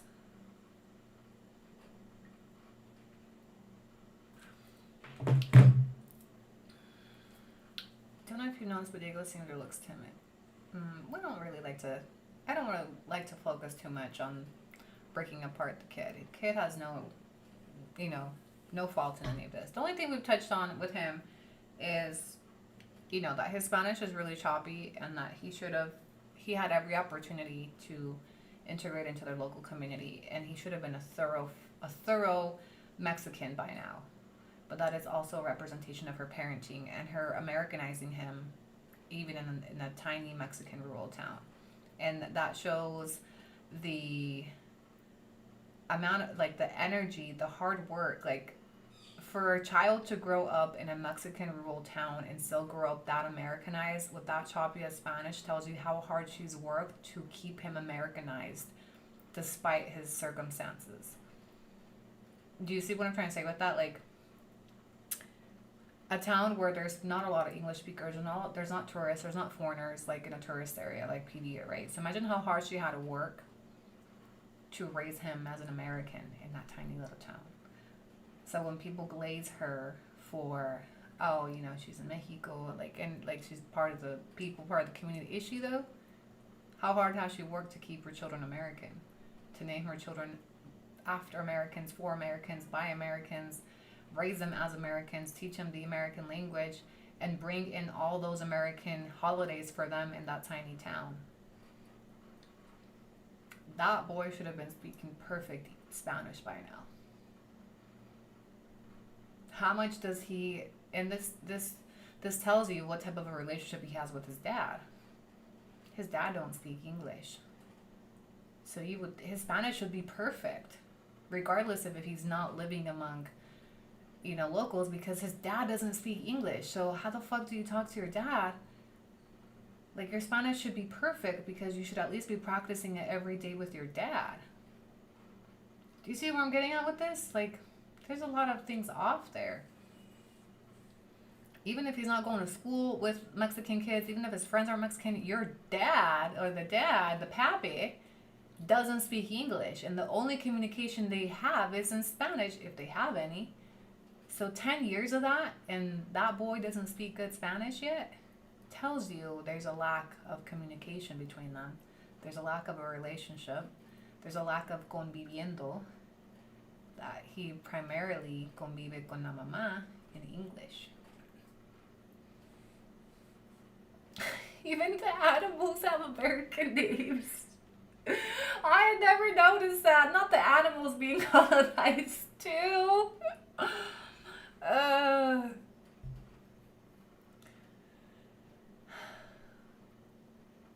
Actually, the LDS is one of the religions that the Catholic Church does not convert. I didn't know that. You don't see him working with the dad. We talked about that. You don't see him learning the trade. You don't see him being built into a Mexican man. You see him following his mom's footsteps with the camera instead. Those kids are more Candice than they are their dad. And that is obvious by their names, by what they're doing. Look at the oldest boy following in mom's footsteps with photography. Instead of becoming, that boy should be a whole ass man by now. Raised in Mexico by a Mexican dad, working with his bare hands every day. That boy should be Mexican as hell, growing up alongside un albañil. There's a reason he's not. Fidel hasn't raised that boy, Candice has.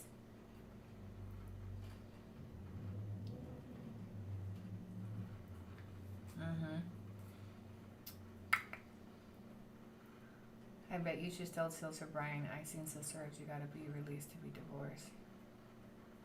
I mean, according to her, she was only with Brian for 4 months. It's just the old, exactly. The younger ones are growing up with the dad. Why not the oldest one?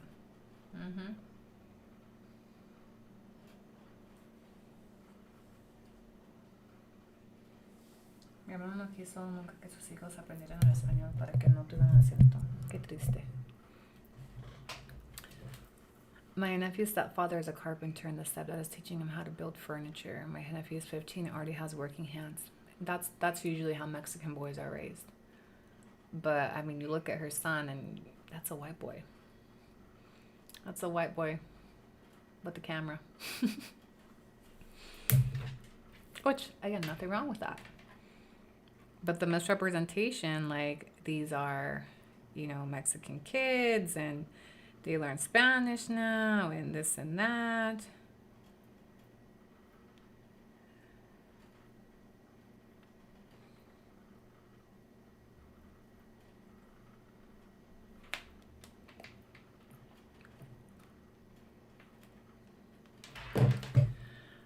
Takes after his mom. All right, y'all, we're gonna wrap up. This is a long live stream. I need to go through, rewatch it myself, and timestamp for those, for everybody that's missed it. This will be a public replay because I think the burlesque days are important in this timeline. There was a lot of shit talking in this live. Do I want to keep this on public replay? I'm not entirely sure. We'll see. As always, thank you to all of you that have supported my live streams through tips, Venmos, memberships. Welcome to all new members. Besties, we came up on some new members rolling over from other creators' pages. I just dropped the tip line into the chat to all of you that have supported. Thank you. And if you want to send us on our way with the last TTS before we close, baddies only. So in this live, let's see, we got a few new members. Let me call out my numbers. 4 new members. There were some upgrades. Lots of love from the chat, from the tips, super chats. We covered a couple of good topics. Great stream. Thanks again. Thank you for being here. I don't think I'll be on later this evening. I have some stuff. I have some stuff that I need to do too. Just back end stuff. She said she uses her MBA to generate income. What if she's generating art online? She is. Content is a form of expression. We talked about, I think she's done well building her platform, right? We now know how. She has an education in arts, photography, modeling, posing, acting. That all comes in handy with selling a fake story on social media. Art that nobody knows about. It's possible. It's possible. I mean, I'm sure she has a portfolio of this modeling era. there was some BDSM stuff in there. Like, girl lived a double life, if I've ever seen one. If I've ever seen one. And I think that's what's so fascinating. I'm sorry for being completely fascinated by her double life. And her skill in being able to sell this story, and the identity issues that girl has are kind of crazy to me.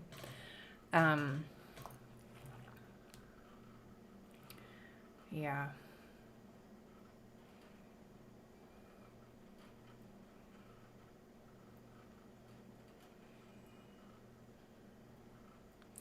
All right, I'm gonna catch up on comments. Plus, white people are great scripters. I mean, white people are good at a lot of things, you know.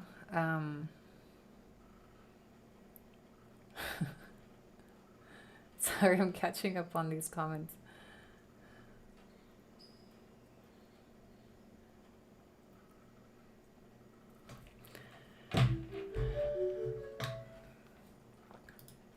Because your lives are awesome. Thank you, Becky G. I mean, she's saying not for the free. Her shit is up there for the free right now. Holding back while surrounded with wonderful Mexican women that he can learn from. Yeah. Yeah, it's been crazy. Anyway, what's tomorrow? Thursday, no? I'll catch you guys tomorrow, probably same time. You know what? I might head over to Office Depot sometime today. See if we could buy a printer. We need this on the fucking whiteboard. Oh, we need this on the whiteboard so bad. How's baby girl doing? She's going good. She's doing good. Today was her first regular day back at school. I mean, it's been a lot of bonding time for her and I because she's, I'm having to help her with so much. With her arm being fractured, she needs help with absolutely everything. So back to basics. It's like having a little baby again, showering her, dressing her, feeding her, tucking her in, brushing her teeth. So we're definitely taking some bonding time. I think she's loving it, if I'm being honest. She's milking this. She's getting babied. She's getting a lot of love. She's getting a lot of just everybody doing everything for her. So love that for her, but it's definitely been a lot of work too. Yesterday on my live stream, did you guys hear Axel? Mom, it's 9 o'clock and you haven't showered Juji's. I was trying to do a cheese mate. I was trying to do a cheese mate with my friends and I had to jump off to go shower her. Anyway, yeah, I'm also taking it as like an opportunity to, she's 9. No, she's turning 9. She's 8 turning 9. So she's entering that stage where, she needs to do different things with hygiene as they're growing in, they're getting their hormones, all that. So it's been, a new leaf for us, teaching her things like how to do her hair right, how to do this, do it like this, brush over here, all that. When there are several siblings that take advantage of the babysitters, yes, and she's loving it. She don't have to do no chores. Everybody's just pitching in for her, right? And this happened when Andre broke his arm. It happened when Axel broke his arm. Mind you, Andre broke his arm twice, right? So I'm like, this is your turn to chip in because when your arm was broken, she was helping do stuff for you too. Oh, Axel's so funny, you guys. Tell that he is so funny.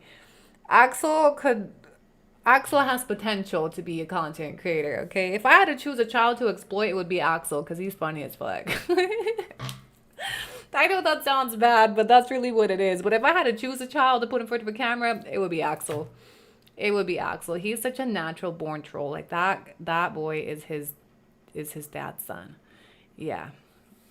Yes, the hygiene stage is crazy. Kids get lazy. Yep, kids get, especially at that age, just want to hurry, get in and out. She was showering in like 2 minutes. Now it's taking us like 30 minutes. Right? Because I'm like, this is all the stuff you got to be doing. Now that they're getting older and, all that stuff. Yeah, but Axel's so funny. That boy puts me on blast. This morning, I'm gonna tell you a funny story about Axel today. This morning, I'm downstairs, right? And look, TMI, but I do not hold my farts in around my kids, okay? No, I don't. I'm not gonna give myself a stomachache for my kids, okay?